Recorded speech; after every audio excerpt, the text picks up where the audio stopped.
Hey everybody, how's it going? It is episode 100 of Fandom Empire Live. I'm gonna just get through this as quickly as I can because we don't have much time. So we're trying new software tonight. There could be some kinks. I know, terrible friggin' idea to try new software on episode 100, but that was my idea. So without further ado, though, content creators you all know and love around the horror space, it is Nick Pusch, not Kieron, nope, Mr. Lee McCoy, Drumdums, and director and writer behind It's Me, Billy, which we're going to finally talk about tonight, Mr. Dave McRae. How's it going, fellas? Good. How you doing, Sean? I'm doing, dude. I'm doing. Happy 100th. Thank you. It can't believe it's been over a year already. It's kind of nuts. I believe. And you don't look a day over 30. It's incredible. I don't know about that one, but I'll take it. So tonight we're going to be, it's crazy. We have a 3-hour special. We're doing 2 giveaways that we're going to, and they're pretty nice giveaways too. We're going to tell you guys about that at the beginning of hour 2. If you want to support the channel or chime in, you can send in a super chat and we'll get to it as we can. We only have Lee, Dave, and Nick, though, for the first hour of the show. And then every hour is sort of like its own thing. And so we're going to be talking It's Me, Billy. We're going to do our top 5 horror sequels. And I'm going to ask these guys the question that they probably get asked by 10 billion of their viewers on their channel. What the hell is going on with Halloween Kills and when are we getting anything? You guys always ask it on here, so we figured we'd bother these guys and ask them too. Without further ado, though, gents, It's Me, Billy. Wow. Not only did it scare the shit out of my 17-month-old, I got to watch. What the hell was your 17-month-old watching the movie? Well, you know, I probably held her at gunpoint. I figured if he can watch Baby Shark, he can watch It's Me, Billy. I thought wrong. True. So that's true. Yeah. Man, how have you just sort of been able to handle all the feedback that you must be getting through various social media accounts and just in person, just everything? It must be crazy on your end right now, Dave. Yeah, it slowed down a little bit, obviously, because you know we're 4 days into it now. But certainly over the weekend, it was very crazy. And look, I mean, you know, the film is not without its criticism. Obviously, there are some people that you know, I mean, there are some people that have expressed confusion over certain things or nitpicks over certain things, or, you know, whatever the case is, which is really, you know, I mean, unless you're the Shawshank Redemption, I mean, you know, generally speaking, movies are going to have, you know, there's going to be something that you're going to, you know, and there's high expectations. There was high expectations for this film. So anytime you have a movie that you have high expectations on, and especially if you really love the original, you know, it can go one of 2 ways. It can go like Lee's way, who's a big fan of the original and really appreciated what we did and thought what we did was great. And then you can also be a big fan of the original and be like, oh, no, that's not what I wanted. No, I wouldn't have done that. Or that's, you know what I mean? It happens all the time. It happens with Star Wars, happens with Halloween, you know. But what I appreciate is, by and large, the general assessment, I think, is that I think most people that have watched the movie have really enjoyed it and really appreciate what we've done for the IP to kind of, you know, go back to the roots and start again, as opposed to what they did in 06 and 19. And so far it's been good. It's been good. So yeah, that's good to hear. I think no matter, I'll jump in there and I'll say, I think no matter if you're a fan or if you're not, you know, not a big fan of Black Christmas, at least in my opinion, you can't deny the filmmaking. I mean, because I can always tell if a film is made proficiently or if it's made in a backyard, and you can just tell that what Bruce and Dave did. I thought I was watching, you know, just a big Hollywood movie. That's what it looked like. So right away I was just like, wow. This look, you know, of course we all saw the trailer and everything, but as the story was progressing, I was like, damn, we got character development here. I really like these girls and everything. They're calling back to things that I've waited over 45 years to be called back to, because it seems like we never got that with the other 2 movies. But I might be the biggest Black Christmas fan of this group. Dave, he might be close to me, but it's probably like in my top 5 greatest films, not horror, just greatest films of all time. Yeah, it's a great movie. The effect that movie has on me is just profound. So Yeah. I was like, Dave, don't do me wrong. And he did it. He really did it. I was just floored by how good it was. So I appreciate that very much. Yeah, no I appreciate that. That's true. Sorry. Just to say that Dave had no idea, but he's kind of like on the hot seat here because I know Lee and Nick both had questions for him about the movie. So Nick, sure, yeah, no, shoot, I'd love it. That'd be great because I mean, very rarely, like what's cool about this too is that I've watched most of the reviews, not all of them, and there are some times when somebody is reviewing It's Me, Billy, and they'll say something that they didn't like or that they're confused about or whatever, or it's a nitpick. Sometimes as the creator, you sit back and you go, oh, yeah, I can see that. I can kind of see what they're talking about. And then sometimes you want to jump in and correct them, or you want to give them more context because they're not sort of seeing it, or they're maybe your intentions not quite, and you're like, no, it's actually this, you know what I mean? And you can't do that, you know what I mean? So I've reached out actually to a few of the channels that have given reviews, offering myself to come on their shows and sort of just talk about the movie. And that doesn't mean that they're going to like it better. It doesn't mean that, but very rarely do filmmakers get that opportunity to speak to the viewers, you know what I mean? And answer the question. So I get excited to do that. So by all means, whatever you have to ask, let's do it. Go ahead, Nick. Yeah, well, I guess I don't want to inflate Dave's massive ego, but I'm kidding. I'm kidding. But no, the greatest compliment that I can give the film is it felt like Black Christmas, 06 and 19. They didn't feel like a sequel to what we saw, in, what is it, 74? Correct me if I'm wrong on that, so it felt like Black Christmas. And the first second that I, kind of said, whoa, when I was looking at the film was, that aerial shot of the house. And I was just like, wow, I was so glad I watched it on my 70-inch TV instead of my phone, That's good. But I guess my first question for you, Dave, would be the dialogue right at the beginning of the movie. Yes. When the girls mentioned, they didn't even let us up to the gate. Was that kind of a callback to what happened to you and Bruce trying to go to the original Black Christmas house? Was that kind of like a wink and a nod, or what was that? Yes. There's two reasons for that opening scene. And it's in no particular order really. At the end of the day, I should say. But it is a bit meta. So obviously, for those of you that don't know, myself and Bruce, in a very early draft of the script, we had written the original Black Christmas house to be in the movie, and not the whole film to take place there, but to sort of open the movie with that house, which would have been really cool. And it's not too far away from where I live here in Toronto, Canada. And we went down there in February of 2020, last year, just about a month before the pandemic hit. And we walked up, and it's in a very affluent neighborhood, it's on a private road. It's a heritage house now. I mean, it's a big home on a street with a lot of big homes. And we went up to the intercom and we rang the intercom, and they're just like, yes. And we're saying, blah, blah, blah, blah. And I explain everything, and all I get is a no. And we thought, I didn't even get up to the door. I didn't even get to sell it. I didn't even, it was just no. But you know what? It's one of those homes like the Myers house or the Elm Street house. Who knows how many people? I mean, that might have been the 6th buzz they got that day. You know what I mean? Who knows? I totally understand it. Maybe if I had identified myself with like a network or something like that, maybe they would have said yes. But nonetheless, it was disappointing. We weren't angry, but we were disappointed.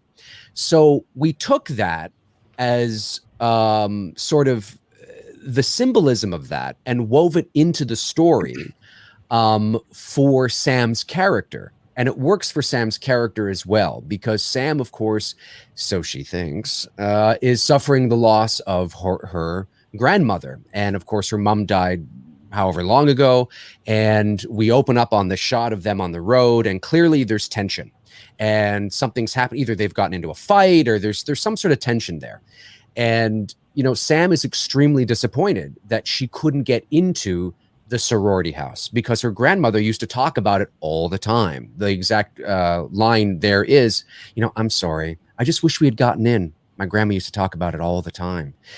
So she grew up, she was obviously very close with Jess, and Jess was very obsessed with this. It became her life. She wrote a book about it. She became very rich on it. The talk shows, the interviews, the anniversaries. She couldn't stand it eventually. She moved way up north into this big house. And Sam grew up with this. And since she died, it was Sam's way of getting closure. She'd never been there. So being denied access to the sorority house is almost a denial to Sam's grieving process. And that's why it's another part of her grandma that she wants to be able to let go by going into this house and seeing this house that was her grandmother's life, that became her grandmother's identity. And she had never been inside. She just heard the stories. So it's a meta approach about what happened with Bruce and I, but it plays very well into the character of Sam too, and what she's going through. You have to do that. I mean, you can't just do the meta thing and it makes no sense. It plays into the character as well. So it's two things. I guess my question is, like, what was the catalyst for you wanting to do this? And did the 2019 remake have anything to do with it, or was this like way before that? Well, I mean, Black Christmas is one of my favorite horror movies of all time. It's a Canadian movie shot here in Toronto, and you know, we're Canadians, so who better to do it than us? And we thought, and you know, I wanted to do something. I wanted to make a real movie, quote unquote. I've done like little Halloween shorts on my, my channel, but nothing that would be considered like, professional. You know what I mean? They're just kind of fun shit, right? They're good, but I mean, they're just fun. You know what I mean? And I turned 40 in 2019, and I thought, I really want to, I work in the business. I have access to resources and connections, and I've never utilized that because I spent most of my career as a voice actor on sort of another side of the business. So Bruce, who is boots on the ground on the filmmaking side directly, we sort of collaborated and wanted to do this movie. And we chose Black Christmas because it's a Canadian film that's never had a sequel. We watched it that night. We thought, what if it doesn't need it, but what if? And we didn't want to do Halloween or Elm Street or Friday the 13th. No disrespect to anybody who is, but it's a saturated fan film part of the, the subgenre. And why not do something that is like that? Honest to goodness, 3 weeks later, Blumhouse announces they're doing a Black Christmas movie. Wow. And I thought, are you fucking kidding me? Because we were going to go all out, like, as you can clearly see that we did. Like, we always knew we were going to deliver studio quality production value. Yeah. So we were kind of like, oh, they're going to get to it first. And what if it's really good? You know what I mean? Like, God, I think it kind of worked out in your favor, though, because in my opinion, how the movie was received like horribly. Yeah. Overall. It was. Yeah. And so I think that might have actually helped you a little bit because, okay, now we can actually get the real Black Christmas property that's actually good. Right. Yeah. And you might be right on that. And I've often said too that I think there is a good, when I say good, I think there's a serviceable little slasher horror movie in the 2019 film somewhere, but I think it gets lost in translation because of the IP that it's riding the coattails on. Yeah. And because it has nothing to do with anything. There's no Billy, there's no Agnes, there's no, there's no phone calls, there's no, I don't know what this is. And of course it's very political and out, rightly so. They're not trying to hide it. It's not subtext. It's this is what it is, and that's fine. But when you call it Black Christmas, then there's an expectation that you set. And I think people were like, "What is it?" I think they just should have called it Slay Girls, which was the subtitle of the movie, and Slay was SLAY, as in slaying, hacking. Right? I think that's what they should go. I think they should have called the movie Slay Girls and kept it the same. And then it can rise and fall on its own. But yeah, no, that it was, we had it first. Well, maybe, we did. We did. I've literally had people say, why are you so angry at the 2000? Because I show it. I show how angry I am. Yeah. And the answer, one word, Billy. Billy is easily one of my favorite killers ever in a horror movie. I find him so interesting. Oh, he's fantastic. And I think he was directed perfectly in the original Black Christmas. I think so. And to not show that character some love in the second remake felt like a slap in the face. And then to slap an agenda on the whole thing. Yeah. I was very angry. I was very pissed off. Yeah, it's and Billy is definitely an area of I don't want to say contention, but certainly an area of mixed reviews. I think of how we handled Billy in It's Me, Billy, and how we chose to show him. And I understand that because I'm Mr. Mood and Atmosphere and anonymity, ambiguity, enigma, shadows, what you think you see, what you think you hear. But Billy's not Michael Myers either. He's a very different type of character. He's not, Michael is human as well, but there's always that supernatural element to him that you have to keep there. With Billy, there isn't that. He wasn't built on that foundation. He's always been a real, just regular guy that's always been sort of kept a mystery. But we felt that because we aren't making just a fan film, we're not making our own version of the original movie. We're making a direct sequel that is studio quality. Yeah. And that if you walked into a room and it was on the TV and it would look like you were watching Hulu or something. I mean, that's what we were aiming for. And so we were taking it this seriously. So we took the next step. What is the progression of the character? And there's only so much you can do with Billy because you can't really get into his backstory too much. So how do you develop a character like Billy without just doing the same thing over again? And the only way you do that is through the lens and how you show Billy. So we wanted to show the audience Billy from a different perspective than what you saw in the original, but still keeping the integrity of the mystery there. So you're seeing him, but what are you seeing really? You never really see his face at all. He's always in dimly lit light and in shadow and in the darkness. And yeah, you're seeing him. But if we didn't do that, if we just did the same thing over again, we'd just be doing the same thing over again. And it's the second chapter. It's 50 years later. I think to progress that character a little bit, I think is important. This is the extent of what I would want to go with. I wouldn't want to then in the third one, all of a sudden he's sitting at McDonald's having a coffee. I mean, that's not, it's not that kind of a progression, but certainly I think we wanted to play in that world a bit and make it our own. But hopefully, as Bruce said last night on the show, that there's never any point where you don't believe it's Billy.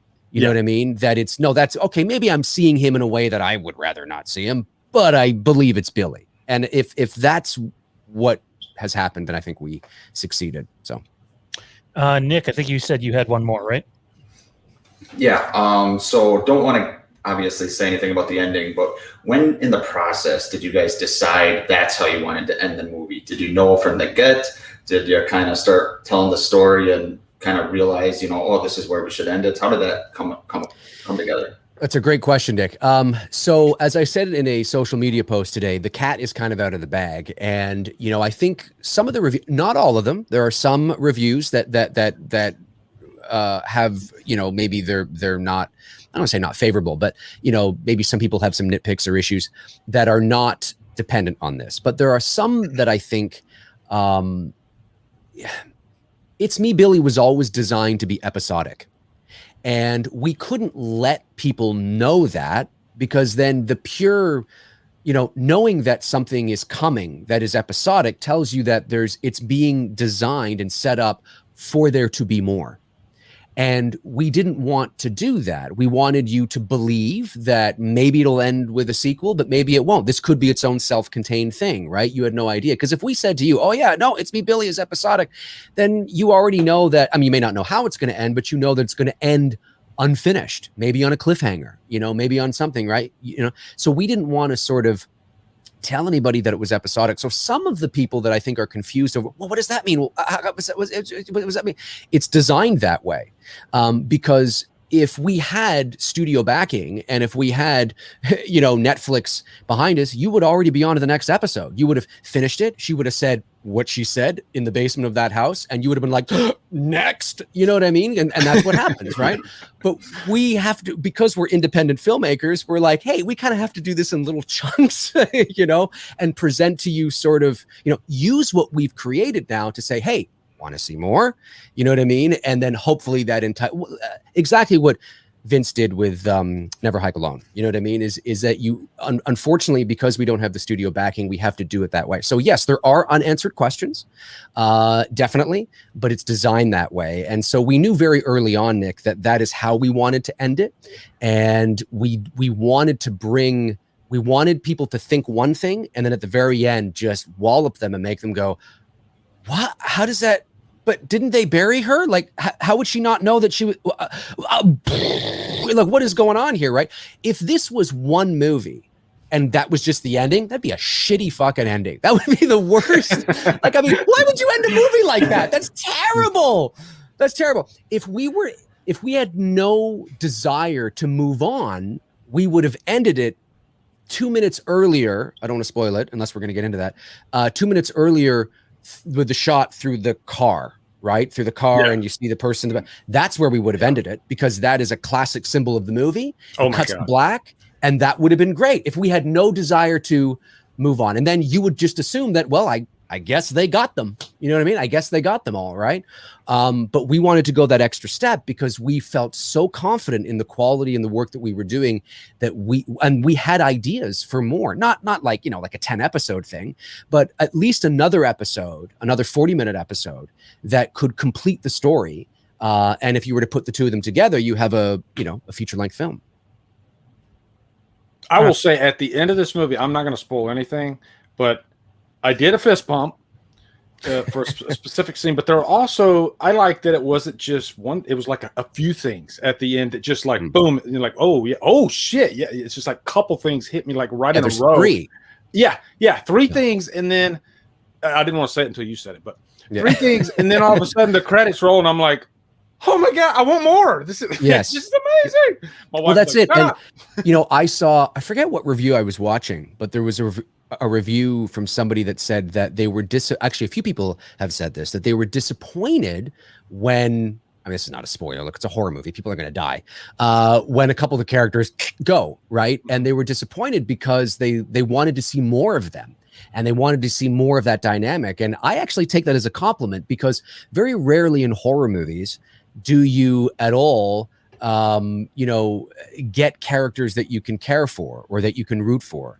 And I'm very proud of the development that we did in the ways that we did it and the performances from the girls. And by the way, these ladies are all professional actors. That's why their performances are solid. And I think they did such a tremendous job. This is what they do. They've already gone off to do other things already.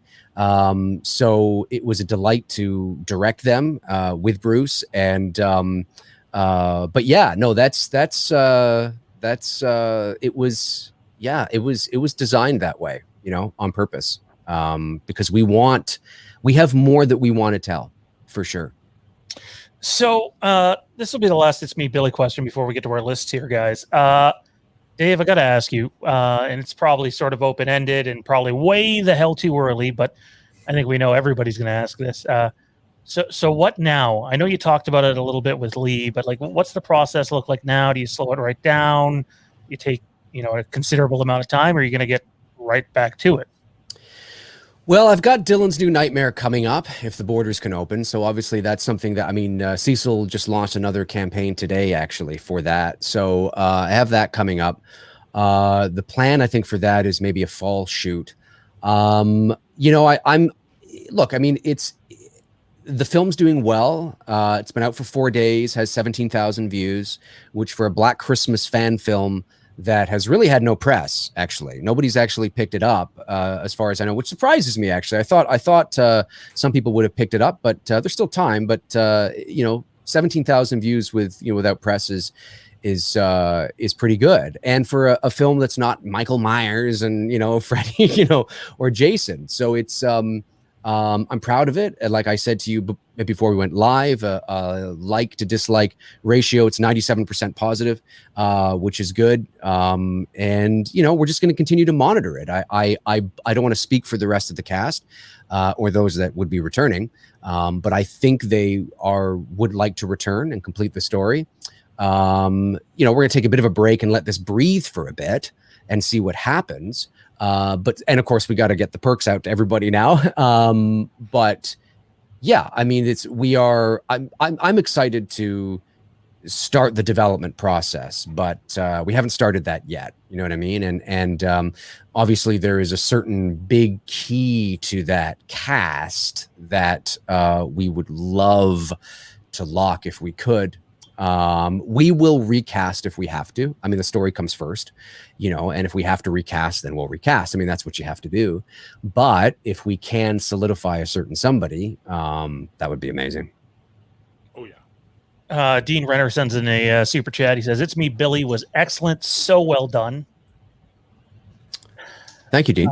Jason Knight says, "Sean, Lee, and Dave, you three are so inspiring. And it's me, Billy. Was fantastic, Dave. Keep doing what you guys are doing." Nick is awesome too. Not enough people know about Nick, and Nick has one of the most straightforward horror content channels I've ever seen. There's next to no bullshit. He delivers facts, and I've really enjoyed all my interactions with Nick. So definitely, yeah. Hopefully the check's in the mail, Nick. Anyway, invoice him later. And Jay Ryan says, "Yummy Drumdum." All right. Okay. All right. So we got two lists tonight. So with this round table, we're doing our top 5 horror sequels, and then in the next hour, we're doing our top 10 comic book movies of all time. So the way this is going to work is we're just going to go clockwise. Dave will start, then Lee, then Nick, and myself. We're going to give our first 4, and we're going to hold on to our last one. So when you're giving your first 4, guys, maybe just briefly touch on why each one's in each position. We'll keep it a brief, and we'll move around the table. So, Dave, take us away. Oh, me first. Okay. Well, I was gonna. So I'm doing. I'll go first if it's easier. Yeah, because I was just about to bring up my list. So somebody else go first. I'll go first. Okay. As I look for my list. Oh man. All righty. So at where are we here? Okay, so at number 5, I have Dawn of the Dead. I think it's an underrated sequel. Damn. I'm mad at myself. Go ahead. Most people, I don't know. Most people just seem to go straight to the original and stick with it, and that's fine. I get it. People are like that with maybe not so much Jason, but with Halloween. I think the majority of Halloween fans love the '78 film the most, and I mean, obviously, people love the Black Christmas original film the most, just because from what I hear, the other two are not very good at all. So. Although there's a killer sequel now that looks and acts like an actual, major motion picture film, and they did a fantastic job with it. So there's that. I didn't include that on my list, though. It's my number 1. No, it's not. Number 4 for me is Friday the 13th Part 2. A probably unpopular opinion, but it's my favorite Friday film. I know there's no hockey mask, but I like Sackhead Jason. Number 3 for me is Halloween 2. And number 2 for me is Halloween 4. I know most people have 2 above 4, but I'm 4 above 2. Now you can go, Dave. Okay. So my number 5 is The Exorcist 3. Am I allowed to use The Exorcist 3? I know it's part 3, but am I allowed to use The Exorcist 3? I can do that because it's a sequel. So I thought, okay. Highly, I don't think it gets the credit. I mean, it gets the credit it deserves by people who've seen it. But if you haven't seen it, you've got to see The Exorcist 3. Light years ahead of part 2, which isn't saying much. Just a really creepy, eerie movie with George C. Scott, if I'm not mistaken, and some great visuals, some great direction, a really interesting story. It's a bit different than what you saw in The Exorcist, but it feels, if you were to watch The Exorcist and then skip over 2 and watch The Exorcist 3, you can totally pretend like it's part 2. You know what I mean? So I think that's it for me there. I think it's a great horror sequel. Number 4 for me is Friday the 13th Part 2. I think Friday the 13th Part 2 is a good sequel, a good Friday the 13th. I think it's probably one of the it's one of the better Friday the. I mean, it's pretty much the same thing over again, but I mean, they're all like that. But it's grown on me more over the years. I was more of a 3 and 4 guy for most of my life up until maybe the last couple of years. But I certainly, Part 2 has been, not that I didn't like Part 2, I always have, but Part 2 is starting to grow on me more and more, and it's got my favorite Friday the 13th kill, which is the guy in the wheelchair getting the fucking thing to the face, and down he goes to the stairs and shit. It's great. It's great, and the lightning, thunder, and all that kind of stuff. I think he was dead The when he got the machete to the head. I think he was dead then, but I guess he needed to. Yes, exactly. I think you're right. I think you're right. Yes, he was totally dead. We're totally doing that in the sequel to It's Me, Billy. We're gonna totally he's down the steps and the thing, and I don't know how we're gonna do it, but up the budget. So that's number 4, right? Yeah, and then number 3 for me is going to be what is it? Let me just bring it up here. Sorry, I gotta go back to my list. My apologies. My apologies. Hang on, I have to scroll here at my list. Passed out on me. Hang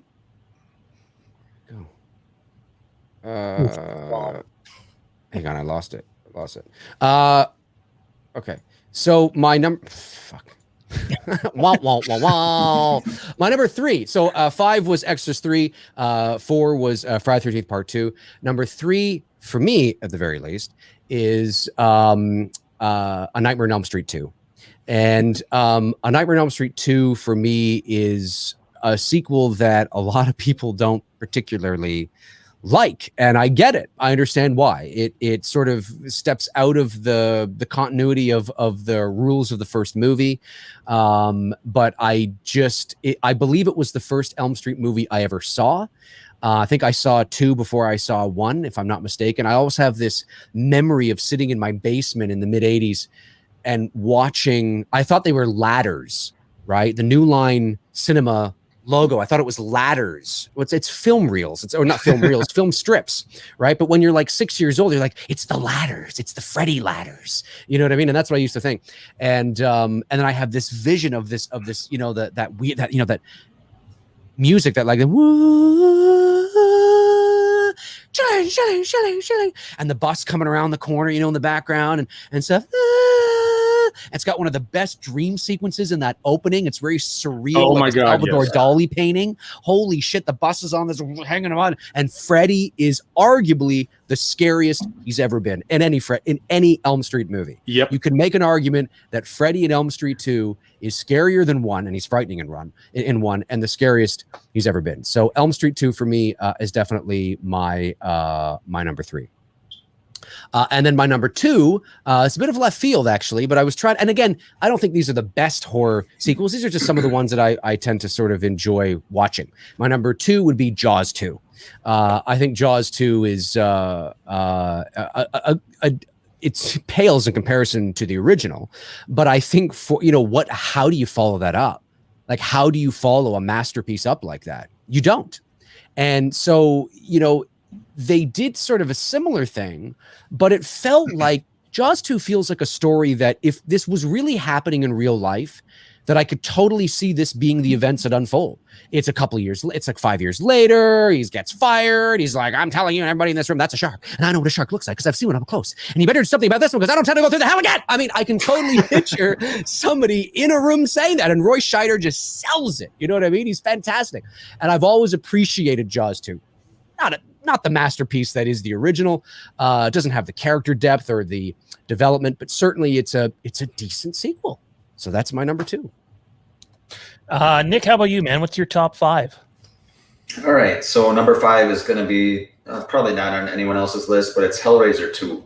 I'm a big fan of the setting of this movie. It's kind of in an insane asylum, and excuse me, and it's like, it's nothing like the original, but they realized what they had in the Cenobites and Pinhead. And it's just very surreal feeling, being trapped in an insane asylum, and you're claiming that all these, demons, for lack of a better word, are trying to kill you. Nobody's going to believe you because you're insane. That's true. So just that whole fright, it's just very frightening to me. And it's actually kind of a theme on my list, actually, is hospitals. But anyway, I just realized that. But anyway, then on to number 4 is going to be Child's Play 2. Not even close to the original, like, most of these on these lists. But I really thought that they nailed Chucky here. They realized what they had. He's not as scary as he is in the original. Yes, there's too many one-liners. This is kind of where it begins, with how's it hanging, Phil, or whatever his name is. How's it hanging, Phil? Yeah. See, I'm not a voice actor. I can't say it like you. But yeah, and the third act of this movie, I love when they go to the toy factory, and it's just kind of insane, and Chucky just keeps coming. He's got no legs. He has a knife for a hand at the end. He just keeps coming. It's absolutely ridiculous, but it's just fun. And it's fun before it gets to, goofball shit status of the sequels that come after it. So really enjoy Child's Play 2. Number 3 is going to be Dream Warriors. This is the first horror movie I ever saw. I was in kindergarten. I was 5 years old. Snuck over to a friend's house. My first introduction to Freddy Krueger, and it changed my life. Now I'm sitting here with a bunch of horse shit in a room talking to you guys. But yeah, I for some reason was scared to go in the basement for like 5 years. I remember my dad, coming home and yelling at my mom, "You let him watch what?" So it just kind of holds a special place in my heart. And they finally, for the only time, really nailed the comedy Freddy and dark Freddy, and we know what happened after that. Dream Warriors is number 3, and then number 2 is going to be Halloween 2. Like I said, hospital setting. Just like Dream Warriors and Hellraiser 2. Dean Cundy's probably the unsung hero of this sequel. Some of the lighting and all the atmosphere of this film is just terrifying to me. I got some issues with it, the brother sister and a little bit of Dick Warlock's robotic movements, but I don't mind it for the most part. And I just love Loomis in this movie. So Halloween 2 is number 2. Lee, go ahead, man. You're up. All right, dude. Okay, I did change one of my answers while you guys were talking. So number 5 is Exorcist 3. It's funny Dave picked that one, but one thing I will say about Exorcist 3, it's got like one of the best jump scares like I've ever seen. The nurse coming out when the nurse is on the door. That scene's, but also just the production value of that movie. Yeah. George C. Scott. It's like the opposite of what Exorcist 2 is. Yes. I'm surprised nobody said this one. Friday Part 4. Okay.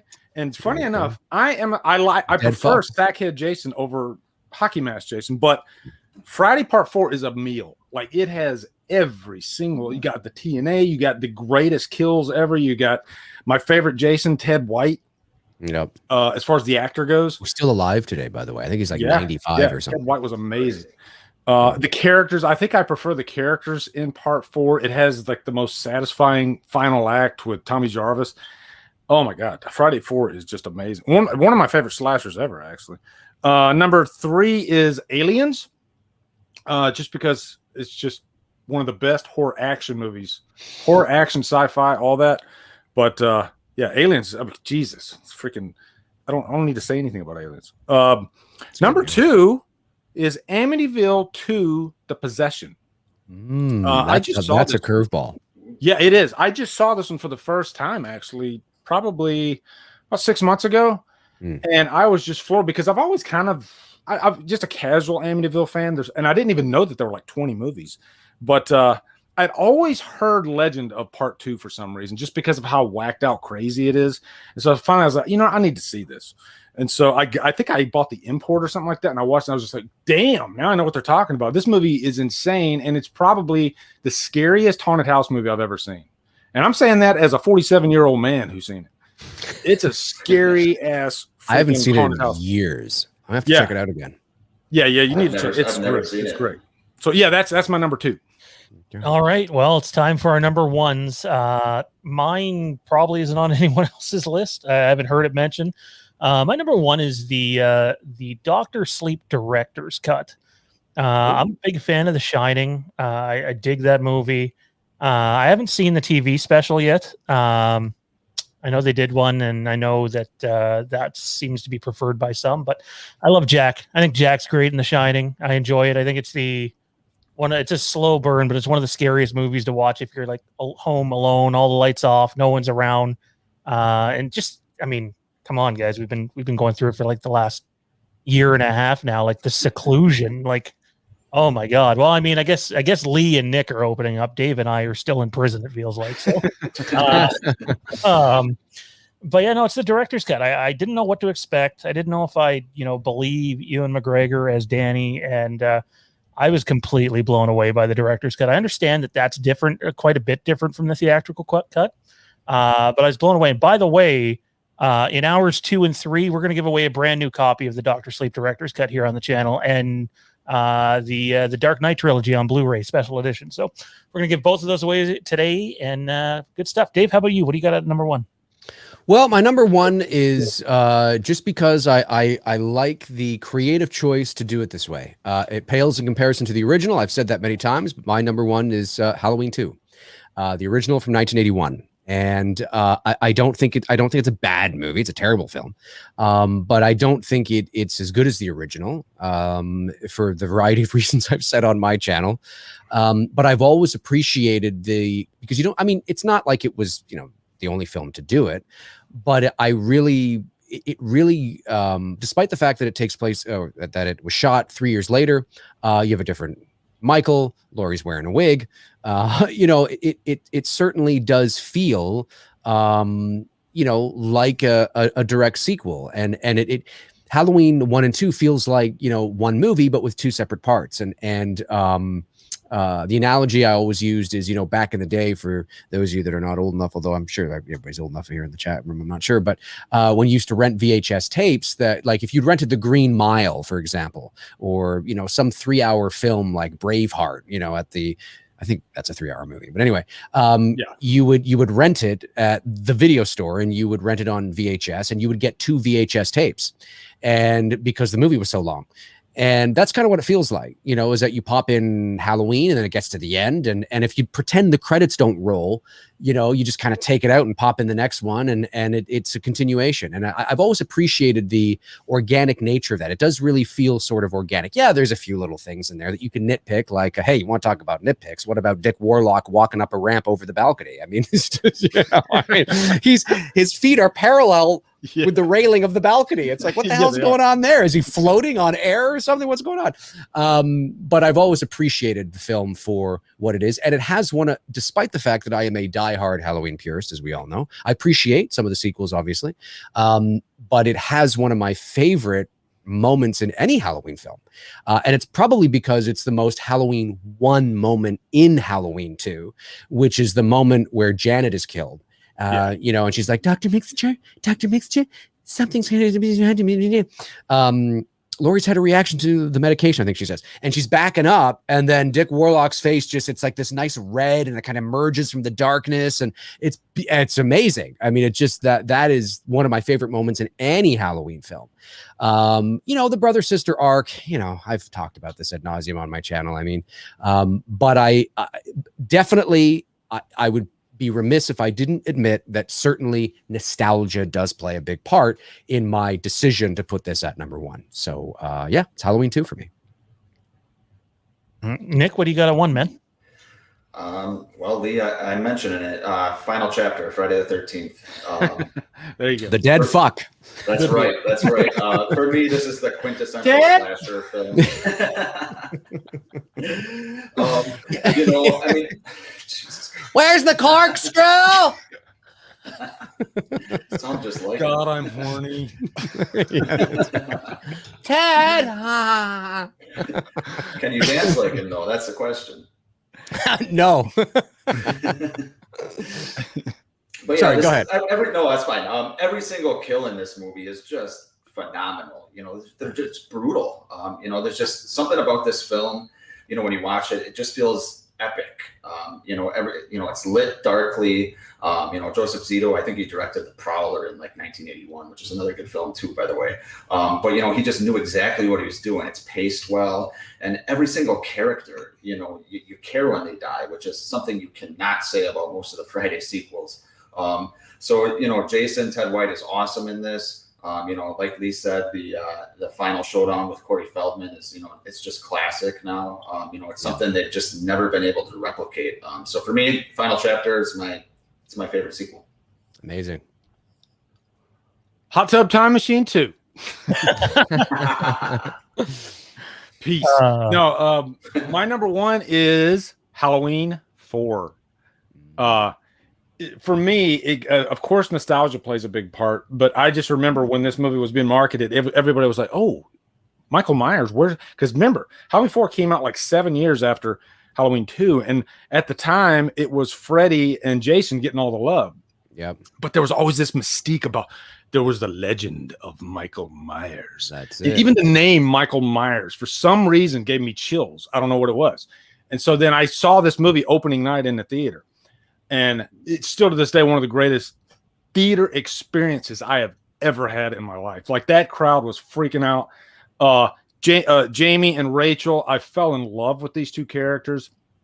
I like how they had Myers in this like bandaged for like a good portion of the beginning of the movie, and it worked.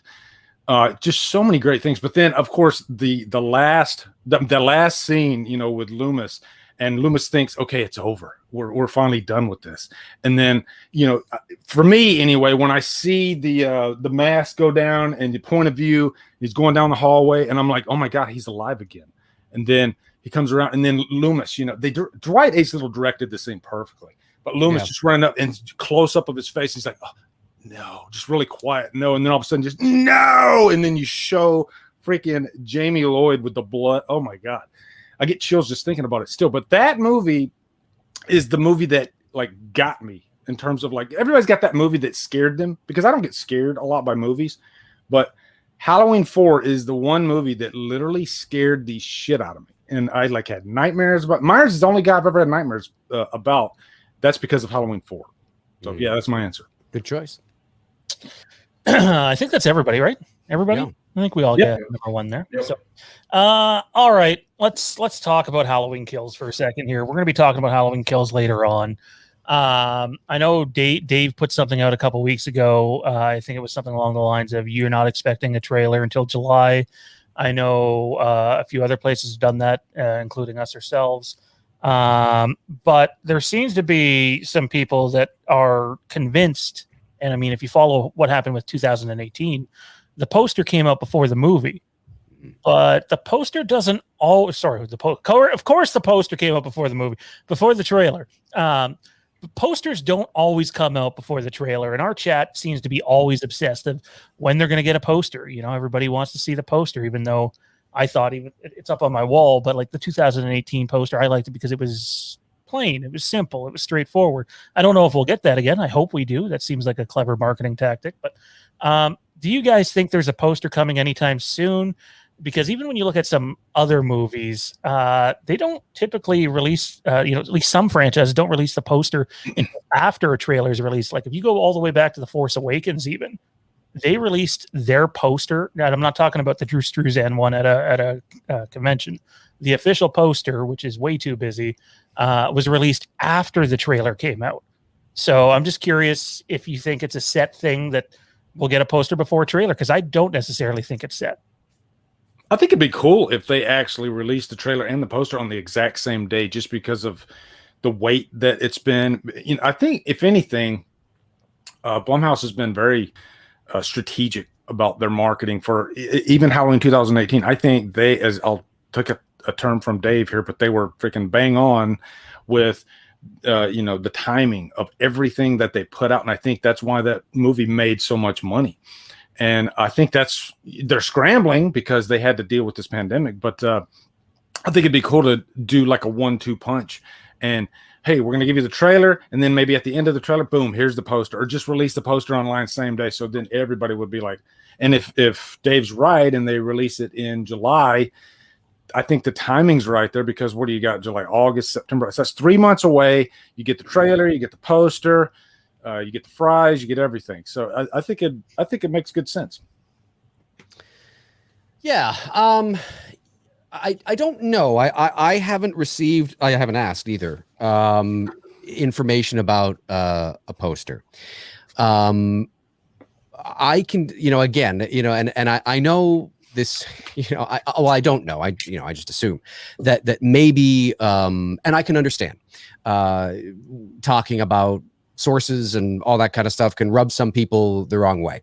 I never on my channel talk about that kind of thing. And when I do, it is only because I have spoken to somebody, a trusted source, who isn't Jim knows Bob knows Steve. This is the individual that told me that July is somebody who is in a position where they would know that information. they themselves. So now that doesn't mean that things can't change. Information changes all the time. News changes all the time, right? It's an evolving sort of thing. The pandemic could flare up again. Something could happen. They could drop it earlier because something moved here and they moved that. No shit. No, we got to do this. But But as of a couple of weeks ago, that's what it was. And this is an individual, like I said, that it's not, no offense, the snack guy that just happens to work. You know what I mean? It's somebody who is in a position that would know this. So I would never take that to the bank. I would only take that to the bank and make that post if I was sure that they were sure. They didn't say anything about a poster. So it's always possible that you could get the poster, in mid-June and then get the trailer early July. But I agree with Lee. I think at this stage of the game, I think it wouldn't surprise me if the poster and the trailer drop simultaneously, or the posters on the Thursday and the trailers on the Friday, or something to that effect. That wouldn't surprise me. Wouldn't surprise me if we go right through June and there's nothing. And according to the information that I have, which is pretty sound, there ain't no trailer in June. So, now whether that's, it drops July 2nd, July 4th, for your Independence Day. I mean, who knows? I mean, that might be a good time to do it. I think The Purge is, releasing that weekend too. So that's a nice sort of kind of thing. So it may be around there. They may try to, maybe it's July 8th, the year anniversary of when they said, no, we ain't having a movie. There's a romanticism around that, maybe. I don't know, but it wouldn't surprise me if there was no poster and no trailer. No poster in June, and they just kind of do it together in May. I think the marketing windows for movies this year especially are a little shorter than they normally are because of the uncertainty of the industry. So they don't want to, blow their load too soon. They kind of want to, let's just wait a little bit. Let's wait. Okay. They know that this is a movie that is going to make coin in its sleep. So it's not something it's desperately needed to be marketed because nobody knows about it. You know what I mean? As soon as they just drop that, then everybody's back in. We've been asleep, but that first thing, everybody's back in. You know what I mean? So I guarantee you they're paying attention to A Quiet Place too, because that movie made like $55 million over the weekend. Yeah, did well. That's a nice little sign right there, and they're probably getting excited over at Blumhouse right now. It was actually over 80 worldwide too, which I found very surprising given the times. I mean, Canada's not open. I don't know how open the UK is right now. That's a good sign, though. Yeah, it is. Yeah. So I got to ask you guys this. I don't know if it interests you at all, but one of our hosts here on the channel, Kieron, he hosts a Rick and Morty fan show. You guys, anybody here a fan of Rick and Morty? I've never watched it. There you go. Nobody. Not one. Sorry, Kieron. What do you think, Nick, about the trailer poster? Oh, I'm going to get in trouble here because every time I say that, we're not going to get a trailer for another month, everyone goes nuts on me. But no, I originally thought a couple months ago that we'd get something in June. But then, you can kind of see the tea leaves on the wall. And I was like, all right, probably, July. And then, like Lee said, I guarantee, they're excited that they've seen A Quiet Place too. So maybe they got, a poster lock, stocked and ready to go and they want to strike while the iron's hot. I don't see it though. I think it'd be cool, just to kind of, release it, whatever, 4th of July week. I haven't looked at a calendar or anything to know what days of the week they are, but I think early July we'll get something. But all bets are off. Just, the last year and a half has kind of thrown any logical thinking out the window. So you got to kind of look at it from a business perspective.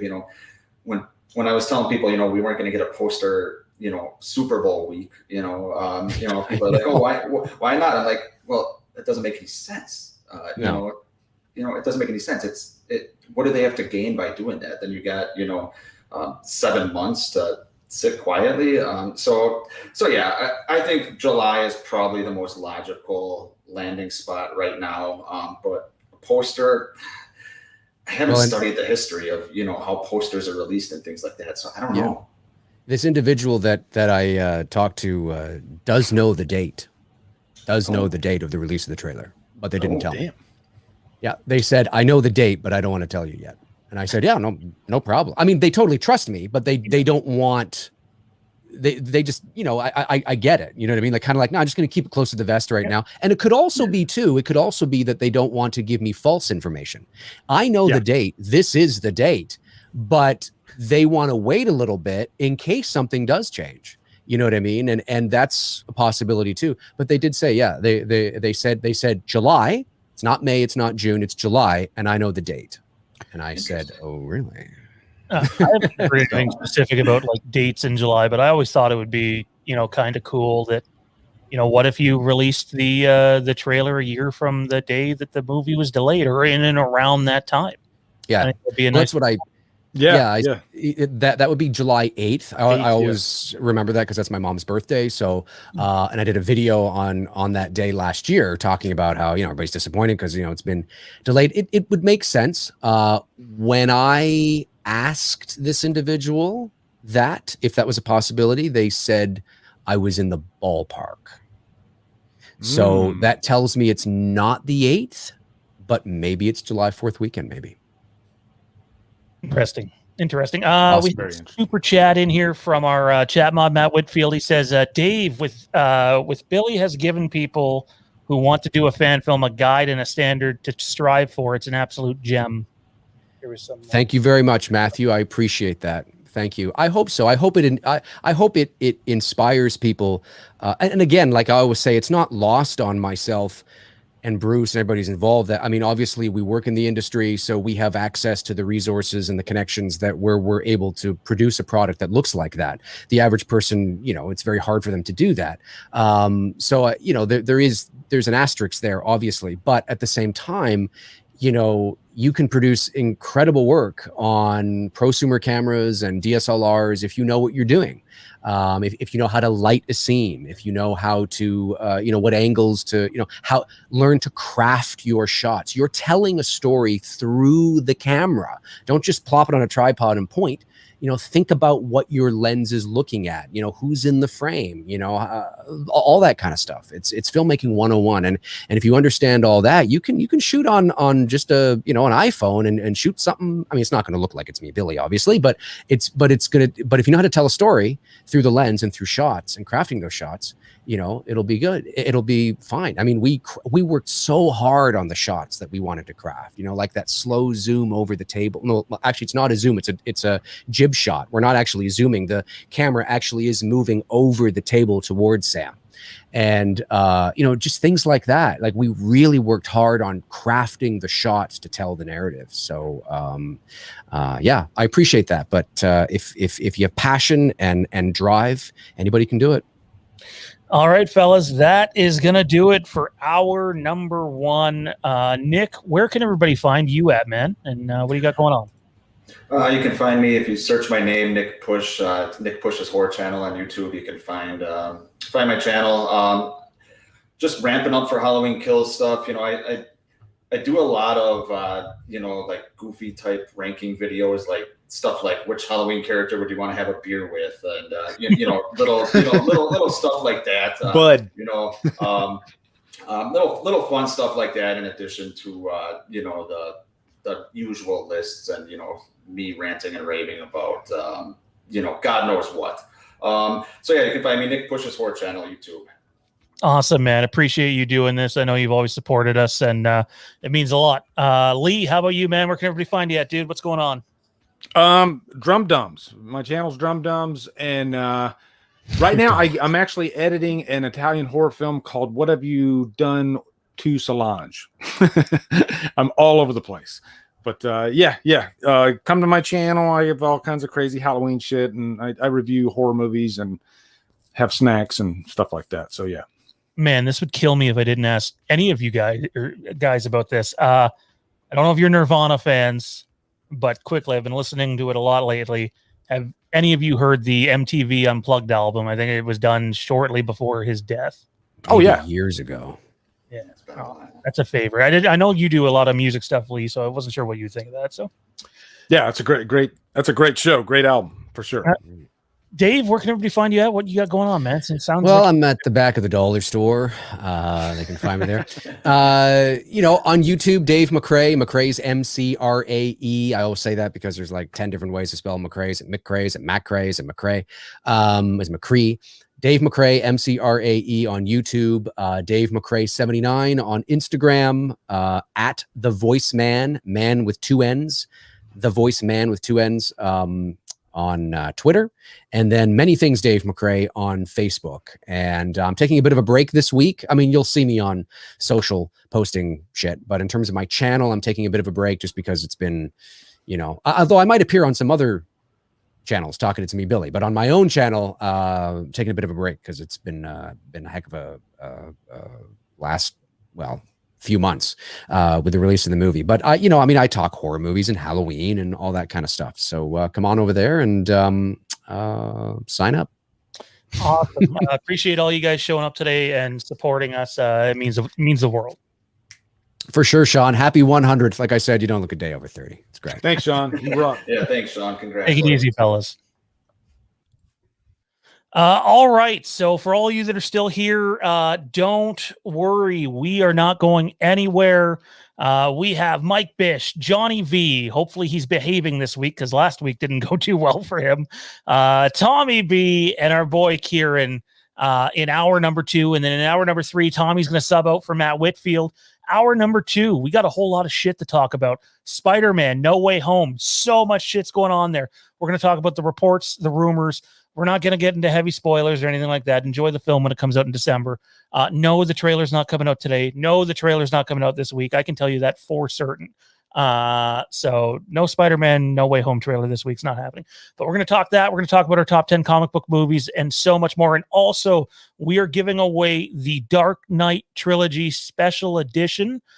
Blu-ray, bunch of extras, brand new either. This isn't stuff that I've had here for 2 years and have watched and have had my, kid take a big pile of shit on it or anything. Brand new stuff. And then the Dr. Sleep Director's Cut. We'll be back in 3 minutes. And Mike's giving something away. We're giving everything away tonight. And thank you to all the mods and the hosts for taking care of that very pitiful attempt we've seen going on in the chat. We'll see you guys after the break. 3 minutes and we're back.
We got music.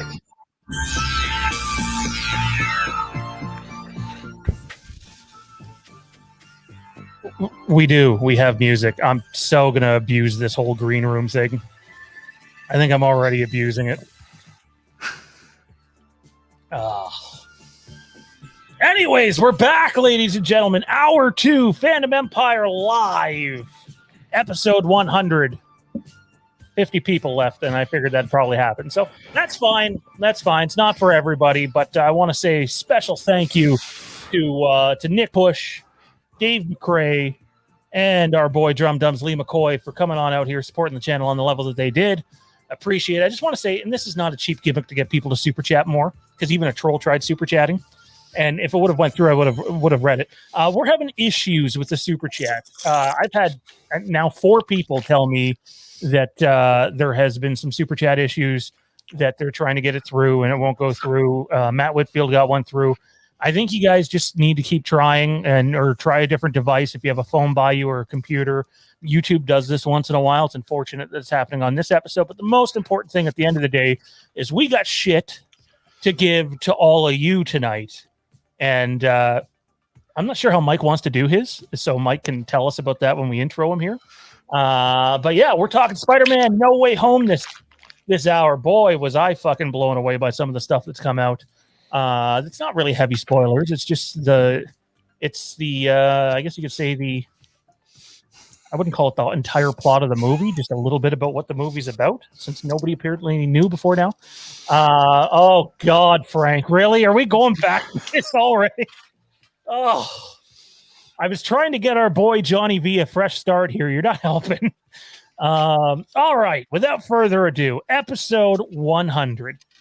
That means 100 times we have come on air. And actually, well more than 100. There's only been 100 episodes of Fandom Empire Live, though. And our boy Tommy B was with us all the way back in the 1138 days. So, Tommy, welcome to the show. Thanks for being here. And maybe briefly tell everybody what 100 episodes means to you. Hey. So, we've gone back over the years, different names, different titles, different all that fun stuff. And what does the 100 mean to me? Well, I haven't been on every episode of Fandom Empire Live, but we did a check back the other day, and I was on starting episode 1 and probably some stuff prior to that. I guess the biggest thing that stands out to me, though, in all of this, besides being involved with this wonderful fan community, is I've lunged fucking face first into the Halloween fandom so I could stand what's been going on, all these references. I still don't get all of them. Can I interrupt you? Can I interrupt you for a second? Oh my God, what, Sean? What? Already had fucking interrupting me. Fuck. Fuck. Changes.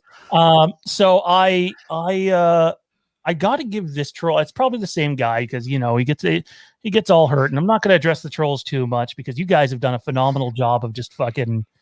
It's like, you remember when Stone Cold came out and like somehow obliterated all of WCW and ECW by himself, like he was basically Super Steve. Anyways, that's what you guys were like in that chat. So thank you.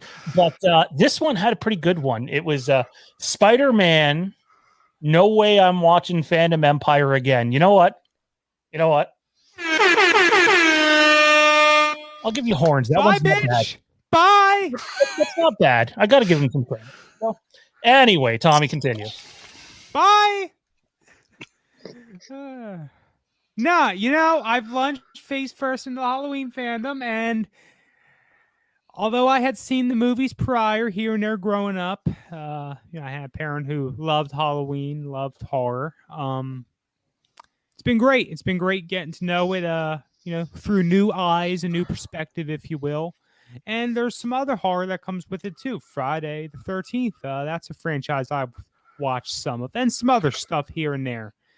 Overall, though, it's been a wonderful fan community to be involved in. We've gone through 100 episodes. We've done countless other videos. Here's to 100 more and many more beyond that. Well, if things go as planned, since we're not doing a show this year. By the way, no Fandom Empire Live this Thursday, everybody. It's an off day. We will probably reach 200 about a year from today. So in and around there, it'll be around there. Also joining us today, he's the host of the Rick and Morty fan show. It's Kieron. How's it going, man? What's going on? You enjoying the show so far? Oh, yeah. Actually, I enjoyed it quite a bit. I mean, I thought it was hilarious when you asked them, hey, watch Rick and Morty, and they're all like, no, what the fuck is that? So that was kind of funny. In the chat, I made sure to add, like, I guess I'll go fuck myself if I could borrow the classic Tommi line. Having a great day. It was a good day at work, a good day altogether, and I really enjoyed. I watched It's Me, Billy right before the stream, because I wanted to get it in. I actually wanted to watch it on Friday, and then I worked this weekend, and then I was like, nope, I'm getting it in before. I want to see it before this, so I made sure to watch it before, and then it was even more awesome to hear Dave and all of them talk about the film. So it was great. Oh, justice for Tommi B. Oh, man. These guys, wow.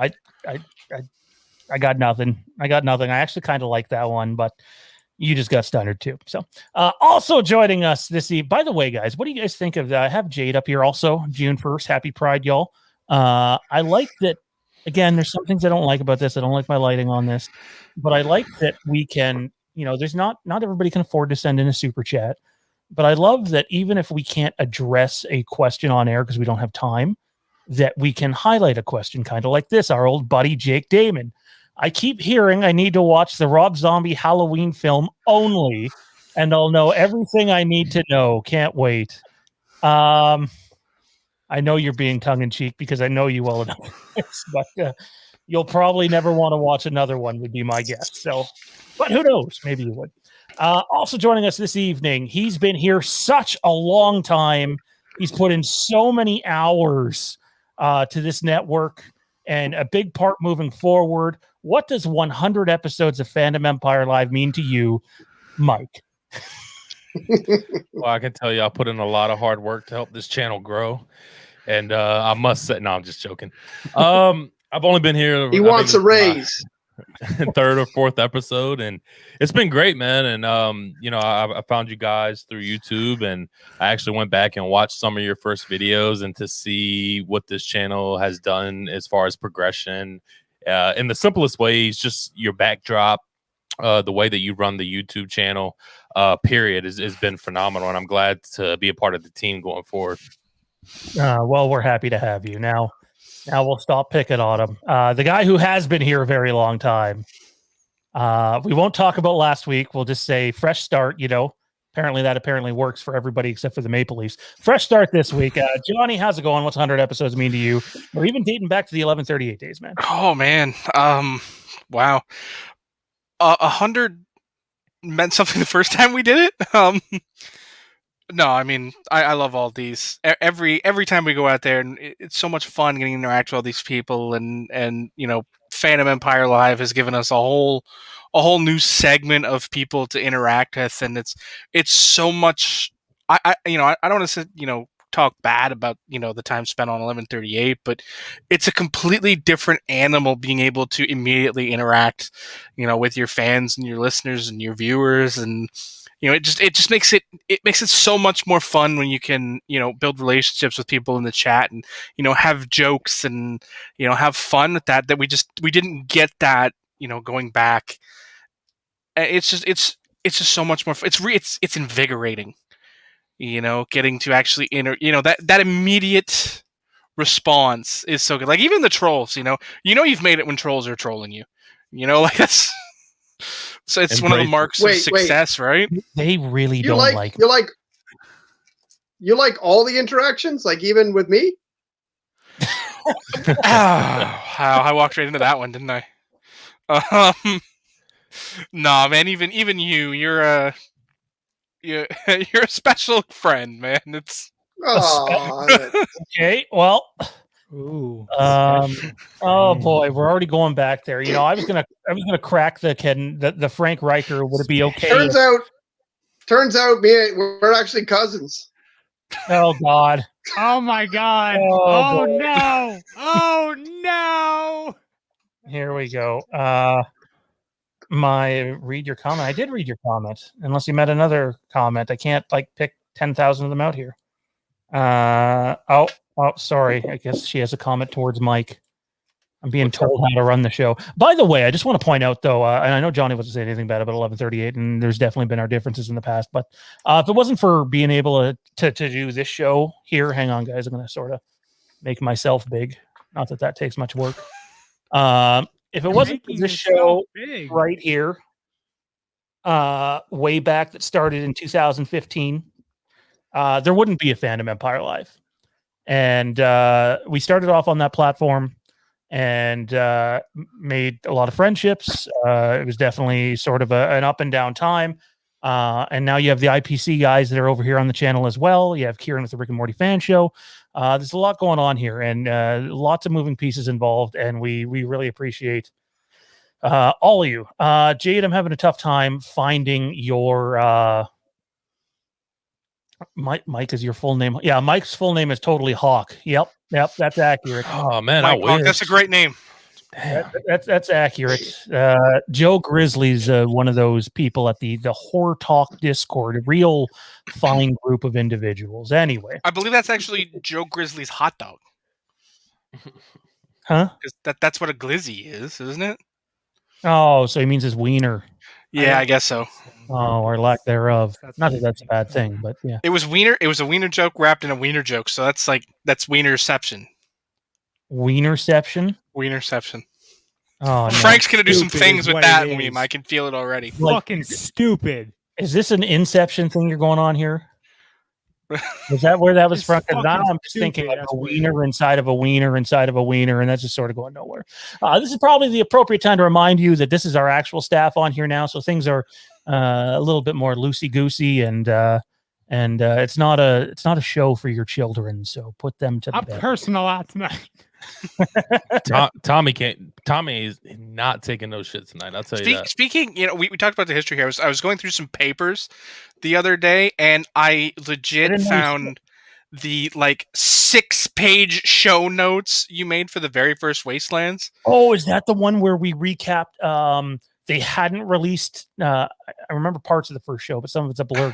3.5 hours. It was one of the expansions for the Old Republic had come out, and you had the entire press release in the script of show notes. It's just, how far. I don't know if it's a statement of success or just getting better. That we've gone from show notes that are like a 5-page script to one little photo of bullet points of what we're talking about.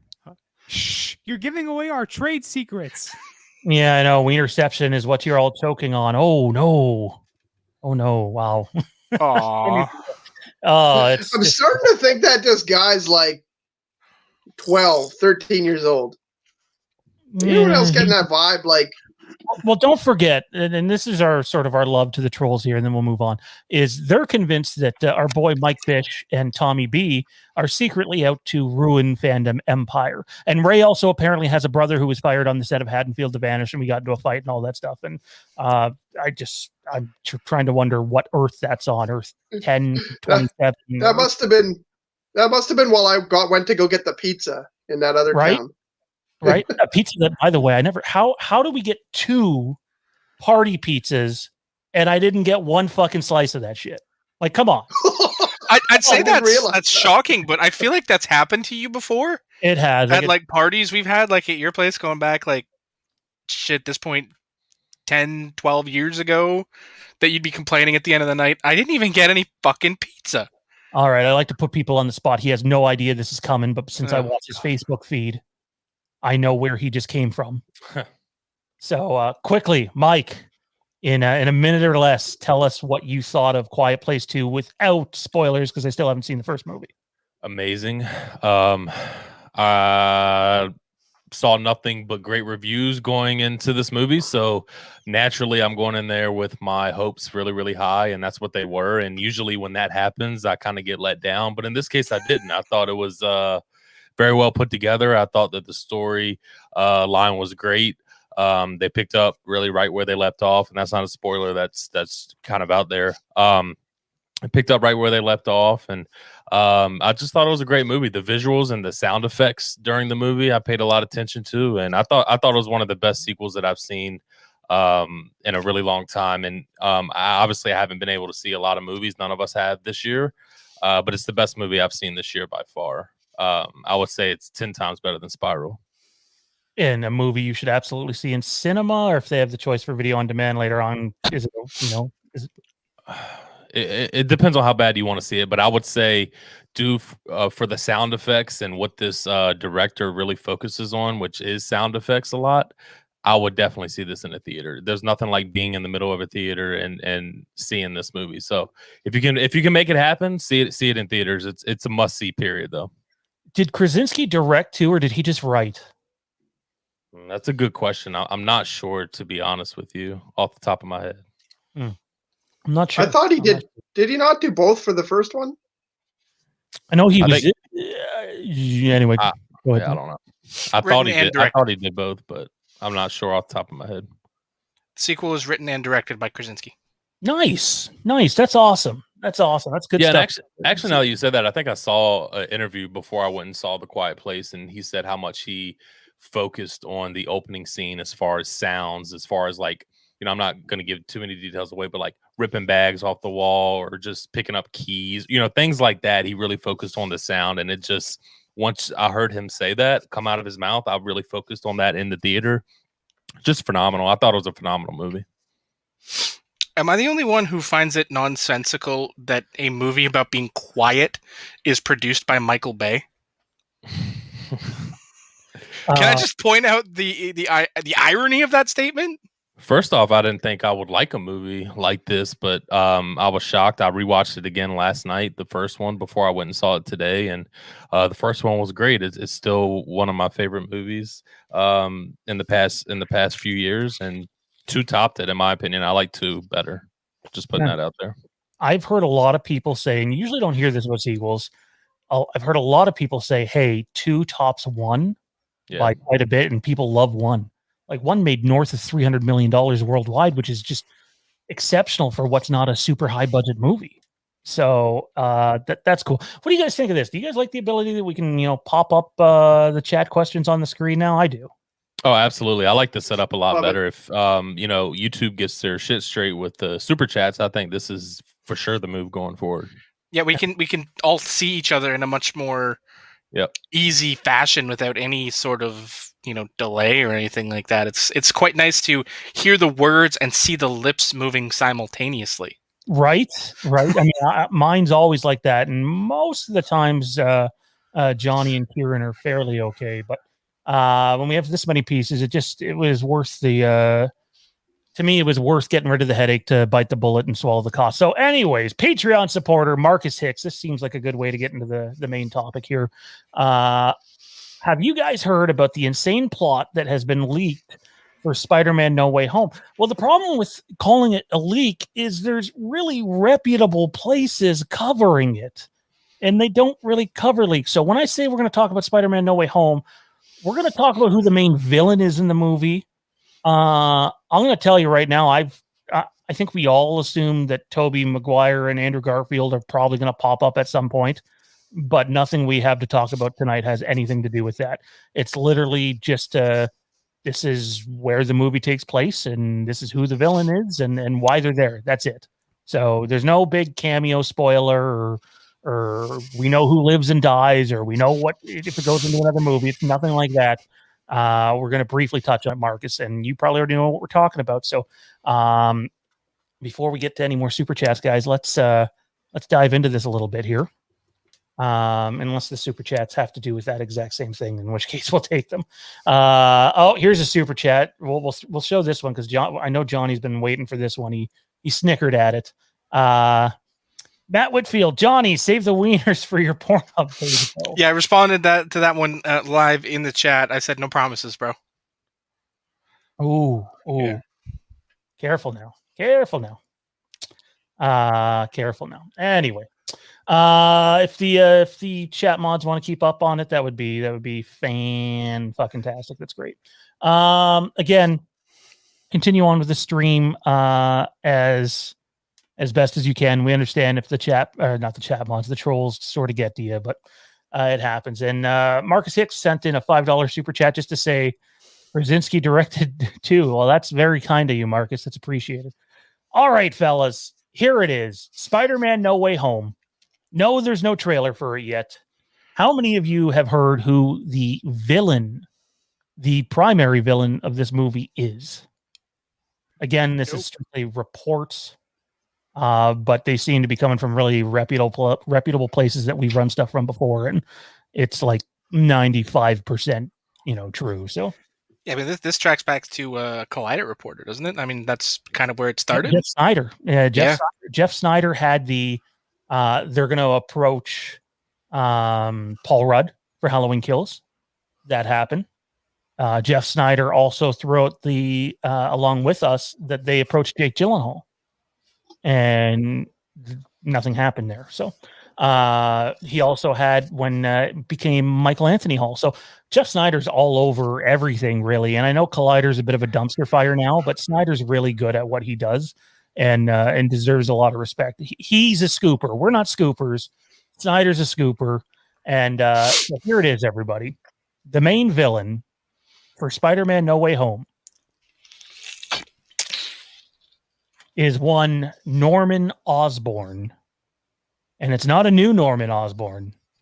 It's Norman Osborn from, I'm going to screw up the year here, guys, so maybe someone can check that. From the first Spider-Man, which 2001.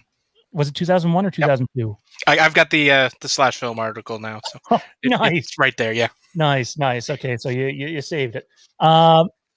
Yeah, so Norman Osborn, Green Goblin, from that movie is your main villain in Spider-Man No Way Home. Let's start there and see what everybody thinks about that. Kieron, you're a big comic book guy. Let's start with you, man. What do you think? What's going through your mind with this? Yeah, I absolutely love it.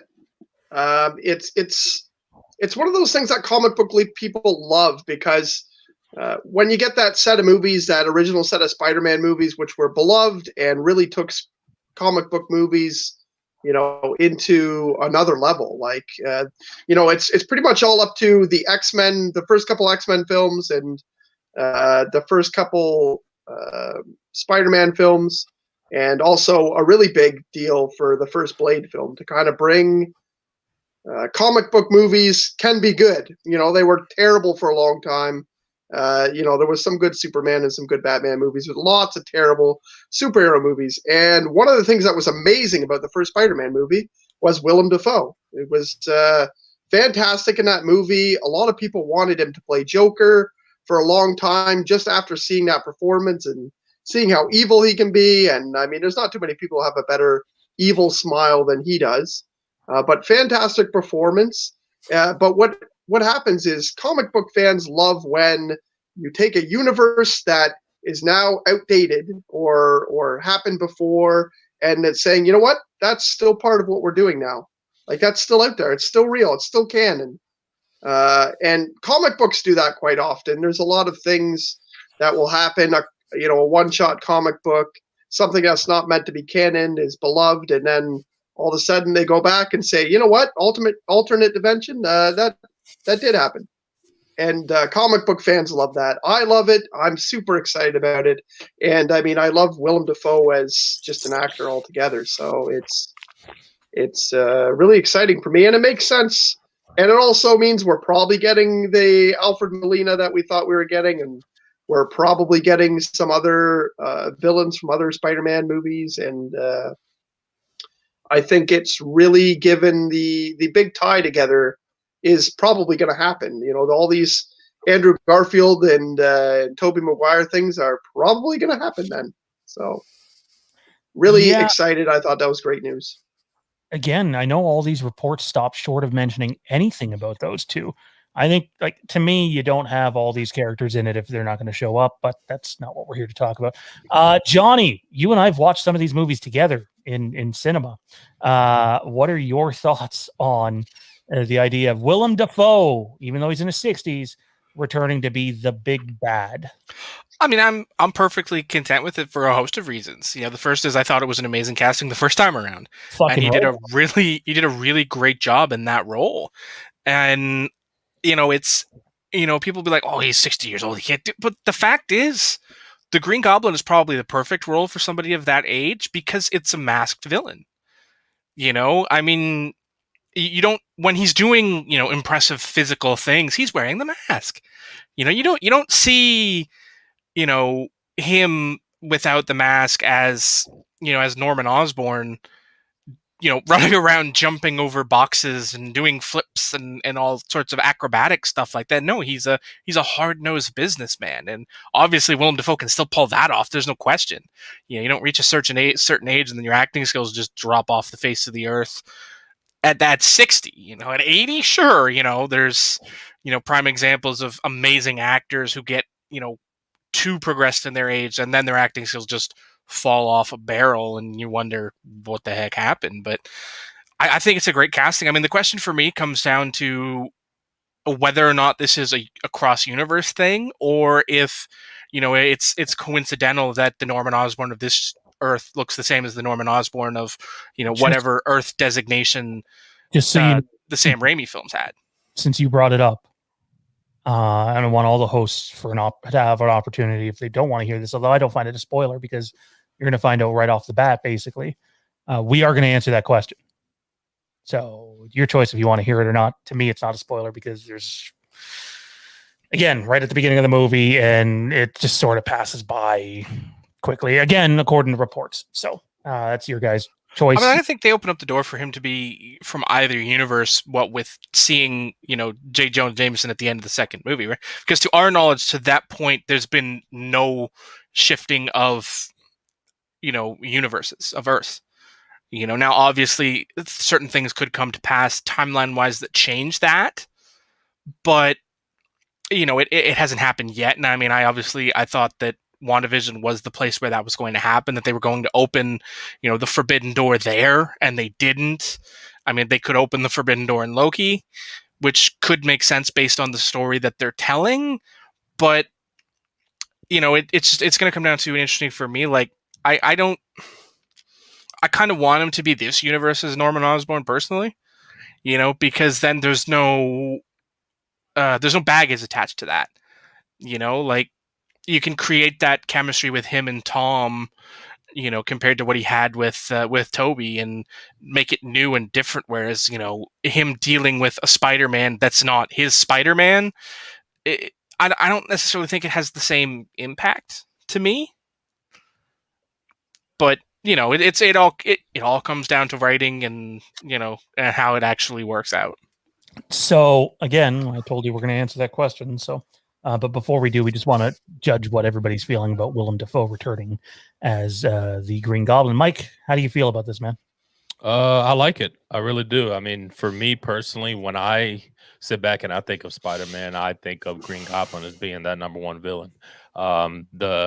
To me personally, I really enjoy the Spider-Man films in general, and Spider-Man 2 Spider-Man 1 and 2 really just stick out to me. And I think, bringing him into this universe and pairing him with Tom Holland, I think it's going to be great. I think even though I enjoyed Toby, I enjoyed Tom Holland a little bit more as the actual Spider-Man. So I think it's great. Just seeing where they're going to go and where their story leads is what has me intrigued right now. Tommy, I'm assuming you've probably seen Spider-Man from all the way back then. So I haven't even seen more newer Spider-Man movies. You'll hear from that when I give my top 10 in a few minutes. But that trilogy, yes, and at least one of them is actually on my list. How do I feel about Willem Dafoe being on the upcoming film? Great. I got nothing but good memories about that trilogy, and I'm excited to see it. Yeah, one of these days I'm going to sit down and watch all the the newer Spider movies. Probably when I watch everything else. So you'll get to it. I'm not You'll good get with to it keeping when up you with get to it. action films like that. Marcus Hicks is on fire tonight, supporting the channel. Appreciate it, man. He says, it's also been reported that the teaser trailer for Spider-Man No Way Home is finished and maybe attached to Peter Rabbit 2 in a few weeks. which is a Sony film. I have no information on that whatsoever. So maybe not. I think that's different for every country, though. So it would depend on where you are. I'll tell you what, it won't be in Canada. So that I can say with pure confidence. So anyways, guys, let's dive into this. Okay. You can choose if you want to listen. If not, you can exit you don't have to leave the room, but you can leave the chat yourselves, I believe Tommy said earlier. But again, this is not going to change the way you view the movie. It's not about, massive events that happen in the movie or deaths or oh my God, Wolverine's in. No, we're just kidding. It's nothing like that. So in terms of Willem Dafoe, aka Norman Osborn, again, take all this as rumor, but we believe it to be true.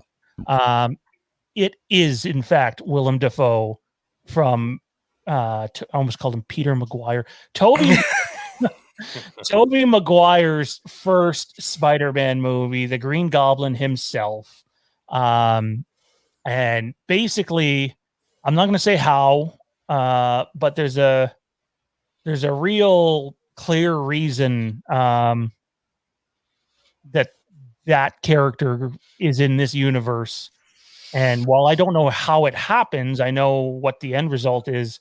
And I think Johnny's probably onto something with what he said. We might find out during Loki what happens, but something's got to happen. I haven't seen all WandaVision yet, so I don't know if something happened during it that would indicate that.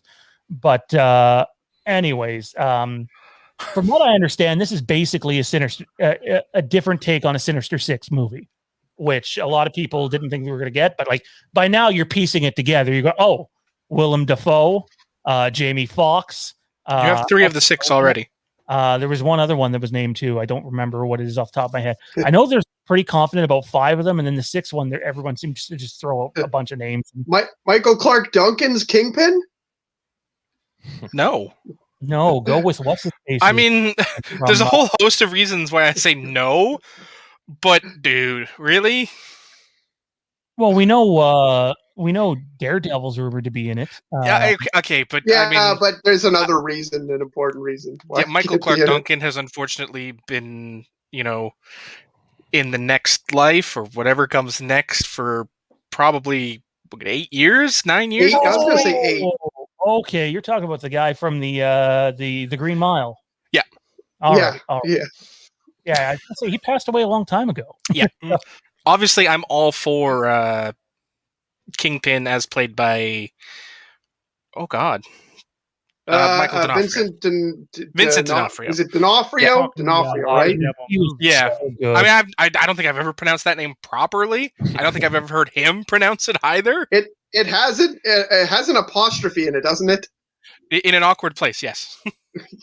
Frank Riker chimes in. I hope old Aunt May comes back. Damn, that bitch is sexy. Wonder if old Defoe will tap it this time on Thanksgiving table. Oh my God, man, I can't handle it.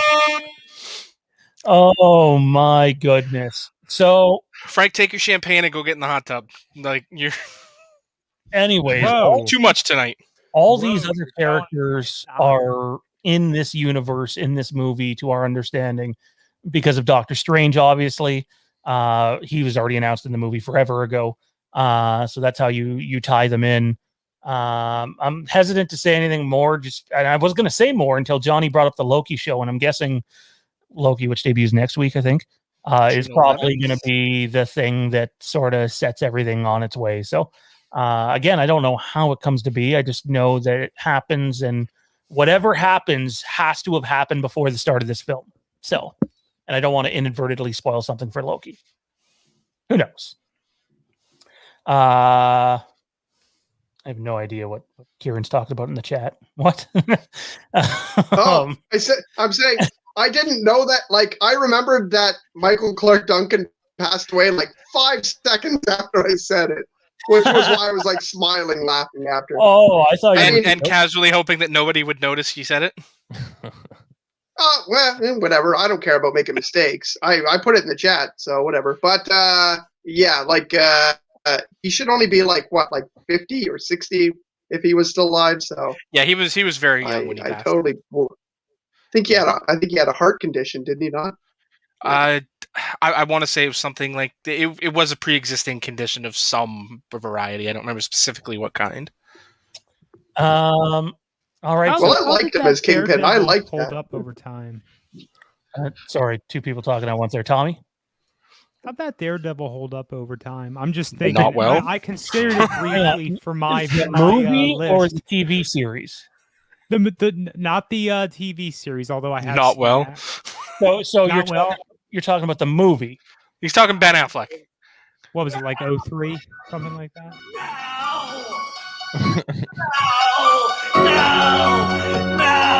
I've got some stuff on my list that I don't think are going to be popular. Hey, Tommy, same here, man. I'm not. I love. That movie almost made it. It did not, though.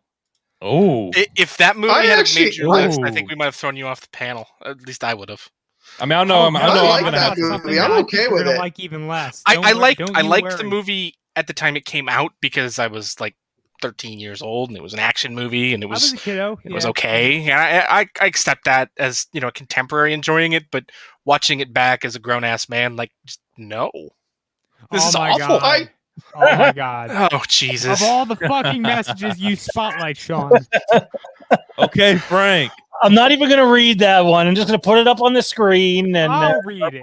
Frank, Do you think there will be some scissoring between all the MJs, Gwens, and Aunt Mays? What do you even is that? I mean, what do you call that? a lot of scissors.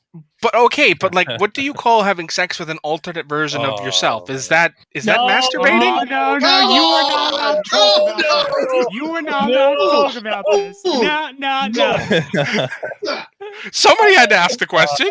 Stop! The sound, right? The sound painter studio asks, was that sound from H4? What sound? This sound?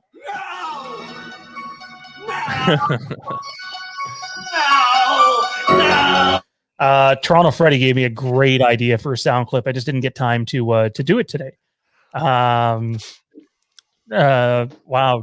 Johnny, I think Frank is getting slightly aroused by your commentary. So, anyways, I have that effect on some people. Sean, I got a question. How are you doing your giveaways in it? Okay, I was actually going there. I was going to throw it to you and be like, Mike, what are you? I don't know. I got to hear from you. Subject. I got to hear from you first because I don't know. All right, so we're going to do things a couple of ways. So the Dr. Sleep, which we believe is the director's cut, is going to be given to someone who super chats. Not the highest amount or anything. What we're going to do live on air, I might need Jade to help me out and bring out a pen. Or I might just put numbers beside everyone's names and you can pick a number. But everybody who super chatted tonight, even the people that didn't know this was happening, you're going to be put into a draw to win the director's cut of Dr. Sleep. We're going to do our best to make sure it's the director's cut. You can have your choice if you'd like it digitally, in which case we'll just send you the money to purchase it. And if it doesn't get spent on Dr. Sleep, then that's your call. Or we can purchase the Dr. Sleep director's cut and send it to you. So that's how we're going to do that one. And then the other one, I got to be honest, Mike, I don't know how we're going to give away the Dark Knight special edition Blu-ray trilogy yet. So if any of you guys have ideas on that doesn't involve super chats, that would be some fun. We could do that. Mike, what are you giving away? And do you know how you're going to do it? I don't know how I'm doing it yet, but give me some time. I'll think on it as the show goes on. But I'm going to give away the Best Buy Steelbook of John Carpenter's Halloween. Oh, can I be in that? No. I think that might be considered cheating. Although if it's not, you can put me in it too. Unfortunately, it is sold out online. They re-released it in January. It came out last year, last October or September, I believe, and then they re-released it at the beginning of the year, and it sold out again. And I think the cheapest on online right now is $54. So our boy Zach Arnold, host of the IPC podcast, which you can catch not this Friday, but next Friday, right here on Fandom Empire, says do some Fandom Empire trivia to give it away. Obviously, it wouldn't be to the guys that are the trolls at Fandom. They're now our official trolls. Like, you're obsessed when keep coming back. If they want to keep coming back, that's on them. We'll take the views. Yeah, we'll take the views and then the number boosts. And in fact, Assholes. keep viewing because watch time matters too. Anyway, If you want to throw like a like with each of those just to try and screw with our algorithm, you can do that too. We appreciate we'd hate it if all of you trolls started giving us thumbs up every time you made a new account. Johnny does hand jobs. Whoa. No. With his cousins. Whoa. Oh, Mike. I do not like no. Wow. Anyways, I we could do a trivia question, and the first person. Are you going to comment on Frank's raffle? What's Frank's raffle? I didn't see it. Oh, there it is. Yeah. I'll also be raffling off my virginity. We actually have something for Frank. A couple of things for Frank still here. He just resent me his address, so we're gonna get those out to him and Robert Sutton. And Intel Wild has some stuff, but he's gonna have to wait a little bit for his. So, some special things. Intel, if you're still out there. Oh, look at that. Alicia's. Why do I? This kills me, Kieron. I always call your wife Alicia because our old co-host Mondo was in a. It's Alicia, right? Yeah. Okay, so our old co-host Mondo, I don't know if it was his fiance or girlfriend. She was pretty close with all both at different points. At 11:38 days, her name was spelled the exact same way, but pronounced Alicia. So that's small world, I guess. Small world. She's gotten that before. I know. Toronto Freddy says, "Gimme Halloween Steelbook." Just so we're clear, Mike hasn't. That's the wrong way to enter that one, Freddy. Yeah, now Freddy, you're officially entered in the Dr. Sleep director's cut. Although I suppose. Oh, we're sorry, Freddy. Mods aren't allowed to win that Steelbook. Hey, that Dr. Sleep director's cut is a hell of a get. So, Mondo is not my cousin. Oh no, bad images. No, that's just. I'm out. All right, here we go. Go ahead, I Tommy. am at the helm now. This is now my show. For the rest of the show, he's out too. Anyway, you are frozen. All right. That's right. Oh man, my bad, Tommy. I had to do. I was getting ready to go fuck myself too. I guess he choked on his aspirations. Oh no! No. Is that what happened there? No. What's going on here? No. I'm a little confused with the situation because I see Tommy's pop up and Sean's pop up, and they all just have like loading circles in them. Wait, no. It's not like that for us. Can you hear me? Can anybody hear me? Hello. All right. Yeah, I can hear you. I hear you. Kick Johnny Okay. off the show then. Yeah. Oh, hey, no. Fuck that guy. Throw him out. Johnny off. All of a Too sudden, much fun with this new a lot format. more New speed. configuration. Anyways, Johnny, are you good now? Is everybody showing up for you? No. Can you hear everybody? I can hear you fine. I can't. Well, you I can don't always see. tune in Yeah. the stream, I guess. So, or You can can't try- see me, eh, Johnny? No, I can see you, asshole. Stick that up your okay. butt. Here, I'll try leaving again. How about now? I'm back for me. It's a Johnny issue. Aren't they all? $15 super chat in from our boy Matt Whitfield. Hey, 4th and 26. 4th and 20. The 4th and 20. Is that a football reference? Yeah, it's me. It's the Eagles. A while back, they were playing the Packers, and they converted a 4th and 26 to win the game. Oh, I hear fucking 26. What? Johnny, you good? You good? Is that- Yes. Yeah, I just had to do a refresh in the studio. I'm not on McDonald's Wi-Fi, Flinner. If I was at McDonald's right now, A, why is there a green screen behind me? And B, why do I not have like a double quarter pounder in my hand? I was gonna say, can you run me over something, man? That'd be fantastic. I am getting a little hungry over here. All So that food tastes like dog shit. you're not wrong about that. Fast food gets old really fucking quick. It does. It really does. I mean, Except for McDonald's Chick-fil-A. especially. I mean, Johnny's. Oh, you read that one already. Alrighty, Dean Renner, Doctor Sleep Director's Cut. I have the others. Well, you entered the right one. So, Mike, how are we gonna give yours away, dude? We need to come up with this. I'm gonna do a trivia question, Halloween related, Halloween 1 related. Just give me some That would time to make think about that. Nice, and it'll be the first person that responds to get it, or the most accurate response, or Both. Both. Combination of both. Oh, Combination of both. that sounds like it could. I'm going to say the word. That sounds like it could be a little dicey. What you could do. Sounds like Mike's fixing the table. You could have them answer, give them. It's hard to time it because there's a delay, but 60 seconds or so to answer, and those that get it correct get entered into a raffle to be picked. Man. Ooh, I like that. Okay, we'll do that. We'll do that. Wow, here's a real bright one. Newsflash: the Halloween Kills script is leaked. Oh my god! My goodness! Stunning.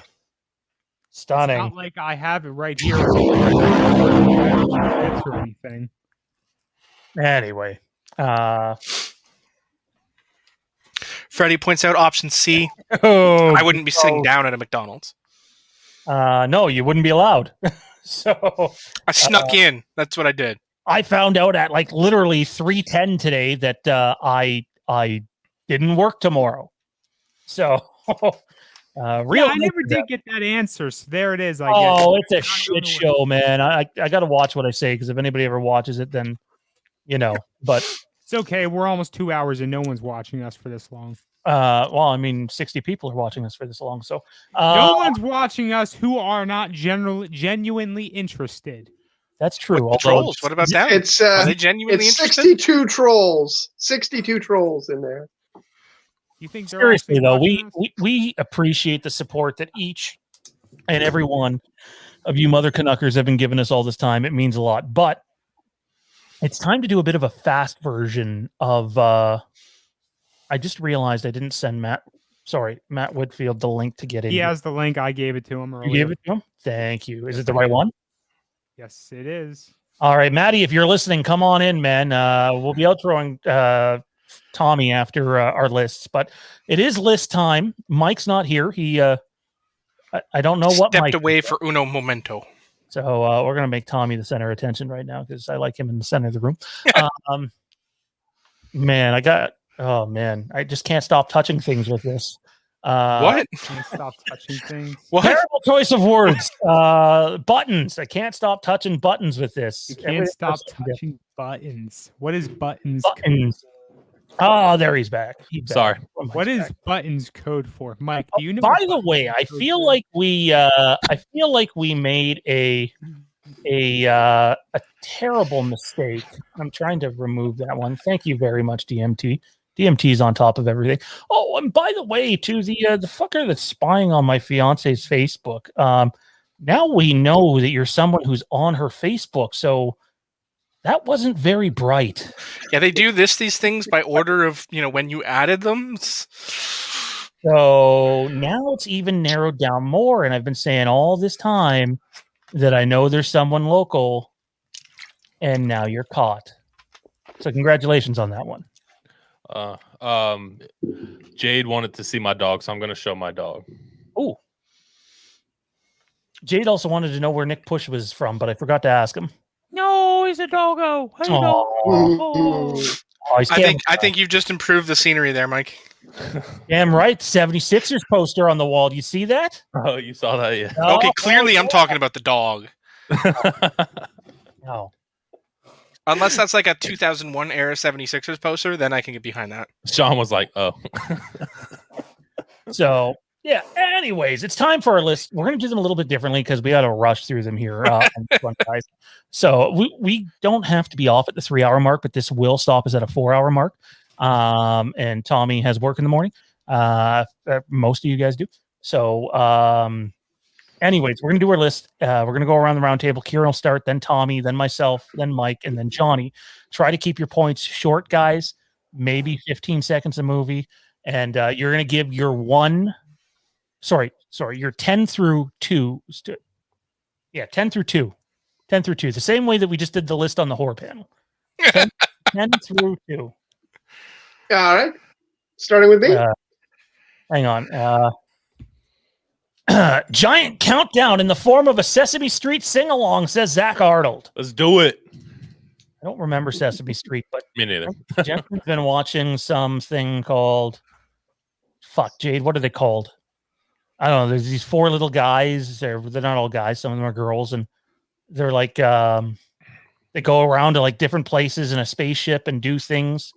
I think it's called like Universe People or something. The Little Something. I don't know. Jade's Never apparently heard not of there. that one. The Little Einsteins. That's it. Thank you. I was close. Oh, I have heard of that one. That was a horrible description for Little Einsteins. I was getting ready to say, wait, are we talking about like a kids show? Because I'm getting my. Well, phone I was busy. expecting Are live we talking action Little based on Einsteins or what? the way he was talking. I was thinking this was a live action thing, and then it's like we get there, it's like Little My Einstein. phone was What? getting blown up, so I'm like, did I miss something? Is this live action? Is this adult or is this kids? If it's Little Einstein, anyway, move on. Indeed. Kieron, you start 10 through 2, my man. All right. For number 10, I got Hellboy 2. I thought it was a great movie. I think it's kind of underrated because somehow they didn't make a Hellboy 3 after that. I don't know what the reason for that is offhand, but I know a lot of people wanted it. It was a fantastic, well, Johnny's signaling money, but fantastic movie. It's actually got everything in it, and the scene in the troll market is amazing. At number 9, I have Spawn, which is a super underrated movie as well. It was like made on a small budget, but like John Leguizamo as Clown is fantastic. It's hilarious. You can barely tell it's him. Some of the CGI is really dated now, like really badly dated now. But at the time, I thought it looked amazing. It's great. It has an amazing soundtrack. Really, really good soundtrack. Next, I have the movie Logan, which somehow is this low on my list, even though it's a really fantastic movie. But it doesn't. I guess it doesn't have nostalgia for me because it's a newer movie. But fantastic, loved it. Great way to cap off Hugh Jackman as Wolverine, if that is capping off Hugh Jackman as Wolverine. But Our boy I feel Flinner like it will be. Our boy Flinner says Batman and Robin is the greatest comic book movie ever made. When did Flinner go to the troll team? Yeah, right. Right. Flinner taking... One of the greatest newer superhero movies is Guardians of the Galaxy.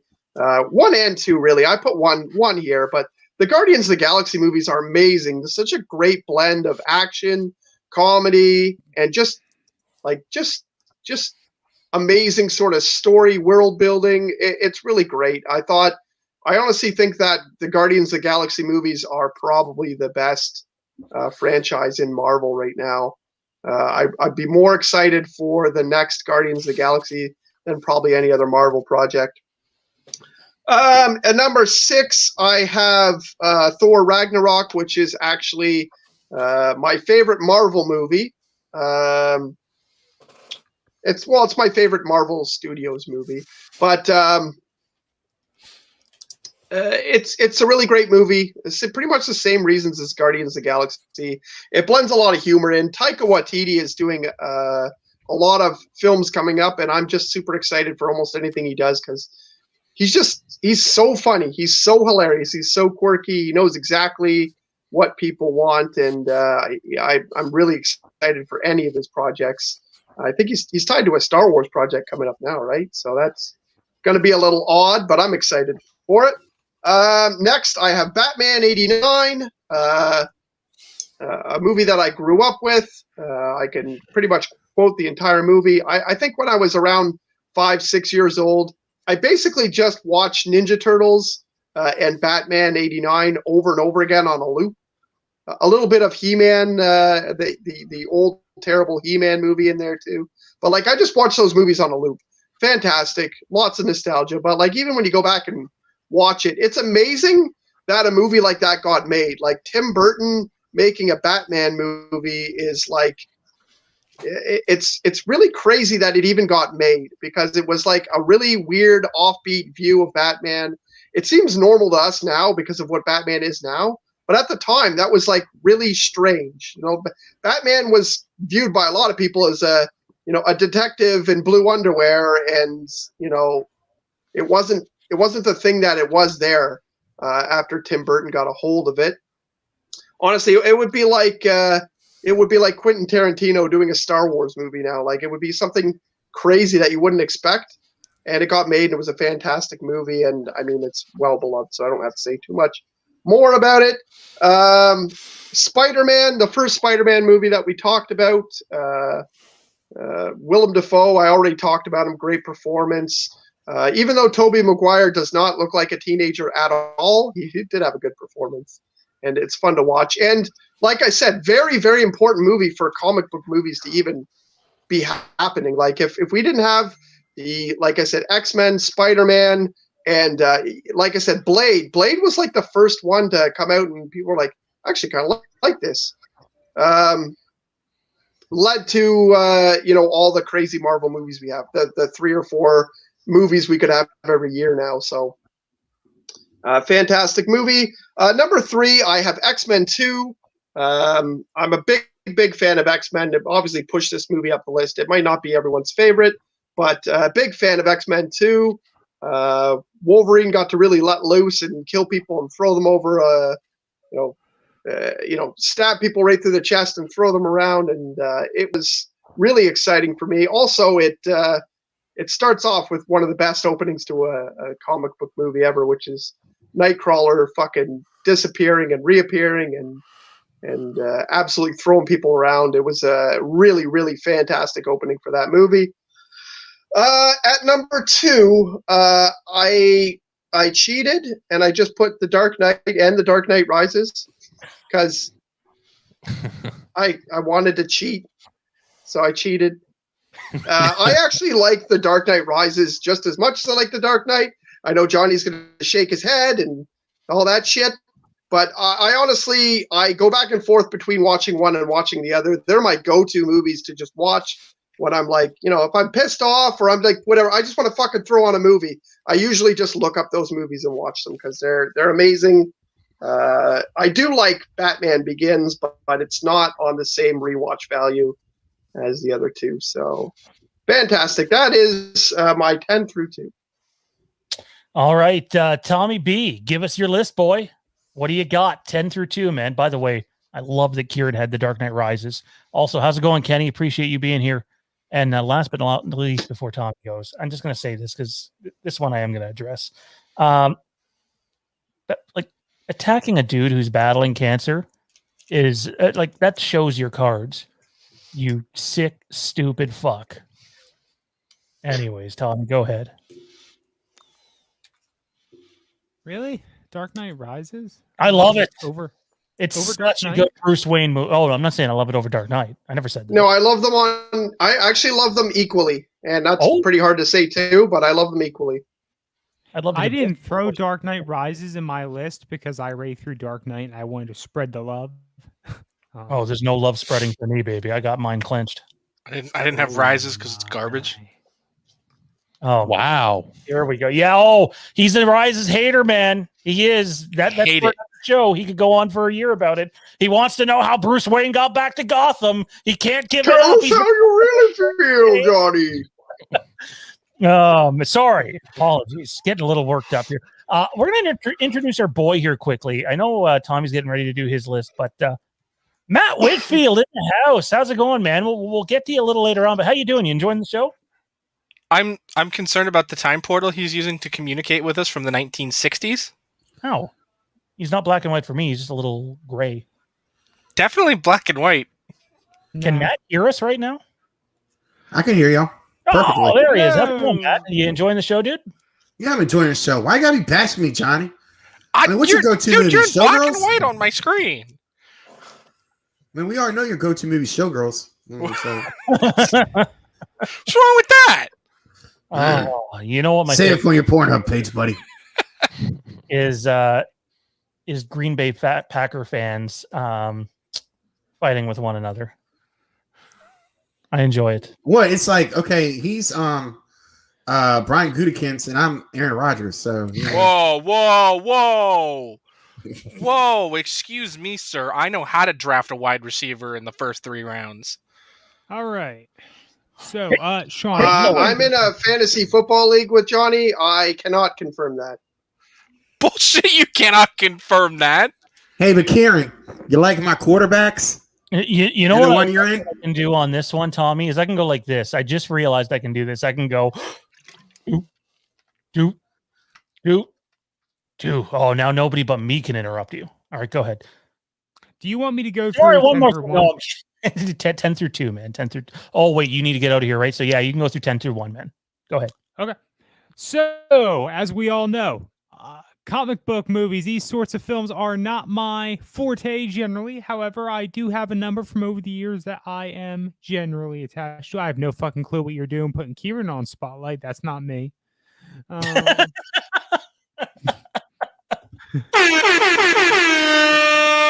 Jeez, everybody wants to be front and center. Oh.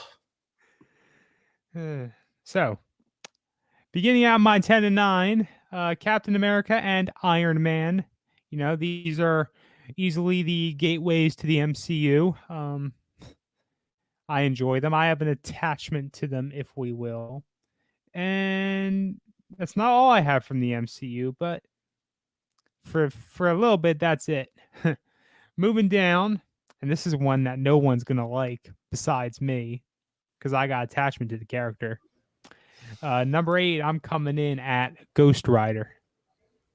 Ghost Rider. Yeah, the story of Johnny Blaze. I always really dug Ghost Rider. I actually bought a huge pack of comics at a comic book shop when I used to frequent said establishments for a time. Coming under that, at my number 7, I have Logan. We all know what Logan is. We dig it. It's a great film. You know, we get to see, arguably, maybe Wolverine from a different light. Much appreciated. If you've never seen it, I recommend it. Check it out. We just talked about this movie a week ago, maybe the prior week, and we talk about it every once in a while. Number 6 was Joker. In Joker, we see different side of the clown. You know, we get that whole mental health side view, stigma, social services perspective, all kinds of stuff. Something I have great appreciation for, and how he really ends up becoming the clown we know him to be. Next, Dead in the Middle.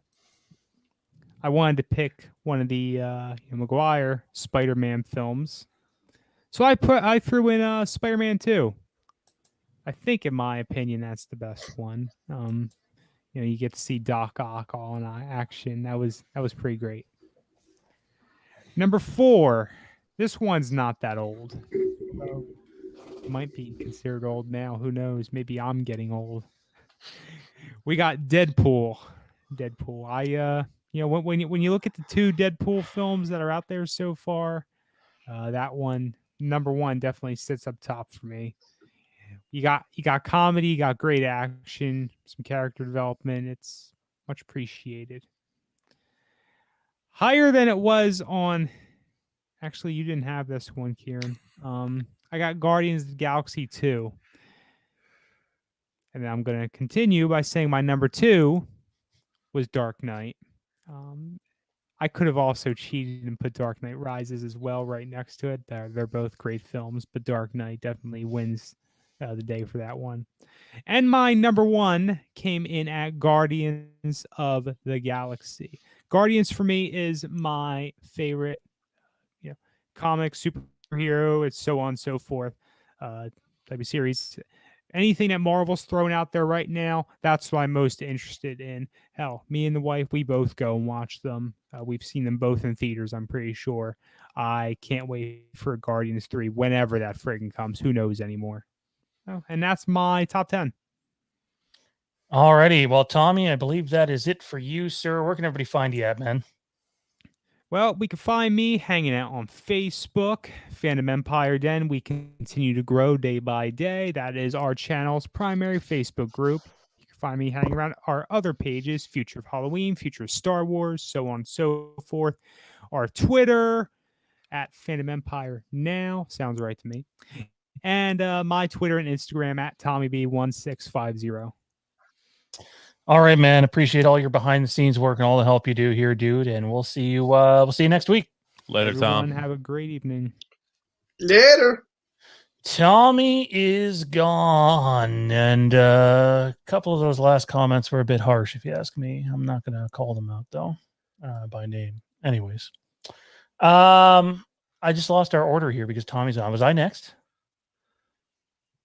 I'm going to go next anyway. Here we go. All right. Nobody wanted to talk up. All right. At number 10 for me, I got Batman Begins. You're going to notice all three of those movies are in my top 10. Batman Begins is number 10. Number 9 for me is X-Men Days of Future Past. I really, really, really like that movie. And a lot of the atmosphere that's in the movie and the setting and how you're kind of like, you're in two different timelines, and both timelines have very like, end game like things going on in them. So it's very clever the way it's put together, and I really enjoyed that movie. I liked First Class too, but that one went way and above. Number 8 for me is V for Vendetta. We talked about this a few weeks ago. I think I just love this movie. I think it's great. It's fantastic. Heavily underrated. V for Vendetta. Number 7 for me is the original Spider-Man with Tobey Maguire and the previously mentioned Willem Dafoe. James Franco in there too. 6 for me is Thor Ragnarok. In my opinion, that's the best MCU movie. 5 for me is The Punisher director's cut. The Thomas Jane version. I'm a big Thomas Jane fan. I think he's pretty fucking awesome in most things he does. And I just really, really enjoy Thomas Jane. So I have a Frank crush on Thomas Jane. I'll go that far. Number He's 4 Frank for me, Castle. He is. It works. 4 for me is The Dark Knight Rises.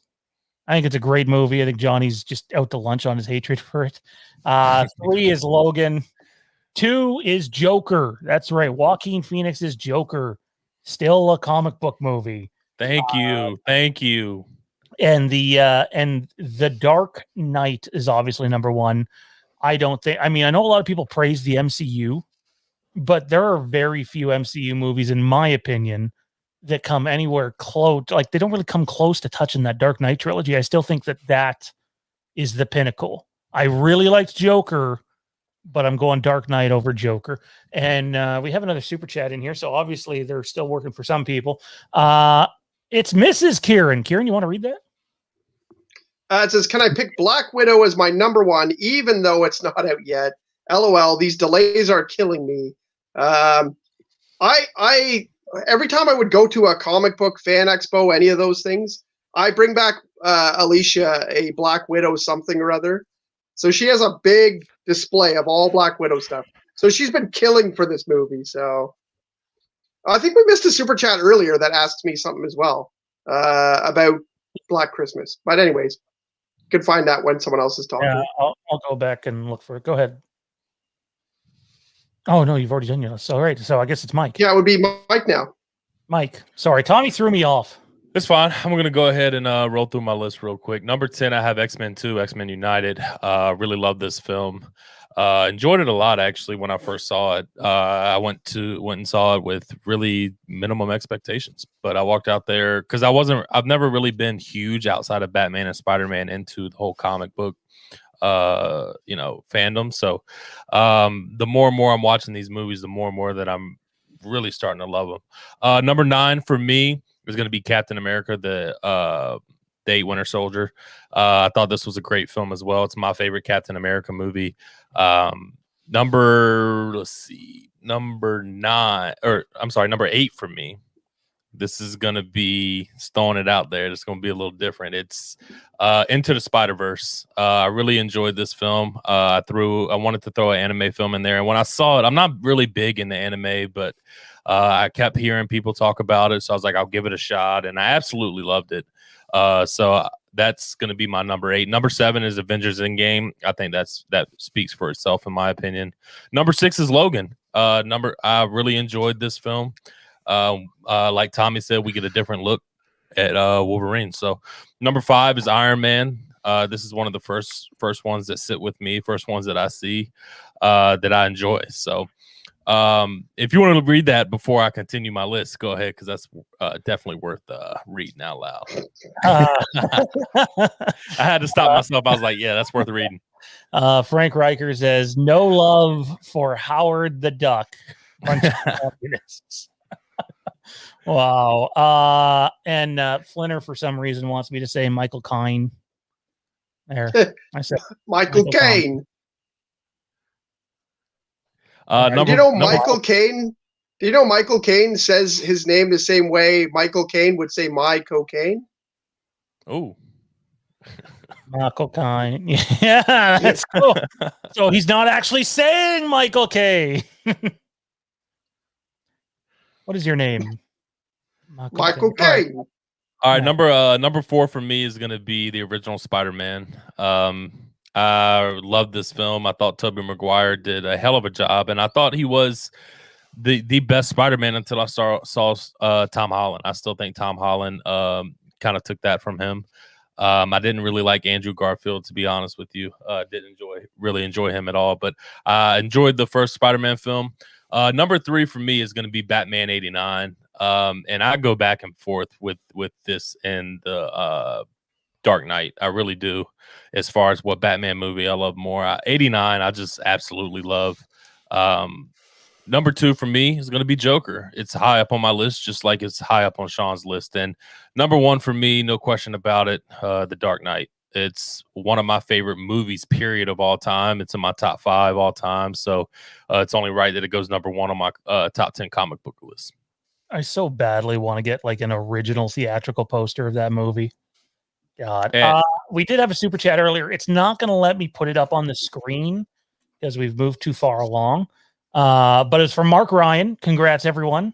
Kieron, what did you think of It's Me, Billy? I was blown away. I could not believe it was a fan film.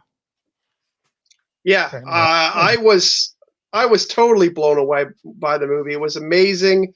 The things that stuck out to me were the sound, the music, and even there's a little, this isn't a spoiler, but there's a little spot where they're playing some Christmas music, and it's just fantastic.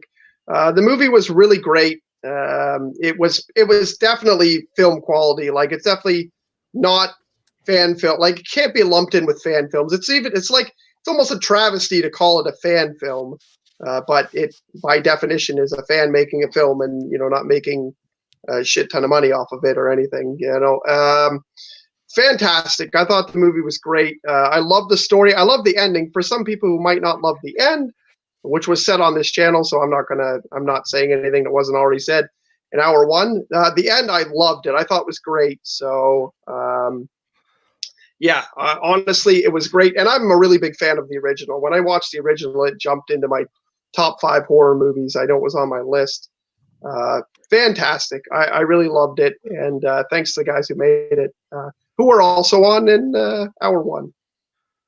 Yeah, no, they did just, you know what I think I liked the most about what they did is they found a way to make it suspenseful and a fairly good horror movie without having to have 10,000 pounds of blood everywhere. I know that's, what some people like, but when you watch films like Black Christmas and even It's Me, Billy, but specifically the original Black Christmas, you can tell where Halloween got its inspiration from. The DNA is all over it, in my opinion. So, Mike finished his list, so I think this is Johnny V. Johnny, yeah, I accidentally gave my number 1. So. I gave my number 1 too. So actually, Kieron, what's your number 1? Dark Knight, right? Wait, no. I wanted to say my number 1. My number 1, I didn't say yet. Go ahead. You want to know it? Yeah. My number 1 comic book movie is Watchmen. Oh, nice. I absolutely love that movie. I love that movie from the very start.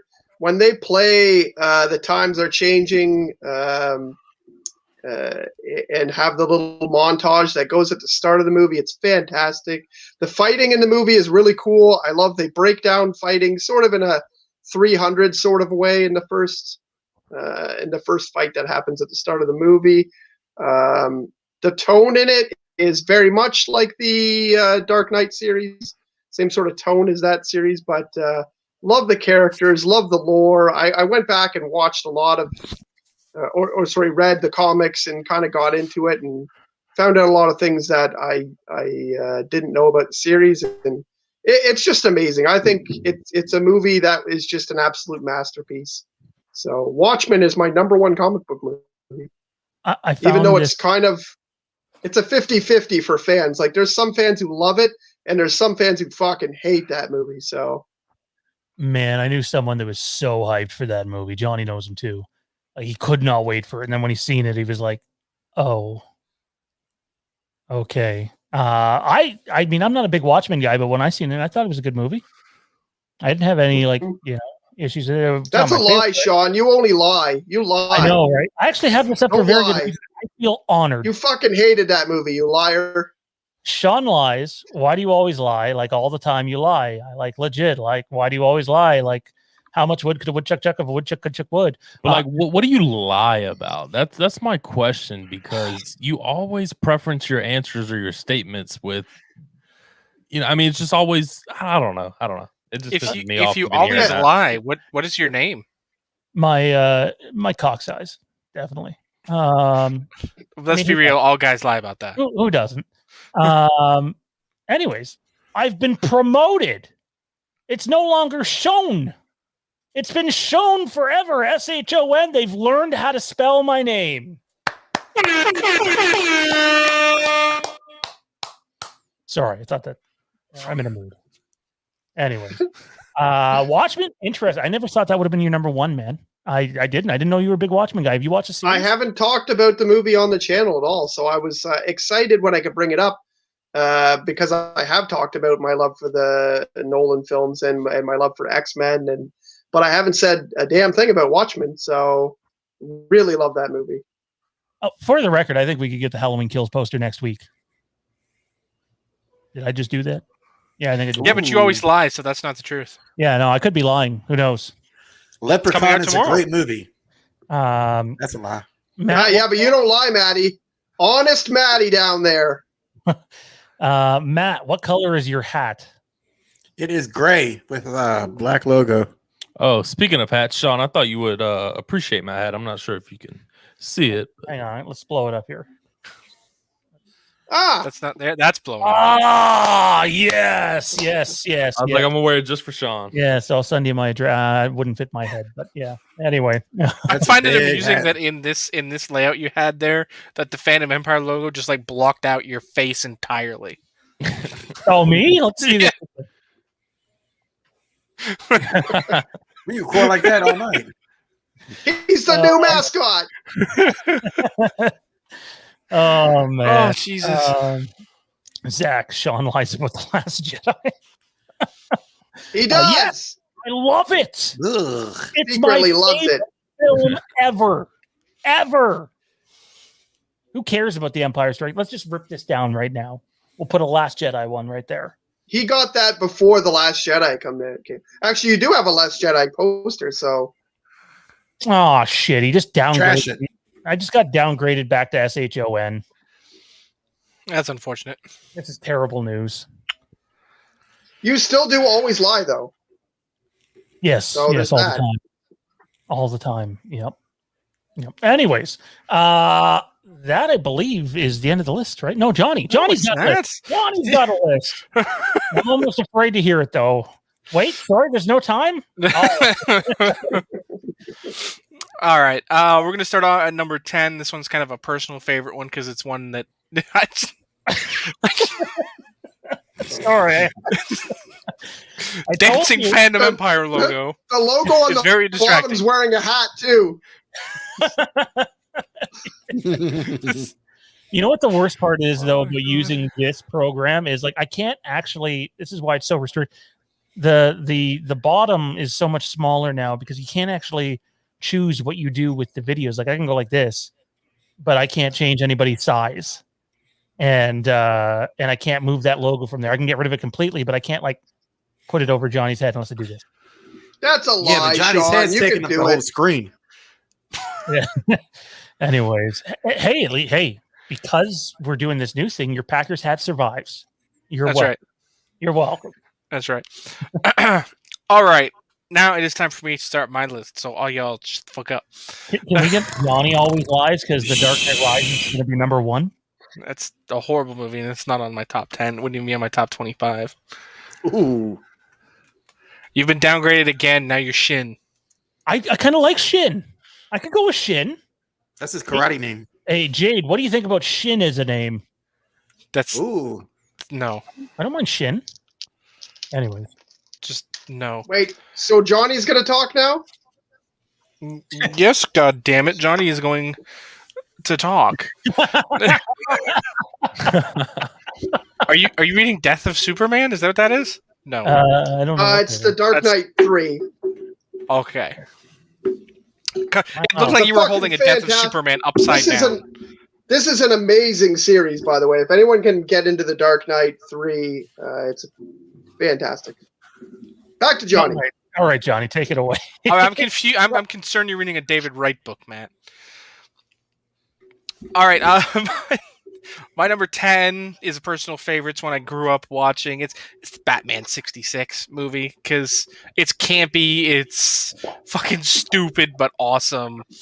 And it's number 10 for all of those reasons. I'm so glad you had that on. The helicopter's in that one, right? Positive. Yeah. Oh, man. Batcopter, the Batman Batboat. getting rid of the bomb. Batman getting rid of the bomb on the dock. Yep. Do you remember the episode? Sorry, we need to do like a whole episode dedicated to Batman from that era, the Adam West Batman. Do you guys remember the episode where him and Robin are about to get eat by the big plants? It's like their take on little shop floors. And oh my God, I just die at that every time. I need to get really high and watch that series because I've never gotten high watching that series. I remember where they almost got ate by the shark. The shark. Yeah, that's in the movie too. Shark repellent spray, buddy. Shark repellent bat spray. Yeah, yeah. Oh my God, we could do a whole episode. That would be a fun watch along. Just an episode of that, a random episode of that. All right, number 9 is Hellboy because I thought the casting was freaking amazing and I really just enjoyed it. I'm not gonna say much more because it's already been spoken of. Number 8, Batman the Animated Series, Mask of the Phantasm. That was I loved it. It was amazing right at that time when you're starting to grow up and Batman is already intense and just a great story leading to a villain reveal that I didn't expect because I didn't collect the toys or anything back then. So the big reveal wasn't spoiled for me, and it's just like, oh, damn. Number 7, Watchmen, for all the reasons Kieron already said. Number 6 is Deadpool because I love the Merc with the mouth. He's one of my favorite comic book characters, period. And Ryan Reynolds just is Deadpool. Number 5 is one that, you either love it or hate it, and it seems like I'm one of the only ones that love it. Doctor Strange. I just love it. I love Benedict Cumberbatch in pretty much everything. I can't think of a Benedict Cumberbatch anything that I don't enjoy. I love him as Strange. I just didn't like that movie. I liked it because it was so different than anything else we'd gotten to that point. I like that one. It's a good one. Number 4 is Guardians of the Galaxy, again, for all the reasons that have been spoken of. Number 3 is Thor Ragnarok because it's freaking amazing from the beginning all the way to the end. All the characters, all the new characters they introduced. Like, come on. Anytime you can get Jeff Goldblum in that kind of role is a good day in my book. That man is amazing. I'd watch that man read the phone book. He's incredible. He is absolutely incredible. He's so sexy. Wow. But it's Jeff Goldblum. Come on. I mean, you're not wrong because this is Jeff Goldblum, so I can accept that answer. Oh, look at that. Look at that. Nice. Wait, I have to know, is Jeff Goldblum kissing your cheek or whispering in your ear? He's whispering in my ear. So Jeff Goldblum, I went to go see him, and what he did was he said, "Wait, come over here." And then he came up in my ear and he went, "Ooh." And then we both laughed and smiled, and then they took the picture. Wait, like he started whispering the Doctor Who theme in your ear? It sounded like it was the start of Somewhere Over the Rainbow. Like it was like, and then we had smiled and laughed, and then they took the picture. And either way, I watched him do like 3 or 4 other weird things that made people laugh before the picture. Like he must have done that like 500 times. Like he must have made people laugh 500 times. Anyways, I'm more curious as if he whispered in the ear, "The Leprechaun movie sucks."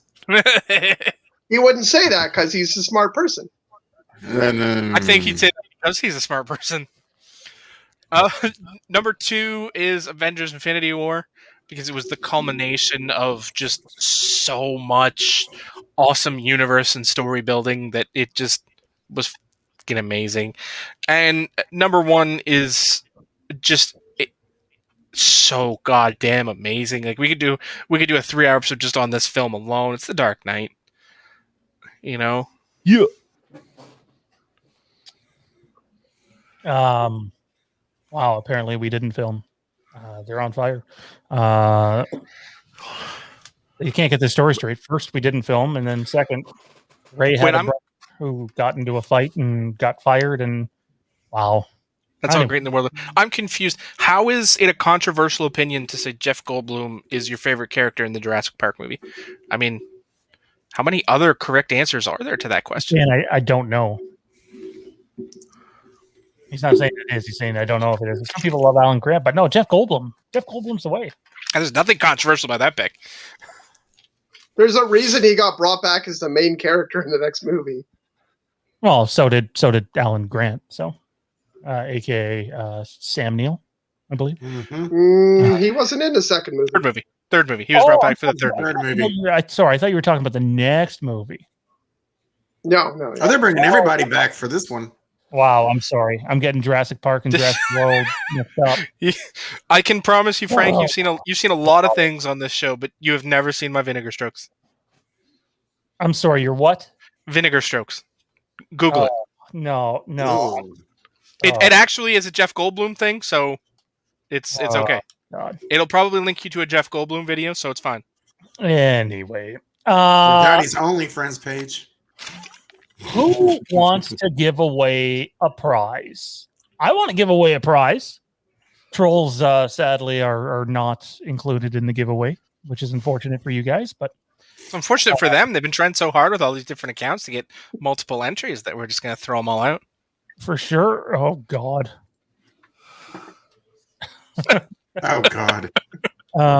It's everywhere tonight. It really is. Poor Mike is falling asleep over there. Google it, Frank. You'd love everything about that phrase. I just had a troll literally message me. It's under a fake account, claiming that Mike Bish is with us. Mike Bish is with us. Mike Bish is with us. All right. He is definitely with us. Yeah. Wait, you mean with them? Oh. Can he at least, Mike, before you drop the hammer on us, bro, can I have the hat? Can I have? Yeah. I think that's a reasonable request. Yeah, I'll give you the hat. I'll give you the Nick Castle signed poster behind me. No. You keep that. You need to keep something for yourself. I'll just put the hat on the Halloween Kills mask. Oh, what a setup right there. That'd be nice. So that'd be cool. I'd dig it. All right, let's give something away. Mike's new, so we're gonna use him. Actually, we're gonna use Matt. No, Matt has super chatted, so he's in it. We can't use Matt, so we'll use Mike. Mike, I need a. Sorry, these guys are obsessive. Wow, they're working overtime tonight. I've never felt so wanted in my life. Wow. Let's start booking. Just a sad, pathetic existence. He says with his fiance in the chat. Yeah. But yeah. Anyways. Crazy Boots Ray. Oh, now you're trying to convince me that you're right. I didn't see his name. Crazy Boots. That's clever. Damn right, Toronto. Damn right. Mike Fish is a double agent. He's actually a triple agent. Can I just say, if Mike randomly came out and was just like, I'm Val Pacino's brother, bitch. Mike drops fingers and walks off camera. It would be the greatest moment in Fandom Empire history. I'd be like, wow. He kind of looks a little Italian, so you never know these days. I don't know. He looks a lot like Kevin Pillar to me. You do look like Kevin Pillar, Mike. I don't know who that is. Damn. Yeah, he does. Player. He's a baseball player. Just so we're clear, he doesn't before the broken nose. Yeah, before the broken nose and the orbital bone and all that. Oh, that's good. Appreciate that. I didn't really notice it until now, but now I can't not notice it. All right, so I've been typing away here, muting myself every once in a while. Mike, I need you to pick a number for me between 1 and 13. 1 and 13. 11. Who's your favorite quarterback? Carson Wentz. 11. All right, now chill out.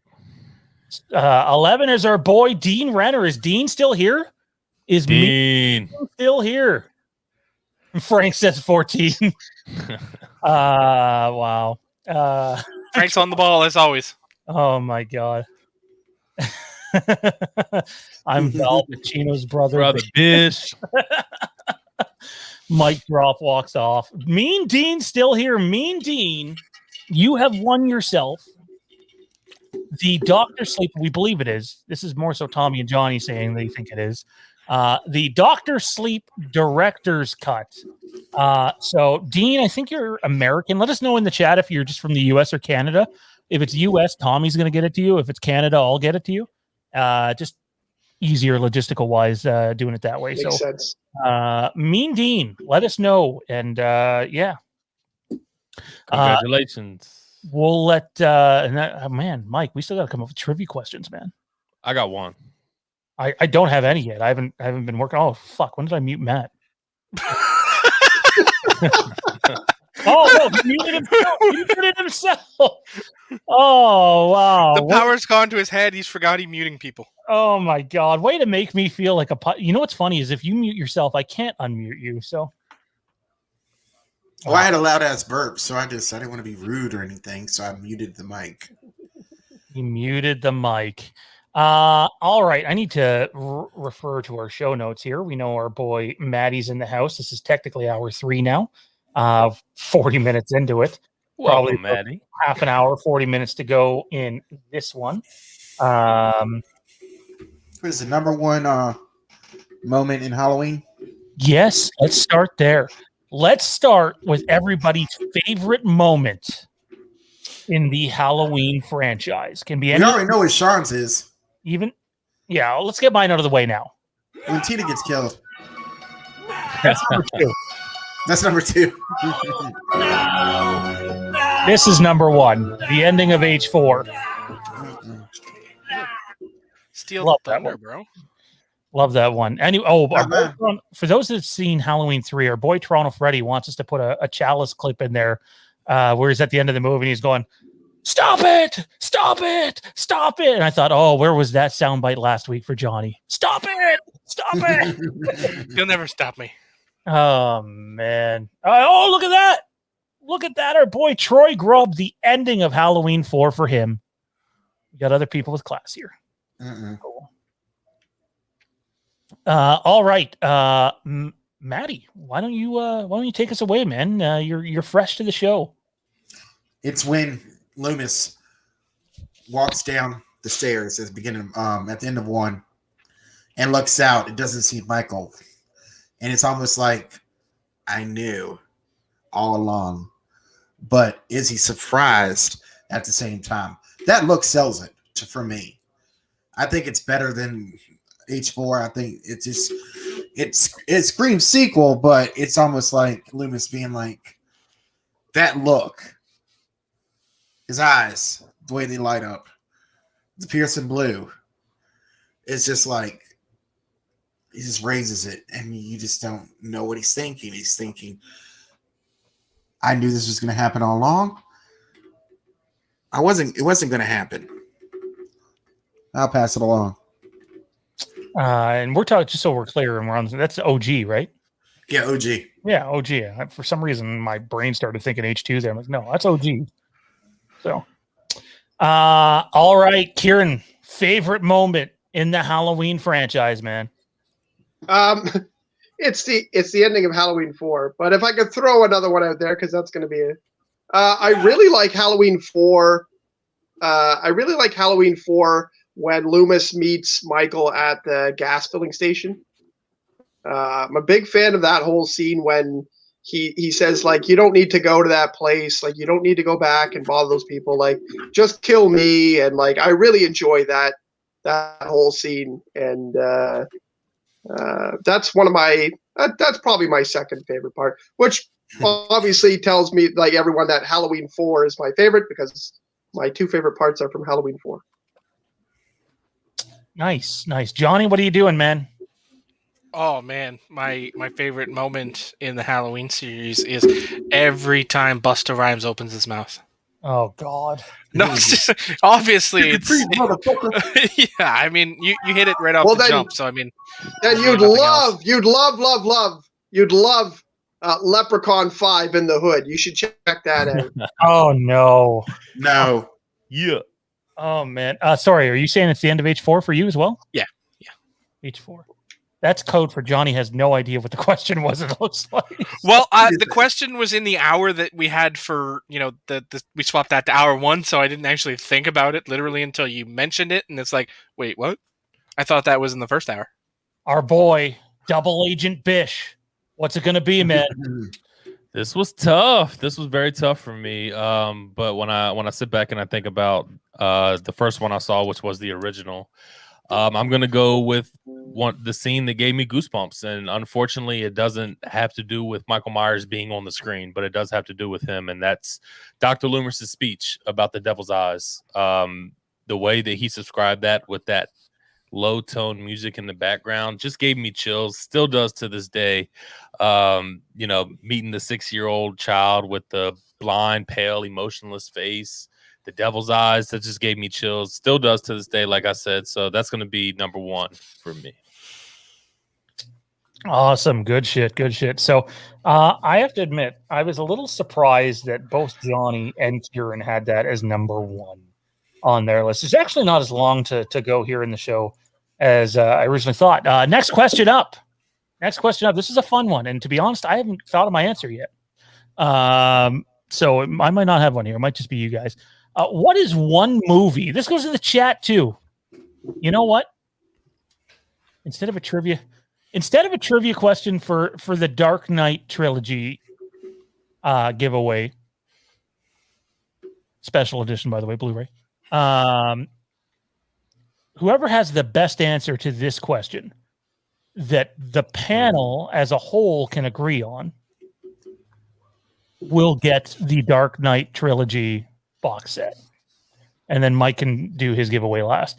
And that question is, what is one movie you have really wanted to see made that has never gotten made? So not a remake of something. It could have original source material. It could be a completely original idea, whatever. But it has to be a movie that hasn't been made yet. What's one movie you desperately want to see get made? And Johnny, I'm going to go to you with this one, hoping you have something, because I have. I have nothing. Just to throw. You'd hope incorrectly. I don't remember this question in the notes. I have an answer if you want to throw me up there. I did. If you want to go first, I'll think of something. On like these motherfuckers. No. Hey, get it right. A movie that I would really like to see made, that I wanted to see made for a long time. The X-Men are going to be coming over to the Marvel universe. We know this already. We don't exactly know how, but we know that's going to happen. I want to see the X-Men come in because everyone already knows who the X-Men are. We've got a lot of movies. We don't need an origin. I want to see Avengers versus X-Men. That's how I want them to be introduced. The Avengers versus X-Men comic book, which was a series, a crossover event of sorts. It was the big event of that year in Marvel, and it was fantastic. I really loved it. Whereas the Avengers are, a little bit more, I don't want to say powerful. The X-Men are, I think, beat them in strategy. And it was really awesome to see in the comic book. It was really hard to see, to think how the X-Men were going to take on the Avengers, but they ended up taking a little bit of an ass kicking, but it ended up being all the planning and strategic moments that got them over. Super excited about if that ever happens. I really would like that movie to get made. And also Leprechaun versus Hellraiser. So fuck the Halloween thing and go straight to Leprechaun versus Pinhead. Wow. Yeah, why not? Wow. Fuck that shit. That's something else. Well, Frank had an interesting suggestion, and I popped it up on screen, and I'll leave it at that. If I can go for a second, and thanks to Dan in the chat, Daniel, and Johnny and I used to talk about this for a long time. And yeah, I do think they've missed their opportunity on it big time. Was a Gears of War movie. I thought doing Emergence Day would have been perfect. Like, even if nothing else gets made, do a movie about Emergence Day. And am I saying that day wrong, Johnny? Is it Emergence Day? No, it's E-Day. Yeah. E-Day, yeah. Emergence Day.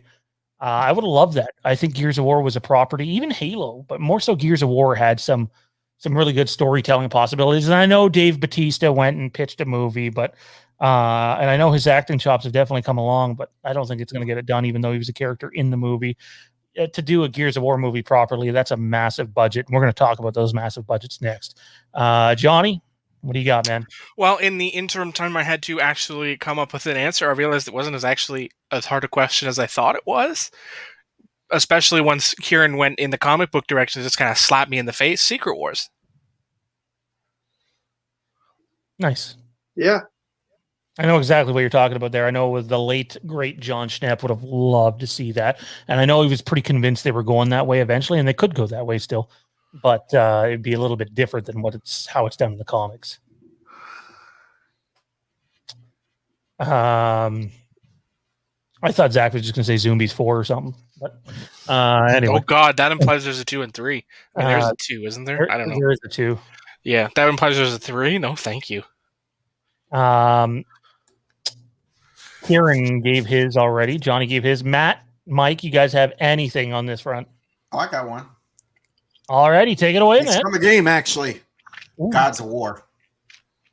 Oh, the God of War game? Mm-hmm.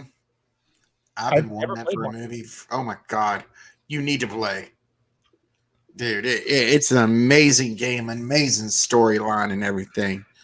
That they've got 4 out now, so if you get a chance to get that game, it's probably really cheap. You can pick the first couple up.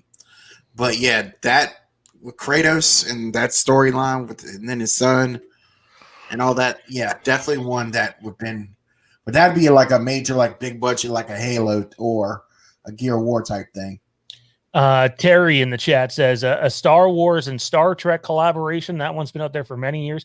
I don't I like the Abrams Star Trek movies, which I know most people are not a big fan of. I like them.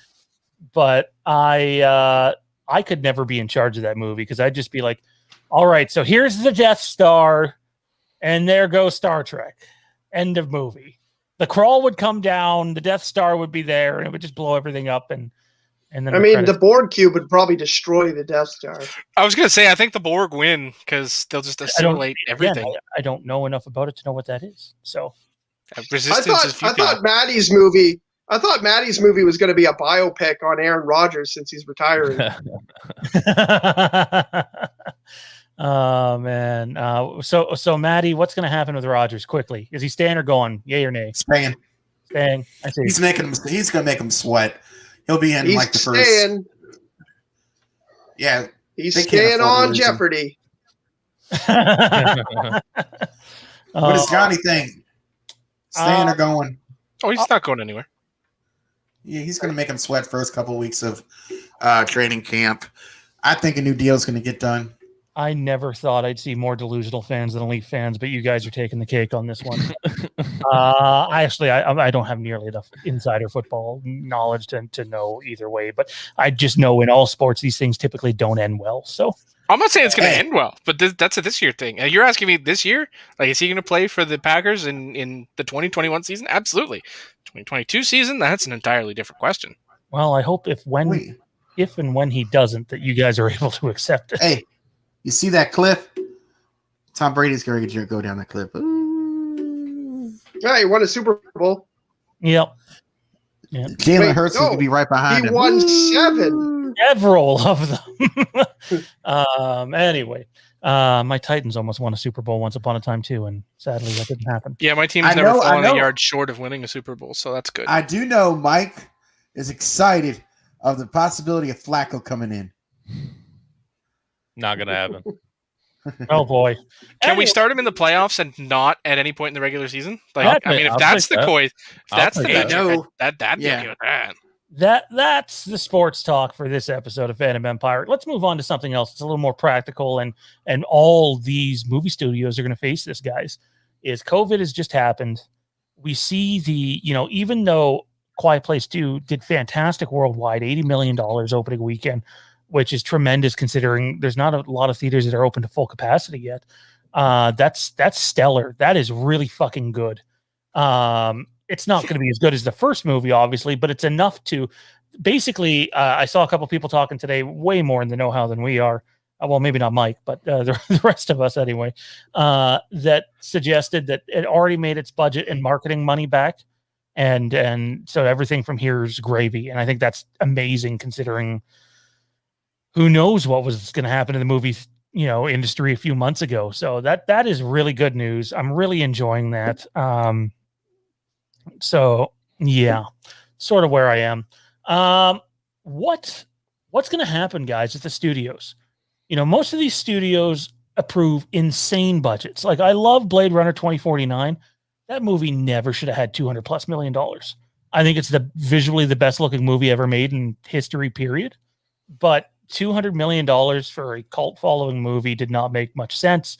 You look at all the new Star Wars, most of the new Marvels, basically anything that gets labeled a blockbuster hit has $200+ million attached to it without marketing. That's before marketing. After marketing, some of these movies are coming up with, $300-400 million just to break even.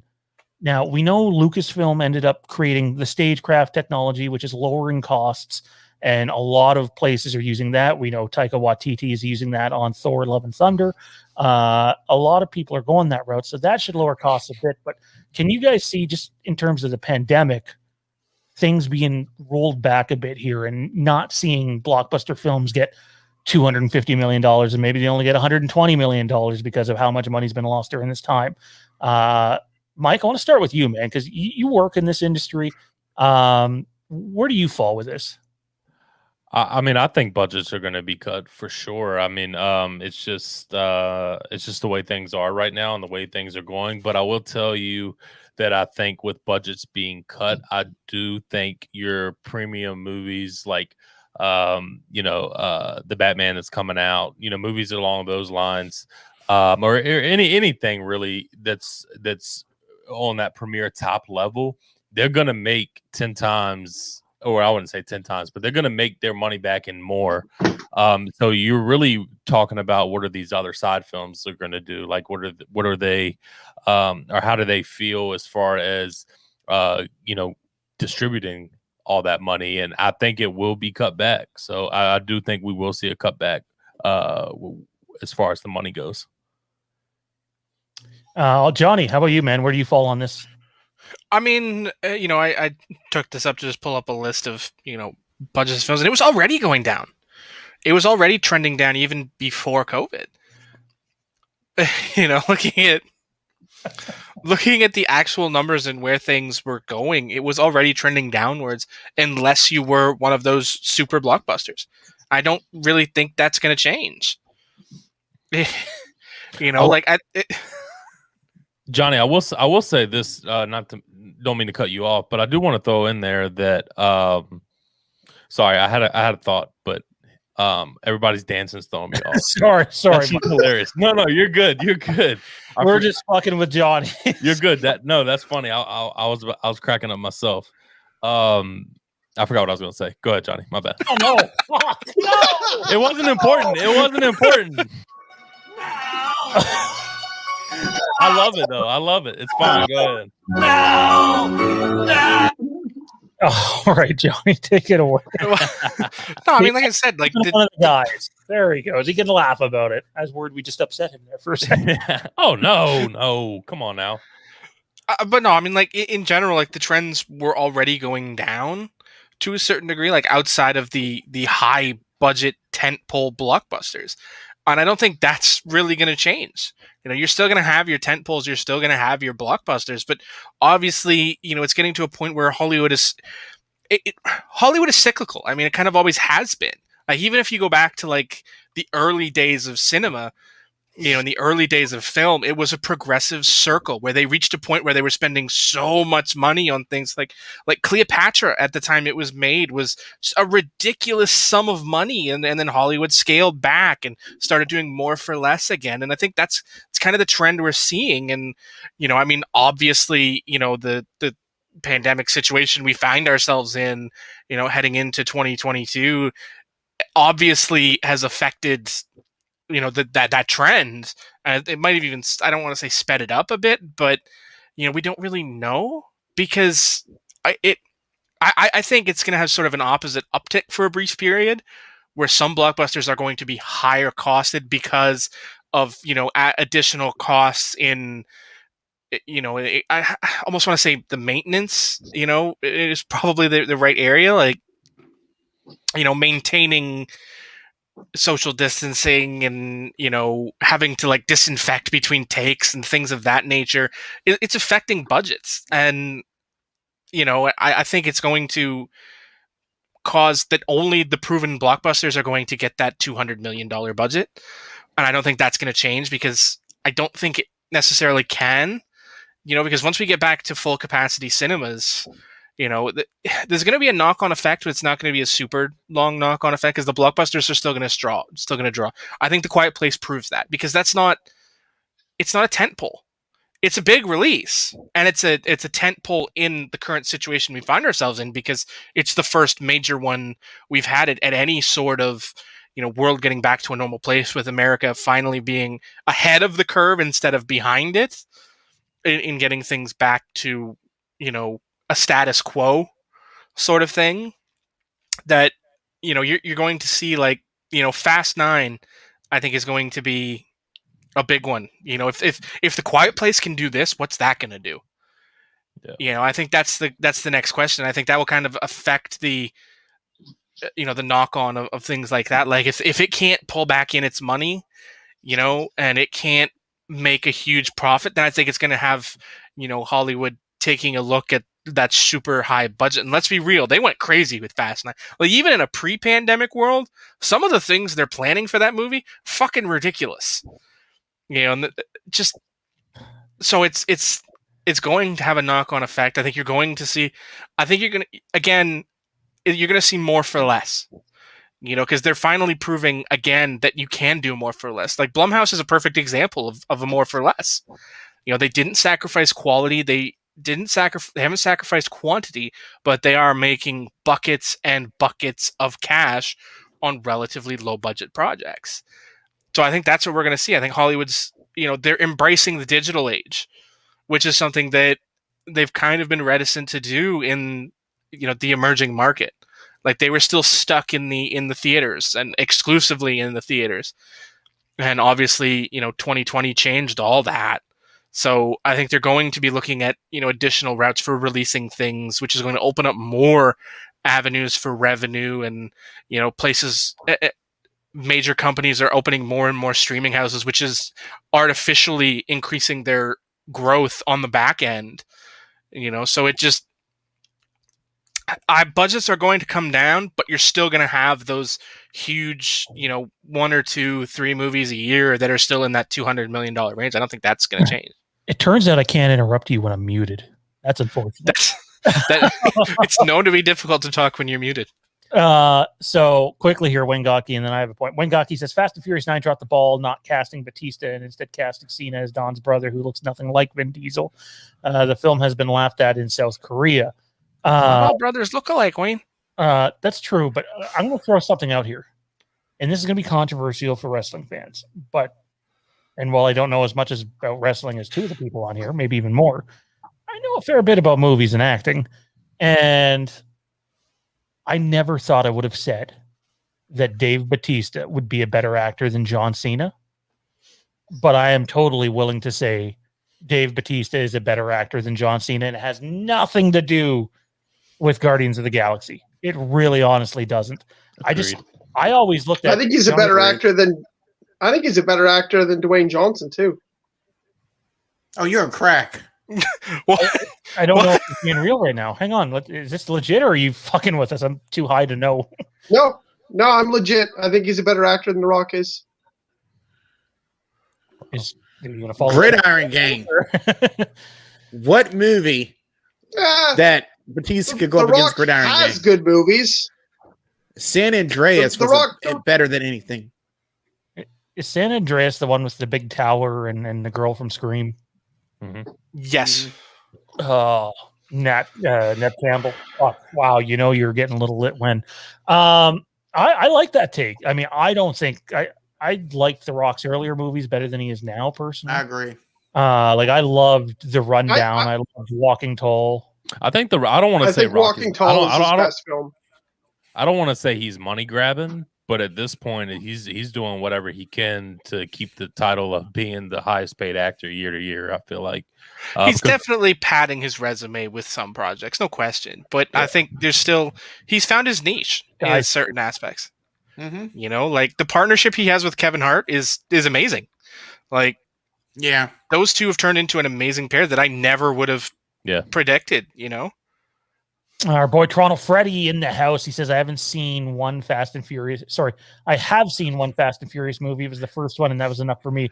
Yeah, you probably should drop out because, in my opinion, that's by far the best one, too. Yeah, is there really any debate about that? Yeah, it's the best one. I do like two. I'm not going to lie. The first two I really enjoyed, but after that, I really like Tokyo Drift a little bit. Tokyo Drift's not bad.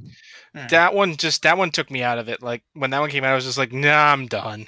I think Tokyo Drift is better than basically all the movies they've done since they came back. When it was about car racing, it was cool. When they become weird Hot Wheels superheroes, like the first movie was about carjacking DVD player, or was it DVD players? Or was it VHS players? It was that long ago. I think it was DVD. Like, they were carjacking electronics out of the moving trucks. Like that's amazing. And now here we are, super spies stealing tanks and helicopters and shit. Like, come on! It's like, literally. I think I they understand. actually just. I mean, honestly, it's really they have to do it this way, or they never. You know what I mean? They can't just stick to the same old thing. Which granted, to me, I think they should have just been done after. I would have been fine if they were done after Tokyo Drift. It shouldn't have become a franchise. Like, I mean, 3. I was fine with 3. I really liked 2. I'm not gonna lie to y'all. I really enjoyed 2. It still had that street racing in it. It still had the cars in it, so I was cool with that. And then Tokyo Drift, you didn't have a lot of the main characters in Tokyo Drift, so you can say what you want about that. But the first 2, I would have been fine if they would have ended it after that.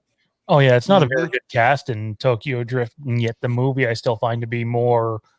Obviously it's more realistic, but like it's to me it captures me more than all this. Let's be real. Fast 9 is turned into an adult superhero franchise. And they've said it themselves. That's exactly what it is. I mean, you're having them at the red carpet of Fast 9 being asked, how do you feel about going up against Marvel characters? Like, what? Come on now. But that's where we're at now. I mean, that's where we're at with the franchise. So, I think they're going to stop after 10. That's what I hear. But, then again, I know the creators. Why? Money. We complain about it, but why stop if they keep making fucking money, for them? It's exactly why, as much as everybody says, oh, no, after Halloween ends, that's going to be it. It's going to be, it's called Halloween Ends, right? We're not going to see another movie till the 50-year anniversary. And yet, remember, Blumhouse, and it's not just Blumhouse, but like, I know I brought this back to Halloween, but like, if these movies, which are only costing them, not including marketing, the first one, 10 million, the second one, 23 million, the third one will probably, I'm assuming it'll go back down because it's not as crazy of a movie from what I understand. But like, if they're going to keep making 250 million off these, then those studios are going to be like, yeah, even though we told David Gordon Green we could do his story, let's say this happens and it's part 4 and it's Halloween continues. It ended, but now it's continuing. I mean, I totally agree with you. And that's what, from the outside looking in, all I see is people bitching about Fast 9. But then again, I look at the numbers and what the money that they draw in. Well, I'm like, well, damn, somebody enjoys these movies. It's like the Nickelback of movies. All right, chill out now. I like Nickelback. Come on now, calm down. Yeah, I don't hate Nickelback either. Like, ugh. Yeah, but people were just making fun of them like for a long time. If that's the point you're trying to make, you're absolutely right. Yeah. I'm not gonna lie. I don't get in my car and be like, "Hey, let me play this Nickelback." But like, if it comes on, I'm like, "Okay, I can get down with this song." But I'm not hopping in the car going to the beach like, "Hey, throwing that Nickelback." I'm not doing that. I don't think you want them to be saying Rockstar. You know damn good well you rolled up to be playing Rockstar. No. See, to me, that's when Nickelback went way. By the way, I love this just organic conversation that's come out of nowhere. Although now we're officially on the time limit, we can only go for 51 more minutes, whether we want to or not. So it will shut down. Nickelback's first couple of albums, though, Too Bad, How You Remind Me, like that to me was good Nickelback, and then like immediately following that album, or maybe it was the album after, everything became like way overproduced. Yep. Like most of music today. I was going to say, I think that's the entire music genre in that period. Yeah. Yep. Anyways, Dave Bautista, John Cena. I'm curious to get the wrestling guys' take on this. In my opinion, John Cena was always miles better on the microphone than Dave Bautista. It's not even close. Heel, face, whatever. Again, this is coming from Cena was never a heel, What? I always thought John Cena was one of the best on the microphone ever. I mean, that organic conversation that he had between him and Roman Reigns. Oh, that 14-minute conversation. Oh, man. I can do it better part-time than you can do it full-time. That is probably his best. You don't remember him being Word Life and taking I remember that and all that. He was a heel. Yeah, he was a heel. He came in as a heel. Hiring B Squared to stab heel. Carlito. They had a No. When he started, he was a full-on heel, Matt. He was like, if you go back to the start, he was a. Well, no. If you go back to the start, heel. he was a white baby match, face. right? Oh, He was sorry. a white meat baby face. After Ruthless Aggression, the first. Yeah, after the Halloween party in 2002, there's a SmackDown Halloween episode where he dressed up like Vanilla Ice. After that, the rest is history. By God, wrestling talk just broke out on Fandom Empire Live 100. That was my terrible take. I mean, if you talk about promos, though, it's a tough metric because I think you're comparing apples and oranges to a degree. Like, Cena's better off the cuff. And Cena can go out there, and if you say, you've got 10 minutes, talk, he's going to do an amazing job. But if you give Batista a good script, he's going to cut a great promo. Like, look at some of those promos he cut, like in that in the era where he quit the first time, where he was doing the spotlight in the chair, and wearing the cast on the arm and in the wheelchair, and those were good promos. By the way, how awesome of a callback was that to Brett in the wheelchair? And Brett was in the ring with him when he did the quit thing. So that's hilarious. I mean, if like you compare the two that way, like Cena's great off the cuff, but off the cuff doesn't lend itself to Hollywood. Like unless you're getting into like the comedic improv genre, that doesn't really help you. You have to be able to deliver a script, and Cena's worst promos are the ones that you can tell are heavily scripted. No, I agree. I think everything he does is on the run. It's what he does best, and I just don't. I've never liked Cena's acting as far as the big screen or anything like that. And people love to compare him to The Rock. Rock had the whole image. He had that Hollywood image from day one. I mean, you knew if you lined everybody up and you could pick one person who's going to Hollywood, it would always be The Rock. He just fit that mold, and to me, he capitalized like crazy on it. I think the main difference between the two and all of his timeless classics, right? I think Sean can agree with me on this. Wrestling needs to be saved, and there's only one. I'm sorry, WWE needs to be saved. Oh boy, here we go. And there's only one person that can save it. Yeah, we can have some CM Punk here in this chat. Yeah. CM Punk. I don't know about all that. I love the man, but no. My whole point. Bullshit. No, you can't. You're still gonna have the shitty riders though. Exactly. This just in. Frank Riker loves Nickelback. Oh, God damn it, Frank. That's what I'm talking about. Oh my God, Frank! If you want to save the WWE, then I hate to say it, but Vince needs to walk away. I agree. If that doesn't happen, there's no. I agree. I just want to say this on the wrestling bit before we bring it back to acting between those two.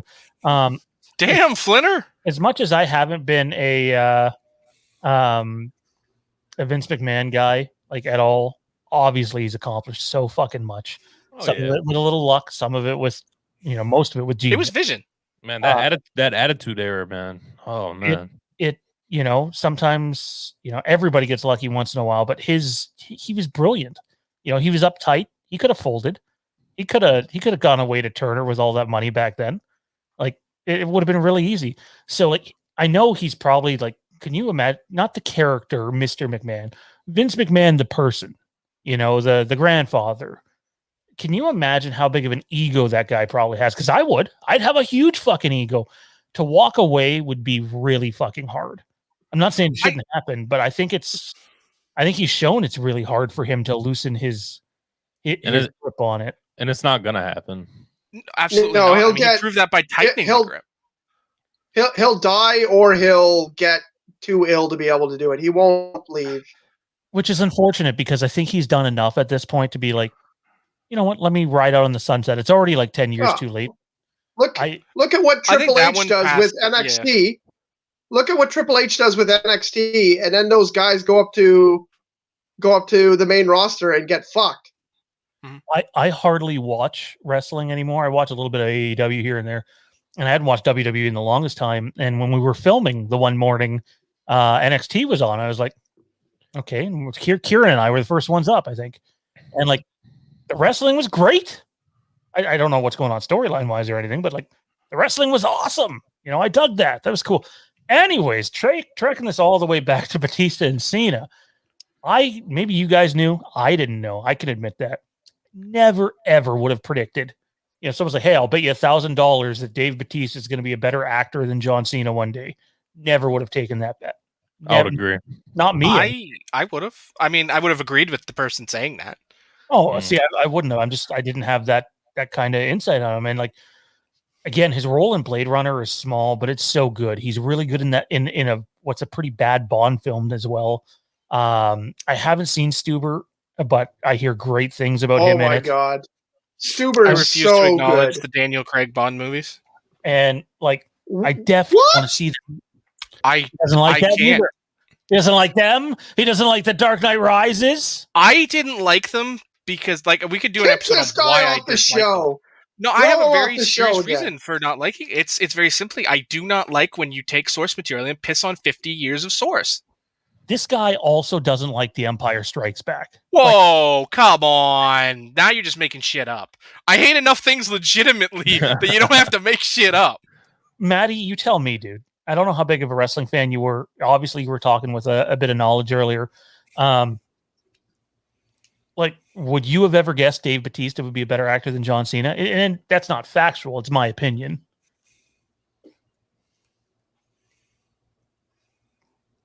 No. All right. Was there a leg there or just massive? he had to ponder his answer. No, sir. I don't like it.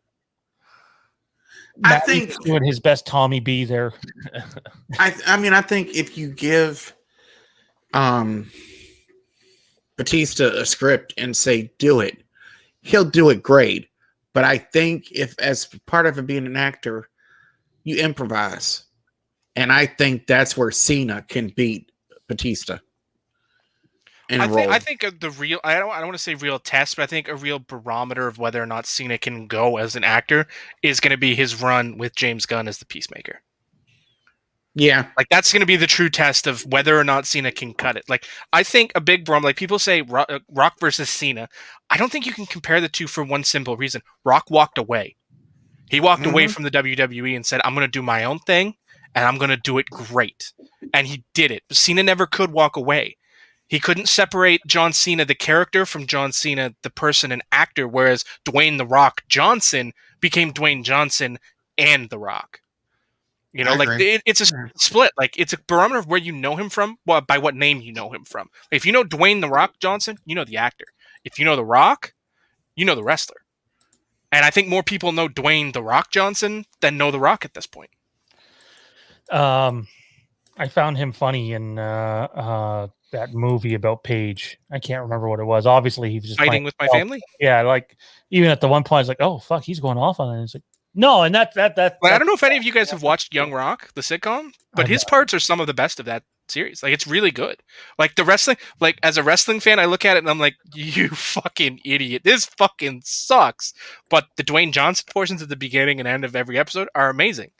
It's the stuff in the middle when it's about pro wrestling that I just kind of go, seriously? Dude, Dwayne, this is your family's legacy. What are you doing? I want to bring this up here because I haven't talked about this band in a long time, and I heard a song by them. Have you heard Trent Reznor's cover of the Halloween theme? Yes. I have. I think it's great. I don't think it would work on a movie, though. Like, I don't think it ever gets, loud enough necessarily. Didn't we use that as a theme for one of our shows back in the 1138 days? We might have. It's very like creepy take on the Halloween theme. Kieron, you a Nine Inch Nails guy? No? Yeah, I do like Nine Inch Nails quite a bit. Me too. And actually, I've been told I look like Trent Reznor before. All right. You know what? You can't look like everybody, dude. Like, who don't you look like at this point? Like, look, really? Come bring on. up a picture. Bring up a picture of him. This one I think is actually kind of true. That's like guy not looking like John Wayne Gacy. The fuck, dude?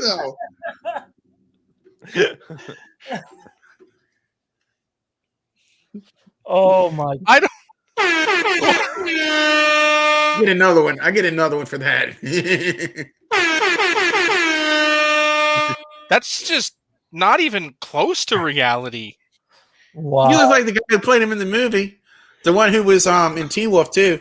Frank Well, said. okay, but that's not John Wayne Gacy. Frank Yeah, says, "Let's agree they will never win an Oscar."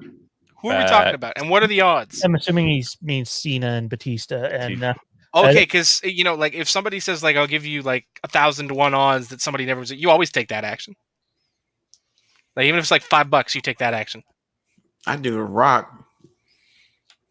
wow. If I had to rank them, who's got the best chance? I'd probably say Rock, Batista, and Cena. So let's go back into the chat here. For that, I mean, I'll just say this: I almost guarantee Dwayne The Rock Johnson will win an Academy Award at some point. It'll probably be a Lifetime Achievement Award, but I think he will get an Oscar. The participation award. It is the participation award of the Oscars, but it still counts. You got to work for that award, though, man. You got to work in a lot of movies to get that. So He's been working. Mike, as I look for the winner of mine, why don't you ask your question so they can get working on answering it? All right, so here's what we're gonna do. Tommy came up with how we're gonna figure this out. So, I'm going to ask a good question, and we'll do about 5 minutes to get your answer in. And everybody who answers correctly will be put in a raffle, and we'll figure out the winner then. Okay, so we won't be announcing the winner of this one till next time then. Maybe. Unless we probably. do it super quickly. So we'll see how many people answer correctly. We'll go off that. Hopefully we can get it this show. All right. Yeah. So my question is going to be, I believe the original Halloween took a total of 20 days to film. How long did the opening sequence take to film? The POV shot, that first scene. How long did that take? I almost blurted out the answer. Yeah, that wouldn't have been good. Whoops. Thankfully, you didn't. But I'm in a state of mind where I could have, and that's the important part. Wait, But how you did didn't. Johnny get highlighted? I didn't even click that. Obviously, you did it. You're Uh, literally the only person who could have. oh boy, Filthy Dan's in the house. Hey guys, stopping by to show support. Thanks, man. Appreciate it, dude. We got to do something again real soon, man. Real soon. So did anybody see any movie ideas earlier that they really liked? Did let me remember. I'm looking back now, trying to guess this here. This is great streaming coverage here. You know what? Even though this might say, oh, there we go. There they are. So here's some of them. I also like it when Loomis gets herpes from drinking out. Oh no, sorry, wrong one. It's a different comment. A Sound Painter Studio, a movie with the new Punisher and Deadpool. That'd be cool. That'd be fun. I like the Deadpool. New Punisher isn't John Bernthal? I'm assuming that's who he means. I like the Deadpool movies. They're cool popcorn flicks. I wouldn't have had them in my top 10, and I didn't. But yeah. How about Thomas Jane with that one? That probably wouldn't work. Bernthal would work better because he just get off at him all the time. I like Bernthal blowing up like Deadpool, like just like unloading on him and then not killing him and then just deciding he's just going to keep going until he dies would be great. I think you do that and like you just have like Deadpool's mouth just keep talking because Deadpool can do that, and just like have him keep talking and regenerate from a pair of lips. So it would be like the Marvel. 2 more minutes. It would be like the Marvel version. It would be like the Marvel version of the Black Knight and the Holy Grail. Oh boy, our boy Dean Renner's back, the winner of the Dr. Sleep Blu-ray. Did Dean ever answer if he was from Canada or the US? I don't think he did. I don't recall seeing an answer on that one. I got Mean Dean on Facebook, so I'm sure it probably says on there. So if not, you can always just ask him there. Daniel said about the Gears of War movie, but I said that too, so that would make it seem like I'm playing favorites, but I really do wish there would have been a Gears of War movie. All right, we got a winner. We're going to go with Frank Reichert. Took 21 days to film that opening scene of Halloween 1978. 21 days. Wow. Is he the only one that got it right? He's the only one who got it right. Everyone else is like 2 days, That's wrong. 2 nights, That's wrong. 1 day. I was just the joking. movie took 20 days, so he was doing the same He was bit being as an ass. he Being did frank, the being same frank. The only one fucking who bit said as he 21 did days is earlier. the answer to your question. Yes. He we got also 30 said number 30 14 seconds to out of get your answer 13. in. 30 seconds to get your answer in. I'm aware. He used that same joke twice. God damn it. Dean says U.S. For some reason, I always thought the first Halloween movie filmed for 28 days. I might be wrong.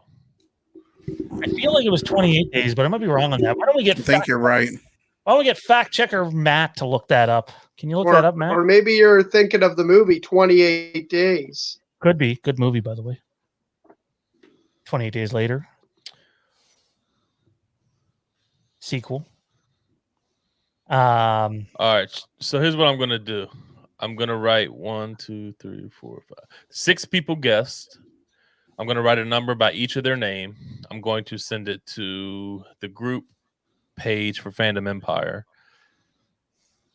Or actually, I'm going to send it to Sean, and I'm going to let Kieron guess a number. And Sean, you're going to read that number off for me. All righty. Let's see who's going to win. Can I get in on this? No? All right. Well, fuck. It took 20 days to shoot. The 4-week period in May of 1978. That's where I got the 28 days from. Was they said it was 4 weeks. So It took 10 days to write the script. So maybe just adding days. that I believe. If you've sent anything, Matt, I haven't got it. Oh, there it is. Matt, Mike, sorry, you're both on here. All right, Kieron. So 1 through it's 7. 1 to 6? 1 to 7. Oh, okay. Well, my number is 6. My favorite single digit number is 6. Time out. There's Not one, 69. There's 1, 2, 3, 4, 6, 7. I'm Is an that on idiot. purpose? Are we missing someone? 1, 2, 3, 4. No, we're not. That was my fault. Sorry about that, guys. I'm Okay, not it's the that last high. person then. Like, Whatever the last name was is number 6. all right, it's going to be the last one, Sean. Who is that? It's Cat 73. Cat 73. Kathleen, we have I don't know if I have her on Facebook. She's in the Fandom Empire Den though, so we can She's a supporter of the Rick and Morty fan show sometimes too. So Yep. And I think she Nice. popped over and checked. She hates Leprechaun. That's the extra bonus. Congratulations, Kat. You're getting the Best Buy Steelbook of John Carpenter's Halloween. Can I see the back of that? Oh, never mind. Turn it around the other way. Turn it around. Turn it around. I went and bought 3 of them as soon as they released. Oh, I'm you're gonna scratch one of them. guys. I am. But it led me So to what do you're nice saying things is like you this. still have an extra one? I gave one to my sister, and I have one that is open for me. Yes. Where's your sister live? Is she in Dinwiddie too? All right, Matt, come on now. Put my location out there. People gonna come for me. Uh-oh. Yeah, he can't tell us that. Then we'll have their super secret base of location for where our trolls operate out of. Oh yeah, the troll base. Oh, but I did talk to Mike on the phone. We are going to try to go down to Wilmington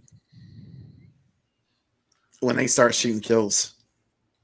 Yeah. Also, he knows people in Raleigh, which ain't that far away, and I know people in Raleigh. Well, it's also really weird from a vantage point perspective because like you can't see Maddie at all. Matt at all. He's just talking. Oh, you got hands. You got hands. I actually told Matt we need to take a trip to where they filmed 18 in Charleston so we can go ahead and tour Jamie's house because because it's abandoned and somebody owns it, but they let people go back there and go inside the house and look around. So we need to do that. I'm gonna take some sleeping pads. We go there one night. I mean, sleeping beds. Let's do it, man. You say sleeping pads? I think you said pads. I said pads. I'm into sleep pads. Is that anything like a sleepy cap? I'm getting tired. I don't know what the hell I'm saying. I guess it's a good time to tell the Rick and Morty fan show that's going to happen right after the premiere is going to be a big giveaway show too. So I got tons of shit to give away. And that's June 22nd. Nothing nobody wants. I'm just joking. All right, just to let everybody know, Sean is out right now. He has an internet outage at his house. Nice. Said he will be right back. He said, Kieron, you're more than welcome to bounce off if you need to go. I kind of need to go too, but I'm going to wait for Sean to come back. Let's just how the heck are we still on then? Like what? Just all go. Let's just all go and Sean comes back and we're gone. I feel like Sean would like some outtakes of the final episode of the 100. But hey, you never know. I used to watch that I show. love y'all, but I got to go. All right, Matt. Hey, appreciate you tuning All right, in, man. joining us. Later on, Maddie. All right, gentlemen. Y'all have a good night. Later. So I can't remember. Did anybody else have Batman 89 in their top 10? Or was I the only one? I did. I was gonna say it was in a couple of choices. I was at 6. Okay. It was in yours too, wasn't it, Johnny? It was not. I only had Batman 66. But not in yours? Oh, 66. Okay, yeah. Gotcha. Holy crap. So that's a cool feature. You guys got to continue the show even though the internet went out. Yeah. It's all well and good until we try to end the show. That was wow. I like that. It is good to know that it's not completely dependent on you if something goes ape shit. Oh, I was just like, really? Come on. This is all Kieran's fault. It's always Kieran's fault. Clearly not. I'm the real, nobody knows. I'm the real double agent. Everyone knows that.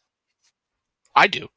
I don't know if I have like a movie to pick out of those guys. I think we need to ask another question and get the hell out of here. I got to be off in 8 minutes time. So how's everybody feel about one more question? I can do that. Yeah, we can do that. All right. So here's what we're going to go with.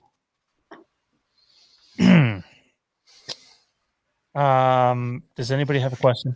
Yeah. What was the name of the hotel in The Shining? That's too easy. I was going to say, really? Wait. I mean, the only way you could have made it easier would have been like, now what is the name of the hotel? Hang on. Before y'all answer, let me go ahead and turn this around. Anyways. Oh my God, that's beautiful. Beautiful, beautiful, beautiful. You beautiful people. Sean, what are you giving away for the second one? We are giving away the Dark Knight Blu-ray Special Edition Trilogy. Packed with extras. I know there's a 4K version of it, but it's packed with extras. Kieran's looking for it in his house now. He's like, I got that.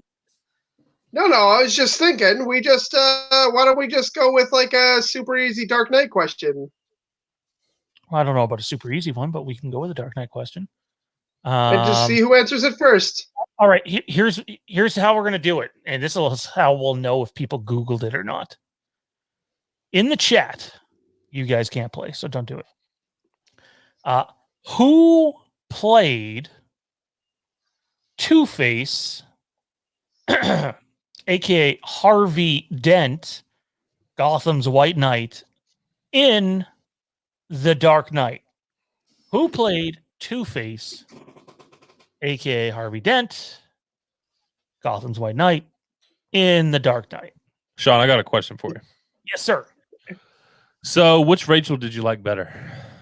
Oh, Wow, we're on there. there's not enough time. I could do an episode on this. I know. Why is her name slipping my mind? Dawson's Creek girl. Katie Holmes. Katie Holmes. I'm a big Katie Holmes fan, so it's super hard for me to choose because I really like the one in The Dark Knight as well. But I would have to go Katie Holmes just for a nostalgia feature for me. I really don't like Katie Holmes at all. But well, okay, just stomp on my heart, Sean. That's fine. But fuck you, Mike. No, bitch, out. I thought she was amazing in Batman Begins, and I don't like her as an actress at all. And I thought she was great, and yet, well, this is going to sound terrible. There's just something about Maggie Gyllenhaal that I gotta watch what I say here. There's something about her. There's something about her. I had to stop myself because that could have gotten in trouble. So is there something about her that makes you big, like you were saying earlier? It makes you big. No, the exact opposite. My God, hang on. I'm gonna type it in the private chat. I'm not saying it on air because who knows what could happen then. Oh my God. Don't let the fucking double agent see it. I'm posting it online. It's going to be on Discord any minute. Yeah, don't say that. Yeah, don't say that. No, well, clearly not. Yeah, don't say that. You can't say that. The structure, I don't know. When Johnny says don't say that, it's a bad thing. It's a bad thing. Oh man! When I draw the line, you know how far you've gone. Well, I didn't go there. I'm just saying. No, but I mean, I'm saying, when I'm the one drawing lines, I want to. I'm simply saying there's something about it that really bugs me. I mean, there are definitely some people in Hollywood who that describes, but sure. Did we get any Harvey Dent answers yet? Oh, definitely. We have several actually. One in was. First one was Zach Arnold. Mr. Zach Arnold has one, as long as he doesn't already own it, because I know he has a massive collection. Zach Arnold has won the Dark Knight Trilogy Blu-ray Special Edition.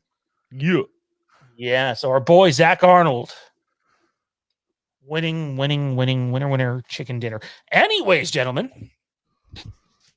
All right. Who played Harvey Dent in Batman 89? What's it for? Just for fun? Yeah. Is that an open? This is for nothing. Can anyone answer it? Yeah. I just want to know if you guys remember. Who we have here? That guy. Perfect. That guy played it. It was. Wrong movie, Flinner. Oh man, good stuff. Zach Arnold is quick. He's like Quick Draw McGraw. No last name doesn't count. John Cressup, winner. Oh, I mean, it's for nothing. So I mean, what else? Nothing is pride. Pride is something. I don't know who that is, Alex. Bilt D. Williams. Do you know Bilt D. Williams? No idea. No fucking clue whatsoever. That's it. Episode 100. 3 hours, 37 minutes and counting in the books. Big thank you to Dave McRae, Lee McCoy, aka Drumdums, Nick Pusch, Tommy B, Matt Whitfield. Our chat mods, Toronto Freddy, Frank Riker, Jade. You guys were all over the place. And even you guys were here. We're all over the place. You guys were great. DMT, I forgot DMT's a mod now too, and I've seen he was removing people too. DMT was giving some bitches, some mother Canuckers, some stunners. It was cool. DMT had it going on, and I loved it. Oh, hell yeah. He had it going on like Stacy's mom. Wow. Stacy's mom has got it going. No, come on. I mean, I know how high you are if you're making Fountains of Wayne references. I don't. Didn't the lead singer just die in that band? I know who's not got it going Not on. too long ago, I think. It wasn't too long ago, but I think you're right. It's appreciated, everybody. Everybody who showed up, the 40 of you that stuck through all of this, to the 150 people that were here earlier, to the trolls. Nah, fuck you. To everybody else, it's appreciated. Thank you. It's been a lot of fun. Johnny, where can everybody find you at? What are you doing these days? Oh, man, you can find me here, there, and everywhere. You can find me in the Fandom Empire Discord. You can find me at Bros Before Pros. And this Sunday, we're going to have a super fun stream, assuming my package arrives on time. I finally tracked down a Series X. Nice. Cool.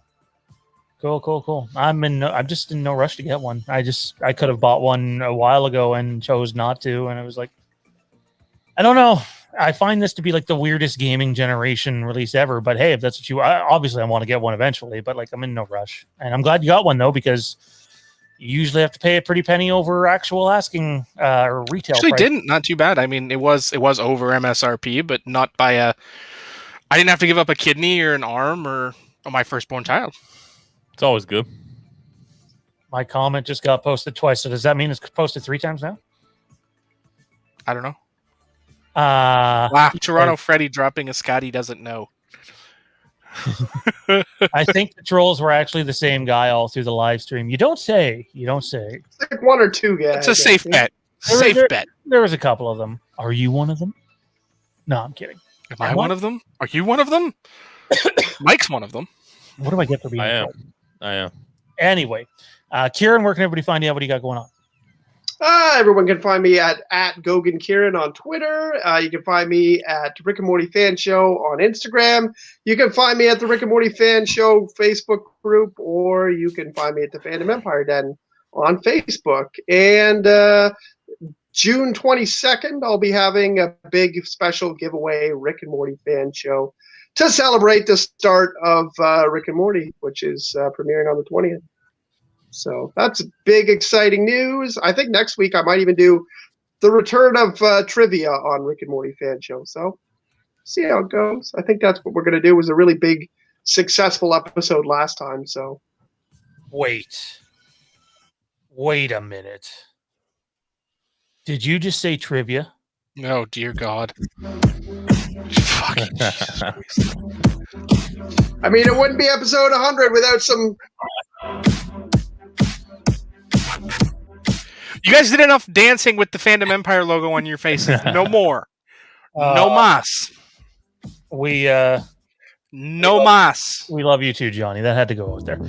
Anyways, Mike, where can everybody find you at, sir? You got a lot going on and a podcast going on.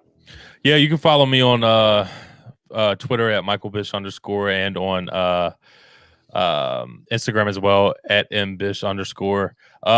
Podcast. We just dropped episode 3 of the Take One podcast. We just had Matty Carter-Ropo on there. You may know him from Stranger Things, Dumb and Dumber 2, which is Sean's favorite movie. A series of unfortunate events and a lot more. So make sure y'all go check that out. It's on Spotify and on Apple Podcasts, the Take One podcast.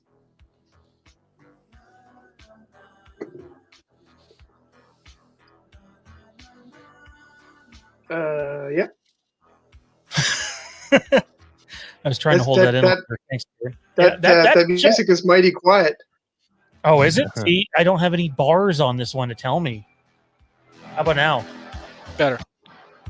You can check us out, Facebook, the Fandom Empire Den group, on Twitter and Instagram at FandomEmpireNow. Check out the Patreon, patreon.com/FandomEmpire. Don't worry, we don't just, take you for your money. It's not.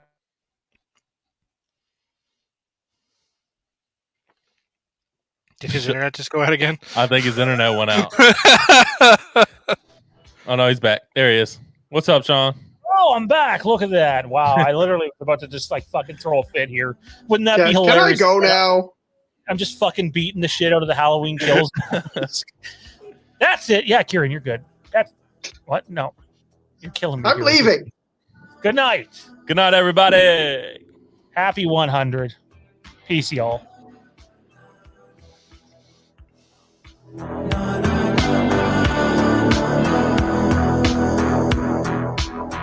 Who will blink first? Who's gonna leave first? The end of the stream. It's chicken. Are we in a standoff? Like It's a game of virtual chicken. I think it's more likely that you're going to go first because your internet's going to go out. Well, it might. I don't know what the hell's going on out there right now, but like fucking hang on. Gotta get this one up there.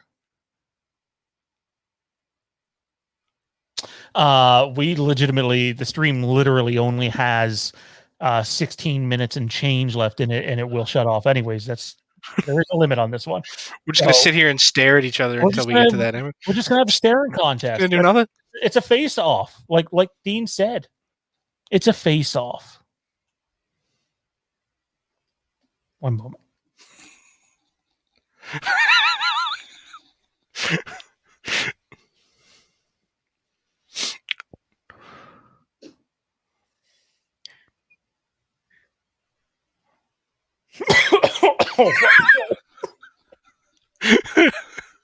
Is that considered performance enhancing drugs? That one's down the wrong pipe. Oh man, God, I need it. Frank with a killer line there. Virtual chicken, isn't that KFC? Might as well be. Johnny, hold the fort down for a second. What, how am I holding the fort? Well, this isn't at all awkward. Look at Michael dance. Look at that. Look at that Michael face just bobbing and weaving, the hair flowing in the breeze. This face-off is better than the Lakers game right now. I don't know. I'm not watching the Lakers game. Are they losing? Help me out here, Troy. What's the score? Are they going to go down in the first round? You know, because they're the greatest team ever created. You know, they're the best ever. It's just, I don't know, man.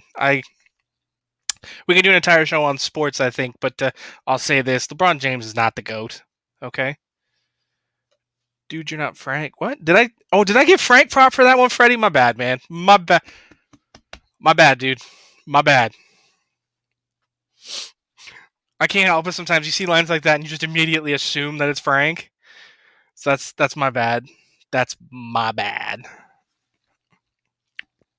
You know, it's can't control it sometimes.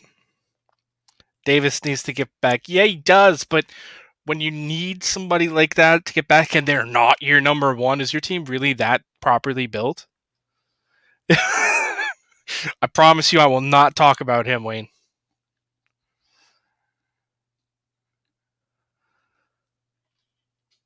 Let's not talk sports. But why, Freddie? We're in overtime. I mean, yes, he does. He is not. I mean, he's a great player, and he might be the best player of a generation, but he's not the greatest of all time. I mean, I've said this to people who try and say LeBron James is the GOAT. I just look at them and say, if LeBron James played against the bad boys in Detroit in the early 90s, he'd be murdered. He would not get off the court. Ever. They would eat him alive. Oof. Lakers are getting stomped. That's not entirely surprising. Like, I used to be a big basketball fan. And then this era of entitled players building super teams got boring really fast. I don't want to see the same two teams in the finals every year. That's not fun.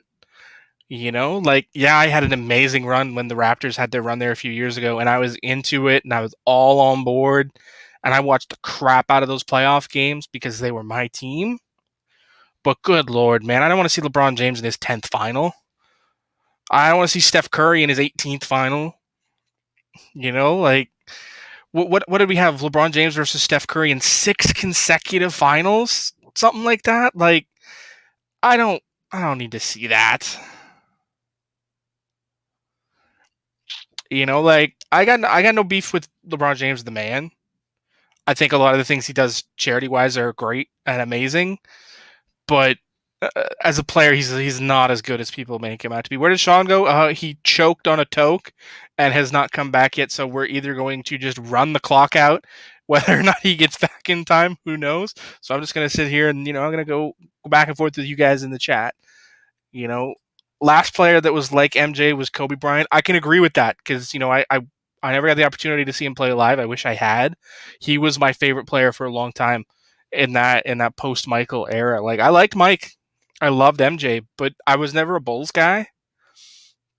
I enjoyed watching them because they were a great team. But when I first started watching basketball when I was a kid, the first team I ever migrated to was, end of career Magic Johnson and the Lakers.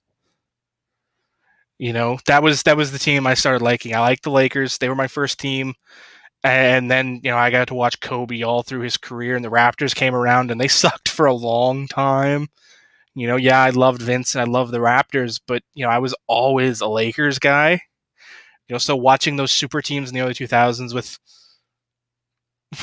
Kobe and Shaq was a great time. I loved seeing that. Venom has apparently jumped in our stream here. Swamp Thing deserves a movie. It's tough. I mean, it's an interesting character, and I'd love to see Swamp Thing in a film, but I think he's too niche for the budget that he would take as part of like a team-up movie. As part of a team-up movie or a group thing, I think Swamp Thing would be great, but I don't think him on his own would be that good. Like, I'd like to see a Justice League Dark movie. Unless I'm wrong, I think Swamp Thing is part of the Justice League Dark.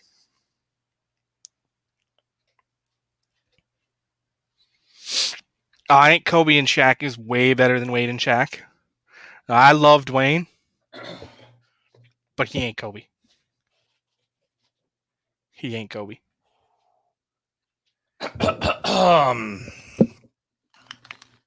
Yeah, so that was not good. DMT says he really hopes you can handle that hit. # always know your limit. Yeah, well, I didn't there. Wow. We've done some sports. I could hear. I've been here for the whole Lakers talk. So okay, I don't know if you actually left the room or not. Or I did leave the room for a bit, but yeah. Okay, so you didn't really miss much. H2O. You mean Gatorade? H2O. Nah, man, we just yeah. Dark Knight Returns movie would be cool. Yes and no. You look generally scared right now, says Dean. Yep. Yep.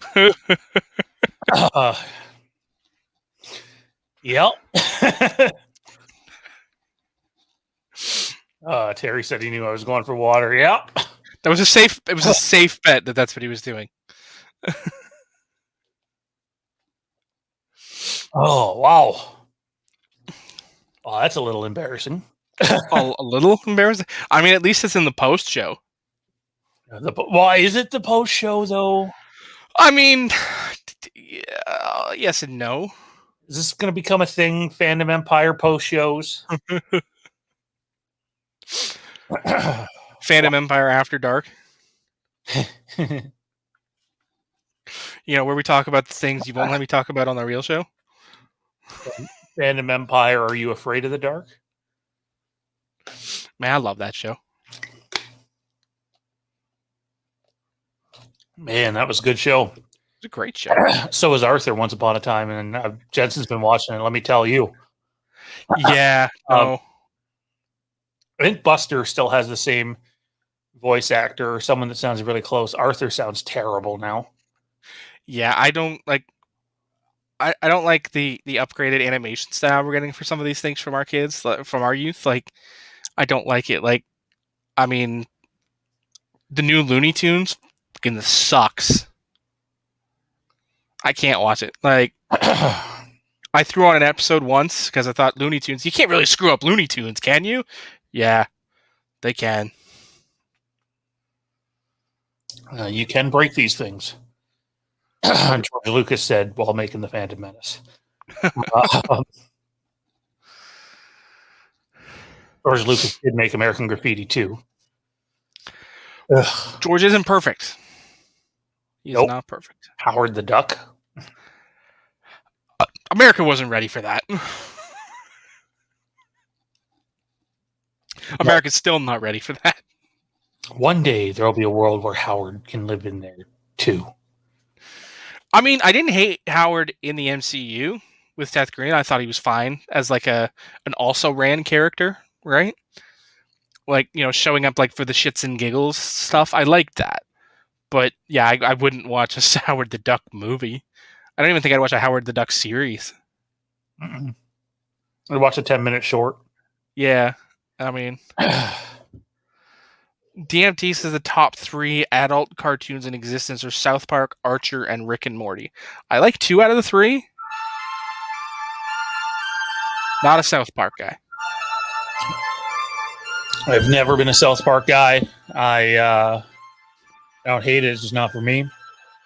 Which is weird because like I love the South Park video games that came out, like Stick of Truth and A Fractured But Whole. Yeah, I enjoyed those games, but I can't watch the actual show. I haven't seen enough of Archer, but I've seen a few episodes because Jade watches it, and I was like, oh, this looks stupid, but it's kind of funny. I liked Archer until they started doing like the niche seasons. Like, I mean, a lot of people are like, oh, Archer Vice is amazing, and Archer Black, and Archer Dark. I didn't like them. You know, I'm okay standing on my own island. That you are. Let's see. Dean says you should start keeping an emergency water stash in the studio. Usually he has one. I ran out tonight. I made a mistake. I let the team down. DMT says you better not start hitting them bongs until you build up some practice. I think I'm fine with just the vaping, man. Did we ever get into The Walking Dead? I did, like off the start, and then it started. You know, if you've listened to me on these shows long enough, you know I'm a source material guy. Once they started getting off source material, I didn't like it. You know, because it takes a lot of talent to take source material and adapt it and make it good when the source material is really good. They didn't have that skill. It's the same as Game of Thrones. Like, I love the series, but once they got past, you know, what George had written and started creating their own, it got bad. In fairness, he had more than enough time to keep up, and I'm not arguing that George shouldn't have had it done. Like, I mean, the first book came out in 1996, 97, like mid 90s for the first book. So I mean, you know, he's had nearly 30 years, and the guy's only written 5 books. So I mean, yeah. There's no excuse that he didn't finish. Like, you know, like at this point, I'm half expecting that he has the books finished. He's just waiting to die to publish them.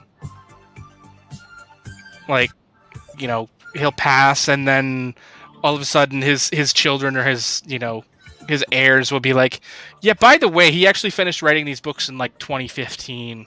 He just really hated the way you guys took the direction, so refused to let his stuff come out. This is true.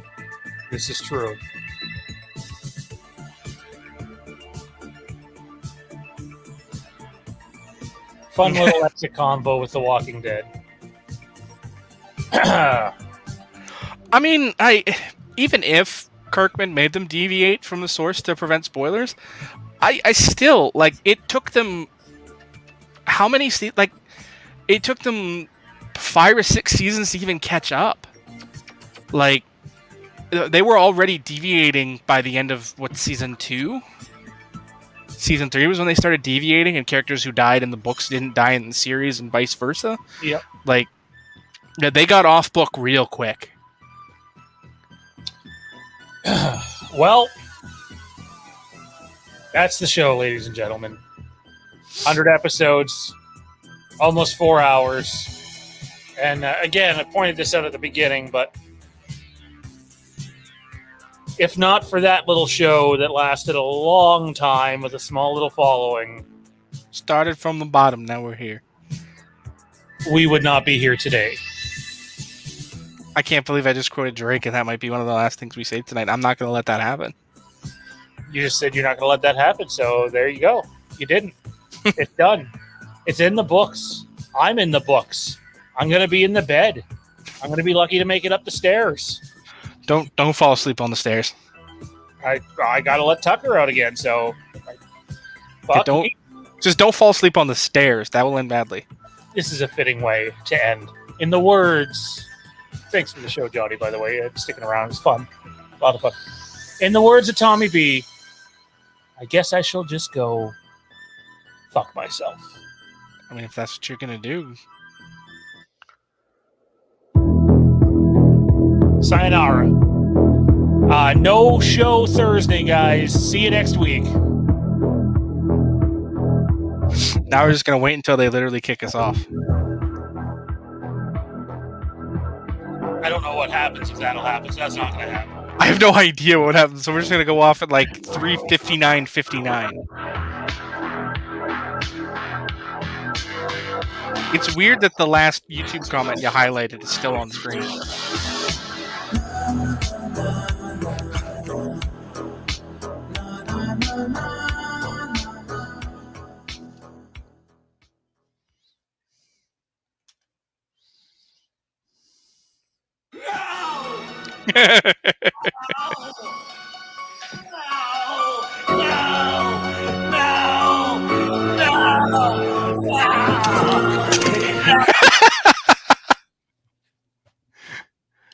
Would work better if you like went to it as soon as it started, though.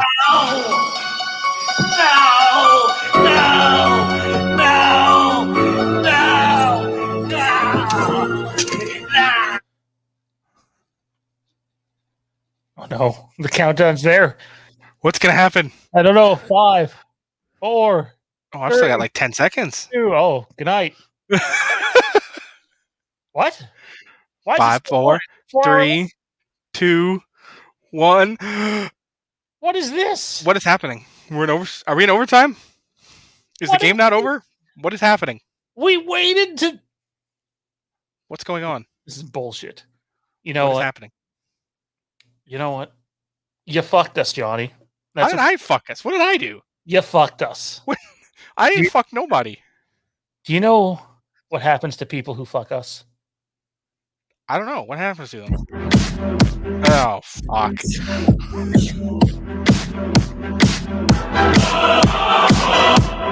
Oh, God. That's horrible. Really, how we're going to end episode 100? This guy hasn't made an appearance yet. That's right, guys. For sticking around with us into the 4th hour, you get the kills poster.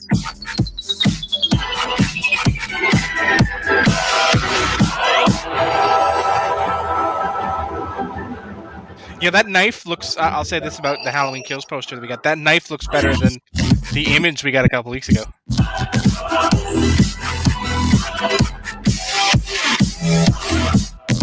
If we're doing Dancing Michael, shouldn't you get the mask over and just start bobbing it around like Al Snow? Oh, wow. I can't believe there is 34 of you mother Canuckers on here right Still sticking with us.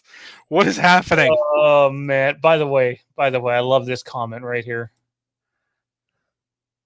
I don't know.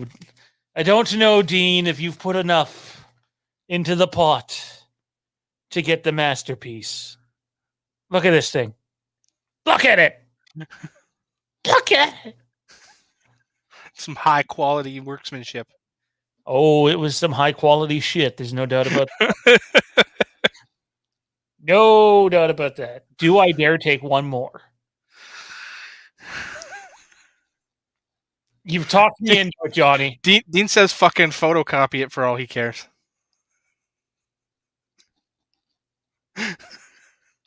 But then it's not an original. Don't you want the original, Dean?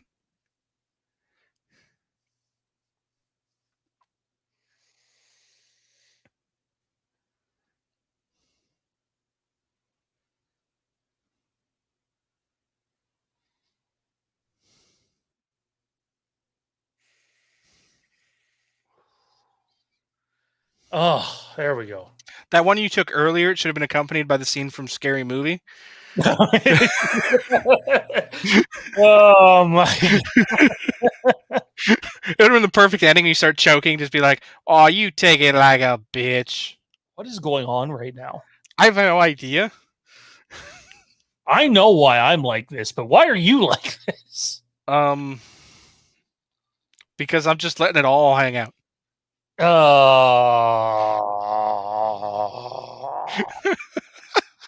Enjoy that visual. The audacity. Dean says he needs an OG, but if you won't send the OG, he'll take a copy.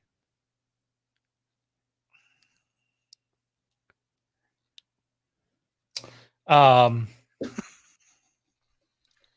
dabba dabba dabba dabba dabba doo. You know, I realized last week after we did that I forgot that off my list. What's that? Viva Rock Vegas. Flintstone sequel. Oh. Yeah. Oh.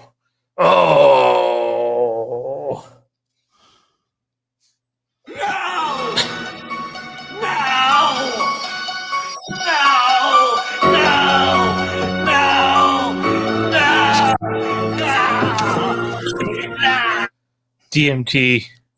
Well, there's no way to not confirm that other than me standing up. So I'm not standing up, but I'm wearing shorts. Alex Roos, like you're back. We haven't managed to. We never left. We thought it was going to make us leave. We were waiting it out. By the way, I know what we can do for overtime in this episode right now. Game of Thrones Risk. I put the camera on the board. You tell me where to move the piece, and all that. We just start, and the stream goes until the game ends. Right? Everybody's on board for that. Maybe if there's like $1 super chats every minute, that might make us stay up for that. But no, I'm just having a bit of fun. Troy's down.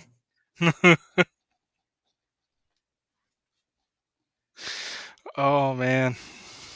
Wow. What a bunch of just fucking awesome mother canuckers. Look at that. Look at those thumbs too. We got 85 tonight. 84. We just lost one. Way to go. I still see 85. Well, I see 84. Well, I see 85. Oh God, you want to see something terrible? No. Too close. Too close for my liking. Ugh. Wow. So I guess this is it for the show for real this time. I think that might be a good idea. I'm looking forward to tomorrow when like Tommi and Mike and Kieron look at the show and be like, 4 hours and 10 minutes. What? Look how small I am.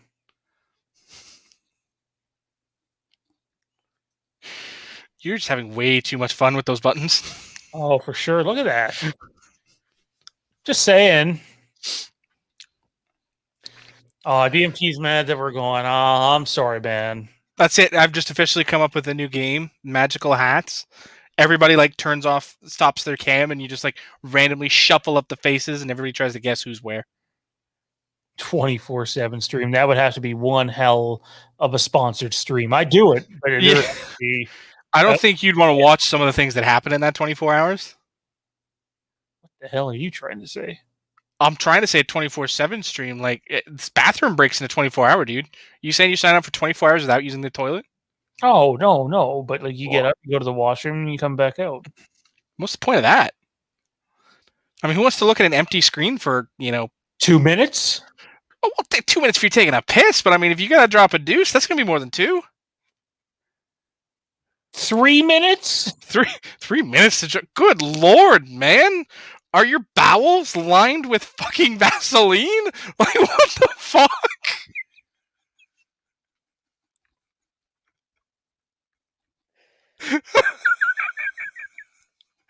Oh, I think we've broken.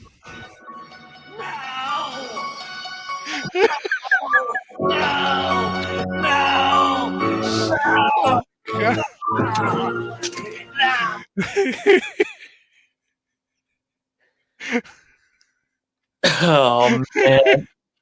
I'm just waiting for the chat to catch up here. Like, I mean, holy fuck.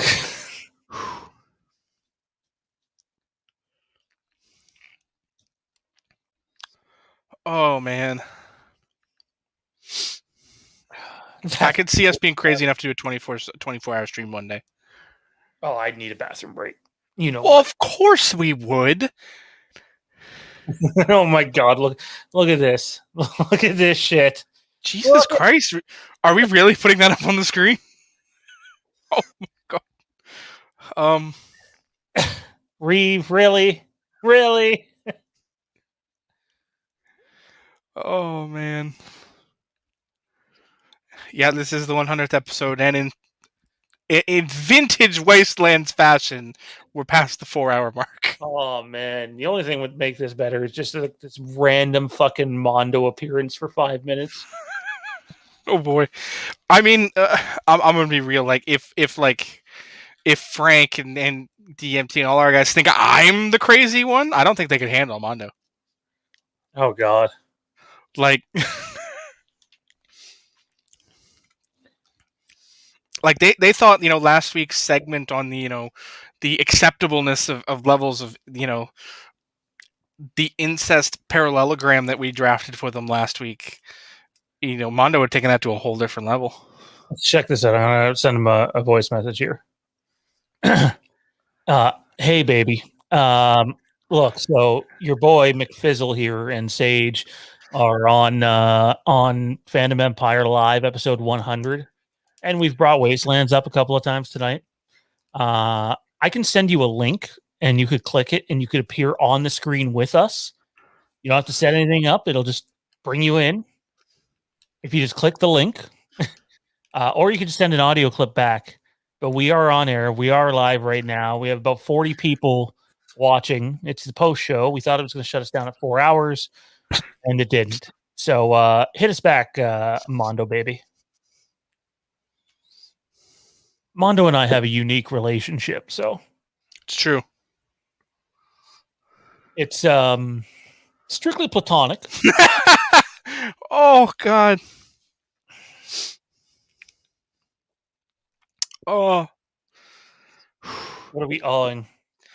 It's a thing from a Twitter account. Somebody posted it's football. Could Patriots use Jared Stidham to potentially get Julio Jones? Response: absolutely. He can pick Julio up from the airport.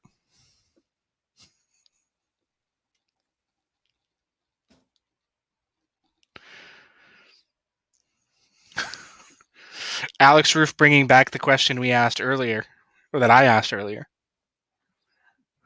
Are you high enough to answer that question now? What question was that? The if you're king yourself from another universe, is it masturbation? Oh god.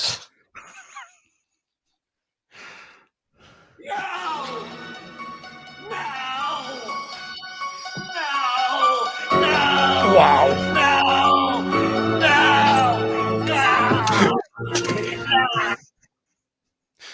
My back feels like plywood at this point.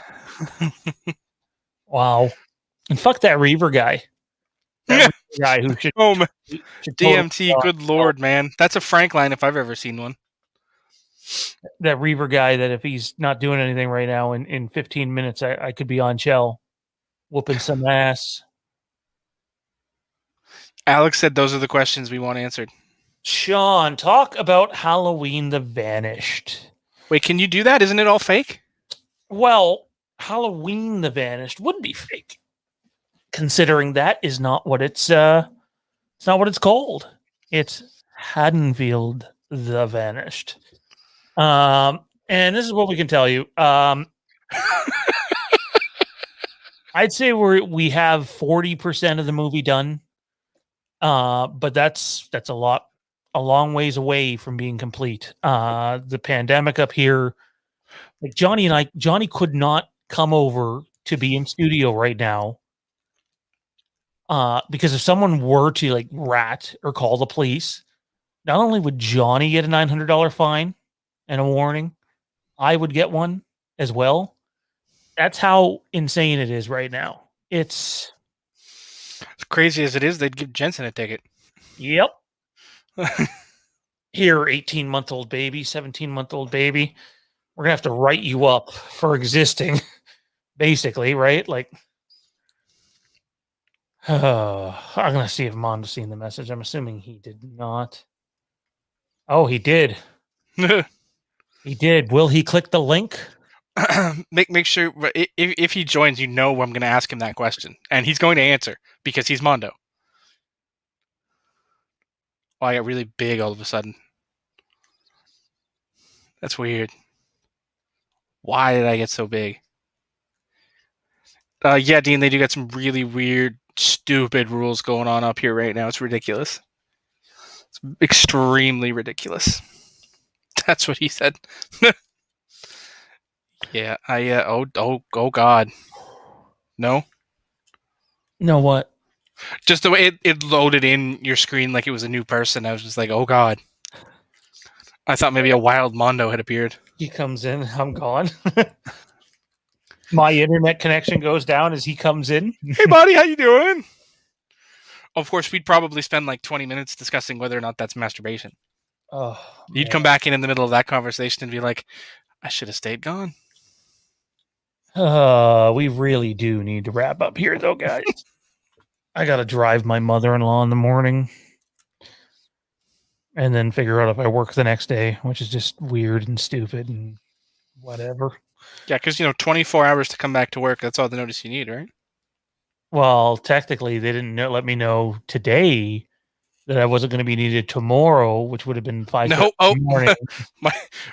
Mike just came back into the chat. Yeah, we in overtime.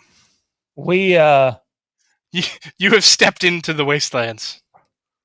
Oh man, I feel like we need the clip. That's what we need. I wish I still had it, dude. If you wait till 12:20, you'll have a 420-minute stream. Just that's like less than a minute. So yeah, I think it'd be more than that because by my screen we were at 4:15. Oh, he means 420 on the stream, not the time. Yeah. Unless he means like 420 minutes. I think that's what he does mean. I don't know. How long is 420 minutes? I've never actually counted that. Oh, no, never mind. Sorry. So that's 7 hours. That doesn't work. Getting confuzzled. Thanks a lot, Mike. Way to go, Dave. 4 hours, 20 minutes. That's what Dean says. So we'd actually have to go like 4 minutes longer by my count. I don't know if yours is the same. The first word he heard was masturbation. Well, welcome back, buddy. That's not me. That's well, you can. I'm sure you know who that is. Whoa! Why you say it like that, man? Those are people who can talk about masturbation. Like this next guest right now. I'm kidding. He hasn't said anything. He would be right in his element with that question, I think. I'll bet you if I sent him that question and told him to like send a prepared clip to you for next week's show, he would have like a 10-minute rant on it. It'd be a 10-minute rant on just having to prepare the clip, and then that would be it. He wouldn't actually answer the question. He'd spend 10 minutes on like, why is this a question? Why are you asking me this? Oh, he's texted me back. He's probably going to be... Oh, he... What did he say? Oh, my God. Okay, so I'm going to send him this voice message in return, and so Mondo, I'm reading what you just sent me on air right now. Johnny's looking at me in anticipation. We got chat mod still here. We got almost 40 people in here. Mondo replied with, because I said to him anything, laughy emoji. And he replied with, 1 second.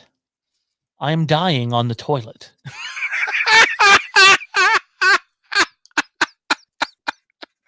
Oh, Jesus. I'm sorry. I know this is like inside baseball shit right now about this shit right here. Johnny and I got our start.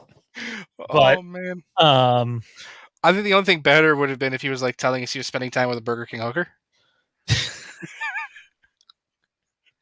A Burger King hooker.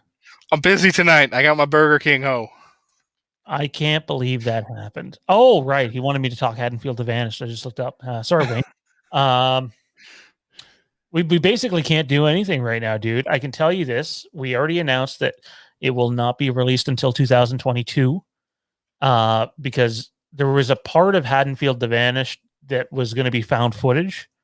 And instead of just including it in like flashbacks in Haddonfield to Vanished, we decided that we were going to go ahead and make like a short. So that short, as long as things keep going the way they are, should get filmed this summer, end of summer, and be released around the same time as Halloween Kills. And this short will be a prequel to Haddonfield to Vanished. I'd say it'll probably be between 10 and 15 minutes long, mostly found footage. And I hope a lot of you guys will end up liking it. We need music, man. We're at that point. That's not music. Oh, man. I still need that water. I know you're high enough to think that's music, but that's not music. What's not music? That dubstep crap is not music. Dubstep is not music. You can hear it? Yes. Wow. Unfortunately, I can. It's disgusting. It's awful. How about now? Unfortunately, I can still hear it. Okay, like it's almost at nothing. How about now? Yeah, I can still hear it. Now I can't. You can't? Barely? Like it's like super faint. Now I can hear it again. Oh God. My ears. That's not Alex agrees that's not music. Yeah, he doesn't know the inside story behind it. I think we've told it enough that I hate that shit. Oh, for sure. Oh man. Well, we're past the 420 mark. Yeah, we are. See if Mondo gets on time. Oh, he hasn't even read the voice message. Yeah, listen to the voice message.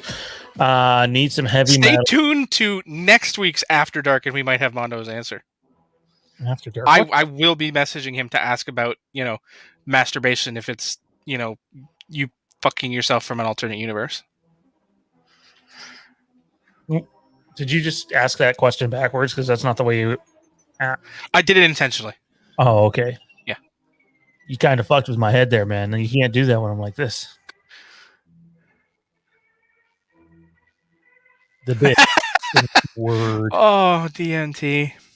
Dear anti-drug warriors, whether drugs lead you to illumination or degradation and dependency depends on the spirit in which you take them. So don't blame mind-altering substances for ruining your life. Give yourself some credit. You did that to yourself. Oh, wow. That's awful, horrible, and quite possibly the most appropriate way to end the show. It does feel that way. I think we've given Mondo enough time to try to join us on here for a quickie. Excuse me? Okay. Maybe that wasn't the correct way to... Pardon? To put it. You know what I'm also scared about is if Mondo sends us a voice message in and doesn't just join, which I'm assuming he's probably just voice message. I feel like I'm scared to play the clip without having listened to it first. I mean, I don't blame you. It's a worrisome thing. Like if you found out, just how crazy would it be if he started going into the, is it masturbation if you yourself from an alternate universe? Well, guess what? We're about to find out. Oh my goodness. Oh, I feel dirty. Are we going straight live here? No, it's a voice message. Yeah, that's I said. Oh, like yeah. straight live is in you not having heard it. Obviously, I've not heard this. All right, here Okay. we go.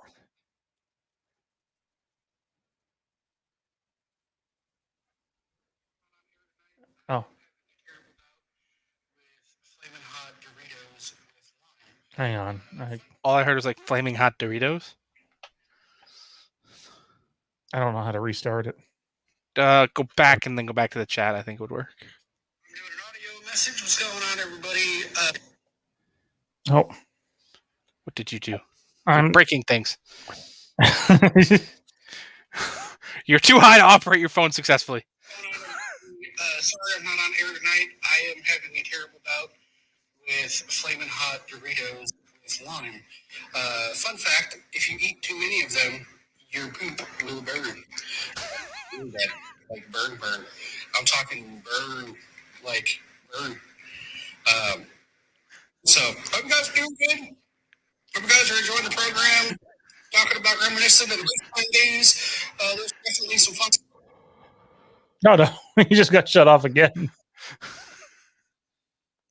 Some important times in my life.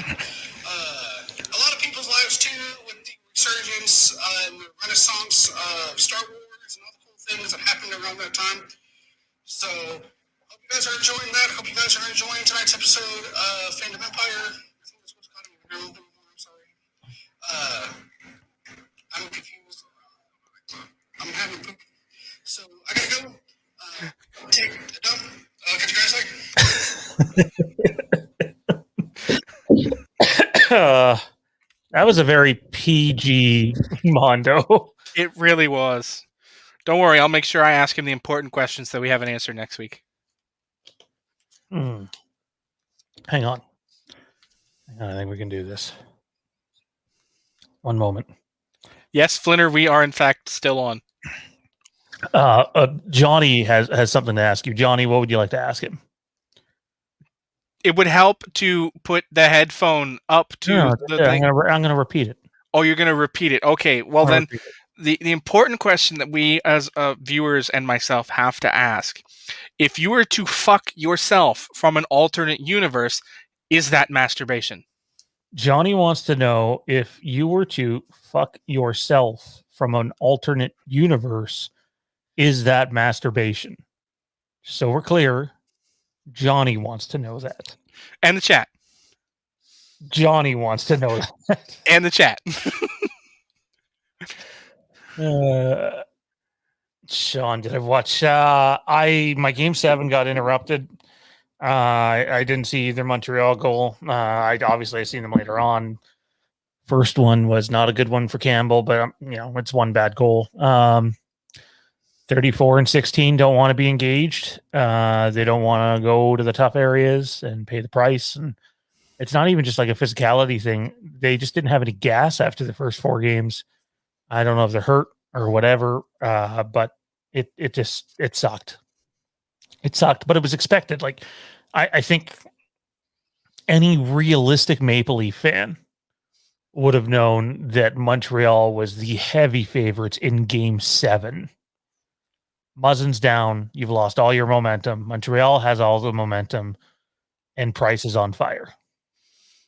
All you needed was that last piece of information. Oh, for sure. But let's be real. Like, Jack Campbell had an under 2 goals against average and above. Oh, he's not the reason we didn't win, but I mean, the fact we didn't is Carey Price.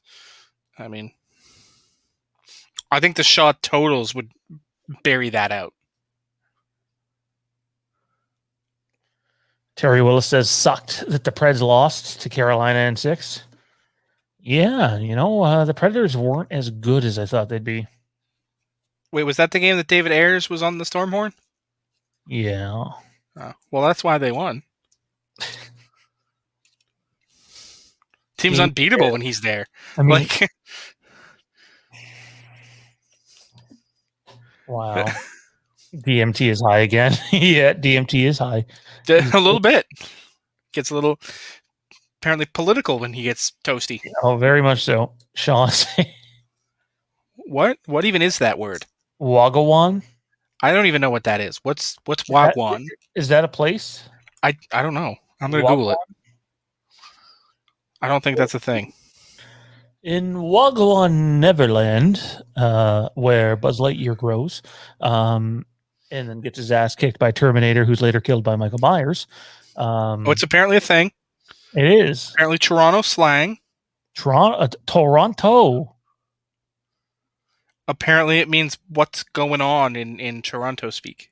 What's going on? I've never heard that. Never heard that ever. But I mean, we're not from the 6, so of course we don't know it, right? That's the thing, right? They still say from the 6? 5-6 pick up sticks? No, that's a different thing. Oh, okay. Oh boy, DMT. I don't even know how to respond to that. DMT. I mean, that's a completely different show. It's weird that DMT sounds like CM Punk. DMT. CM Punk. So I found like this this Narcity article. It's 13 commonly used phrases in Toronto, translated for your mom. Oh, fuck me. Yeah. It's very interesting. Number 1 is fam. In the list. Oh. Fam. I think everyone knows what a fam is, right? Come on now. Flinner wants to know if you're on the marijuana tonight. I've never heard this one. Breeze. Use this word to tell someone to beat it. If you're dealing with a Toronto man and want him to get gone, this should do the trick. I think I've actually heard that one. I think I've ever heard that one. I think I have. Number 3, Bear Mans. It's possible that we might be about to get a reply. Well, then we'll keep going. If you stroll on into a house party and the population is about 95% dudes, you can go ahead and utter Bear Mans. Grummans. Oh boy, here we go. Monda's going to close out the show. I'll do you one better. I actually would think that Oh no. I think my phone might die. Anything else. Because you're kind of fucking part of your family. Self-incestual sex. I don't think it would be masturbation, because that's doing it by yourself, and it would be like a different being. But it would Oh no. literally be Oh no. No. So, speaking of fucking oneself, I have to go back to the bathroom. Guys, listen. When I say don't eat a whole family bag of Doritos Flamin' Hot with lime in one sitting, you would not do it. Do not do it. I repeat, don't do it no matter what you want to do. Just don't do it, no matter how delicious and tempting and tasty they are. I'm gonna go. So there you have it from the source, Mondo. It is not masturbation. It is incest. Next week, we will find out where that falls on the degree of incest chart. Is that above twincest, or is that down with cousins? Where does that fall on the incest chart?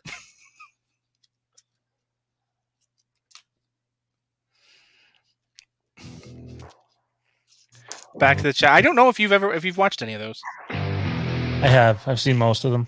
You've seen The Dark Side of the Ring? Yeah, I like most of them. I mean, like, obviously I don't like the content. I've enjoyed them. But it's a well-produced show. I've seen every episode myself. I'm shocked. Utterly stunned. I've also seen the Hey, Johnny, how many days end in AY? Oh, all of them. All of them. Are you that high that you think that's funny, or that it's a hard question? That was a reference to you knowing something about wrestling. Oh. No, yeah. Okay.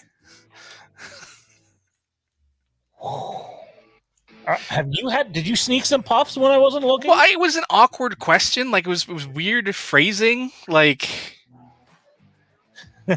filthy Dan cliffhanger into episode 101. I think we're into episode 101 at this point. Episode 101 in the books. Oh, one more for the road. We're just gonna come back next week with episode 102, and everybody's gonna wonder what the hell happened to 101. Gotta still have water. Yeah, I still have water. One more for the road. Let's see. Toke, toke, toke, toke, toke, toke, toke, toke. Take it to the head. Take it to the head. Take it to the head. Take it to the head. Take it to the head. Take it to the head. Aw, you don't take it like a bitch. That's hard on the lungs, man. Oh my. Well, I think the best way to go out is with this classic. The traditional Fandom Empire exit music. Oh man, we're not going into the Ultimate Showdown of Ultimate Destiny, Alex. What is that? You don't know the Ultimate Showdown? No, is that like that super duper cool whooper duper triple slide? What? No, it's a song. Oh no. I'm gonna have to send you the link later. It's from Newgrounds back in the day. Like Newgrounds. I don't even know if you remember that. No. They had like flash games and shit. This one time at band camp. You've never been to band camp. No, I've never been to band. You can't pull that one on me. I've known you too long. Oh my god. Oh wow. DNT says he was inhaling as long as it took you to hold it, noob. Yeah, but the difference is this isn't a bong. If I keep doing that, I'm gonna have nothing left, and they're expensive. Wow. Wayne, I'm gonna have to disagree. That was the worst episode of the series. Korean Collision in Korea. I don't know if you remember that pay-per-view from '96. WCW pay-per-view from North Korea. That's the one with Repo Man versus Doink as the main event. No, Ric Flair and Antonio Inoki. Oh, yeah. Repo Man versus Doink would have been a great WrestleMania match. Would have been a real WrestleMania moment, and I think they were robbed of it. Doink had his WrestleMania moment at 9. That was awesome. Is that the Crush one? That was Crush, yeah. That was the Crush one. There's the Mirror Doink. I love that one. Heel Doink. Flinner says this was the worst episode of Fandom Empire Live ever. He's at a loss for words. And yet, 4 hours and 35 minutes later, you're still here. This was the worst episode of... Oh, wow. Flinner, why? We found out what happens if you instead of like a gremlin where if you feed them after midnight, if Flinner watches Fandom Empire after midnight, he turns evil. Wow, Flinner's one of my favorites. It's dark side of the Flinner. Wow, I feel like I just got super kicked through a planet glass, like thrown and then super kicked or whatever. I feel like someone just super kicked and then thrown. Glass of a barber shop. That's how I feel. I feel real cut up about that. Know what I'm saying? So are we just going to insult Flinner and wait for him to do his comeback and tell him he's going to get a chance and then just go off the air before he can super kick us? No, I legitimately like Flinner a lot. I do. He's a good dude. He understands the Leafs are trash. So do I. I accept it. It's cool. Fucking choke artist. I accepted it a long time ago. Toronto, Freddie. Holy shit, you guys are still. Yes, we are. You have no proof of that. That's right. This is not the Fandom Empire Live. No, this is just a tribute. This is stuff with things. Yes, Jeff Hardy is still in the WWE, Flinner. Man, you know what I loved about Jeff Hardy? is he basically always jobbed to Rob Van Dam. I loved that. That was awesome. They had great matches. They did. I loved their matches. Their work was just fan-fucking-tastic. Like, forget the main event guys. They were usually the best match of the night. I love those guys. And that, obviously, you remember the Jeff Hardy Undertaker match at Raw. Oh, absolutely. Oh, the ladder match. Like, Make yourself famous, kid. Yep.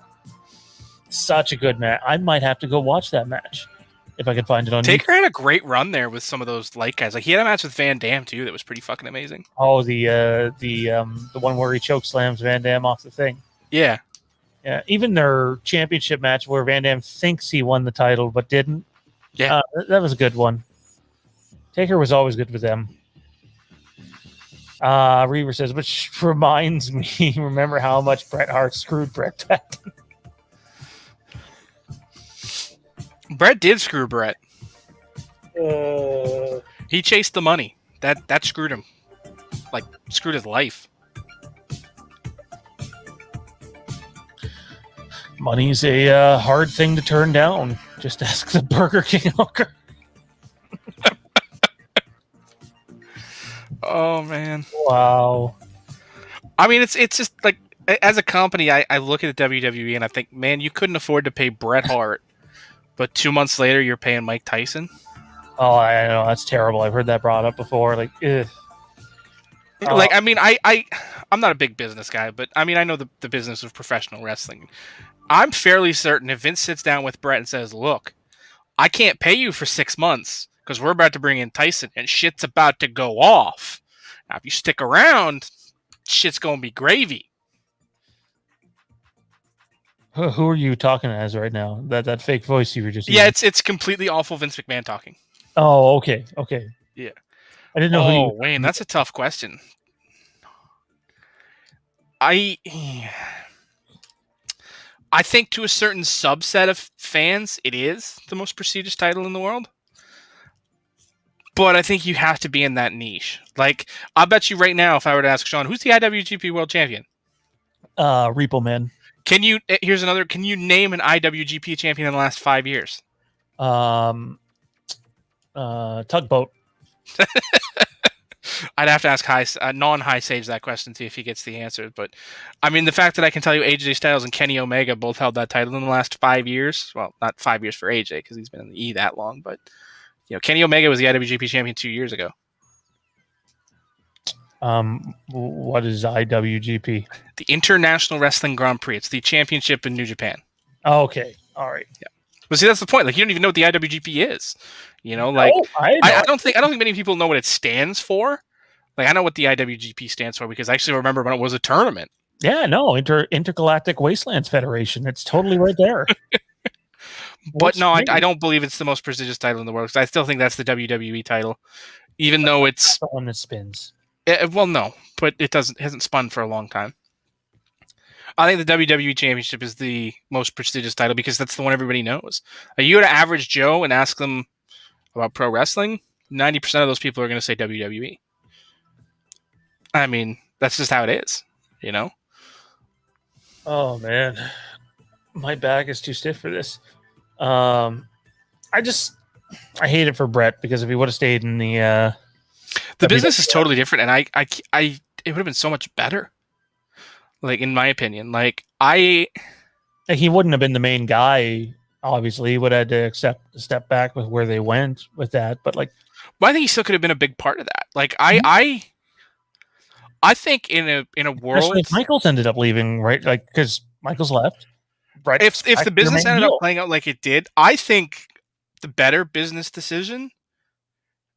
I think Bret as the corporate champion would have been perfect. Oh no! As like the final, the heat. Maybe I think Bret versus Austin at 14. The corporate champion versus Steve Austin would have been so much better than 14. So we're supposed to go from Survivor Series to there that quickly. Well, I mean, we did go there. Like, I mean, if you don't put the title on Shawn, it's built right there. Like if Vince screws Shawn instead of Bret, and they make the corporation out of that, like they did out of whole cloth, Instead of waiting until after WrestleMania doing the corporate champion angle with Dude Love, which made no sense. Now, granted, it did build to The Rock, but I think you still could have done that with Brett there. Like, you build him as that corporate champion heading into WrestleMania. He's the guy I choose. He represents the corporate business because that's what he did, right? Like, he was big in Europe, he was big everywhere. Like, even in the US, he was already a heel, and a hugely popular one. It wouldn't have been a hard turn to make the Hart Foundation the initial corporation. I think that would have been amazing. Like, the feuds, I think, would have been so much better. Like, in that world, people were like, well, what does Shawn do at WrestleMania? Very easily, he puts on a clinic. If he doesn't get hurt at Royal Rumble, I think the end result is him in WCW. I can see that. Like, if he doesn't get hurt at the 98 Rumble. Even though Brett's already over there, Shawn's going over there too. Well, I'm saying in a world where the screw job doesn't happen like that. Like, if they businessize it and decide we're going to screw Shawn because he's the problem, which he was. As far as everything went, Shawn was the problem. Like, Brett's biggest problem was which random rat he was screwing on the road. Like that's just not a problem. I don't know about that. I don't mean in the sense of, if you get to WrestleMania 14, I don't think there's any question that Brett's putting. I mean, I assume you know the story. Like, Taker sitting at the curtain at WrestleMania 14, taping up his fists because they weren't sure Shawn was actually going to do the job and do business. There's no universe where that happens if Bret Hart's the champion, because I think he'd happily put over Austin without question. Yeah. Even on the way out, I think he'd put over Austin. I mean, he said as much. Like, it wasn't that he didn't want to put somebody over on the way out. He just didn't want to put over Shawn on the way out. You could put anybody else in the ring with him, and it would have been perfectly fine. Like, that's why I never understood how we got to that point. Like, it reached a point where you knew the screw job had to happen because that was the only way they could have booked it, but they could have booked it easily way out of it. All you need to do is have somebody attack Shawn. If you have the Hart Foundation attack Shawn on Raw the week before Survivor Series, he can't wrestle at Survivor Series, that's it. You're out. Screw job's over. Brett will happily put over somebody else. And it's not even like who's over enough to do it. Like, it's hard to go back and say like who they could have put in that role. But I think if you go back to if you go back to fall 97 and say who could you put the belt on and believe it, it's easy. And there's a guy sitting right there that nobody in the world is going to question Brett doing the job for. And it's Ken Shamrock. He's the world's most dangerous man. He's still riding that high from the UFC and ABC calling him the world's most dangerous man and all that crap. That plus they still had the thing from WrestleMania the year before. Like, yeah, it would have made so much sense. Like, or even not changing with Taker as often as they did. Like, they just changed the belt a month before that. So I don't know. I mean, there's so many ways they could have made that angle and got out of the corner they put themselves into at any point. Like, yeah, it didn't have to happen the way it did. I understand it from a business perspective. Like, if it had been like the Wednesday before that Brett comes up to you and says, yeah, I'm not putting Shawn over on Sunday, then you're fucked because there's no TV between the two. You can't do anything. Like, you could do a house show change on Saturday because they had a show in Buffalo. Yep. But that's not going to go over. You show up in Montreal for the pay-per-view and suddenly Brett's not the champion. You have a riot in Montreal. Like, just holy moly, a Memphis wrestling reference? Well, I love me some Memphis. We might have to save that for a Q&A day because we're going to cut it there. I'm dying. We're 4 hours and 46 minutes. I think it's safe to say we'll cut it there. But seriously, if you guys are like wrestling fans and want to talk wrestling, then like hit me up. Like, come join one of the streams when I'm doing Bros Before Pros. I'll talk wrestling while I play video games all night long. Still saying Repo Man could have been better than John Cena. Repo Man. That's some really good shit you're smoking, bud. Repo Man. Flinner says bring it to 5 hours. I can't. I can't. Johnny knows why. Flinner now has questions about cousins. Should have asked them earlier, Flinner. Johnny has those answers. I don't have those answers. Like I know what I said last week, and I don't have those answers. Like I was just running the sliding scale of degrees of acceptability. I am not that high. Can your twin? Not cool. But like, can your second cousin? Not as bad. I mean, you can marry your second cousin in certain places. Oh my god! It's a fact. I'm not saying I'm signing up for that.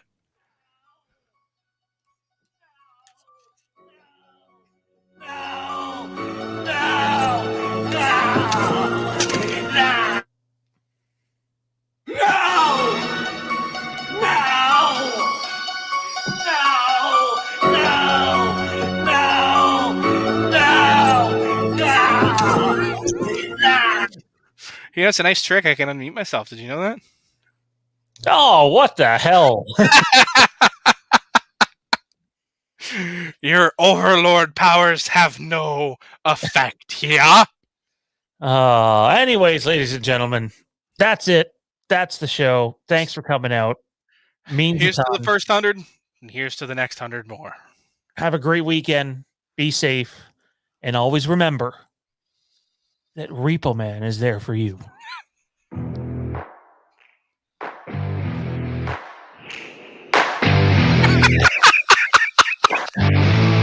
Oh, Freddie.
Three-minute break is over. Just kidding. Good night, everybody. Yeah.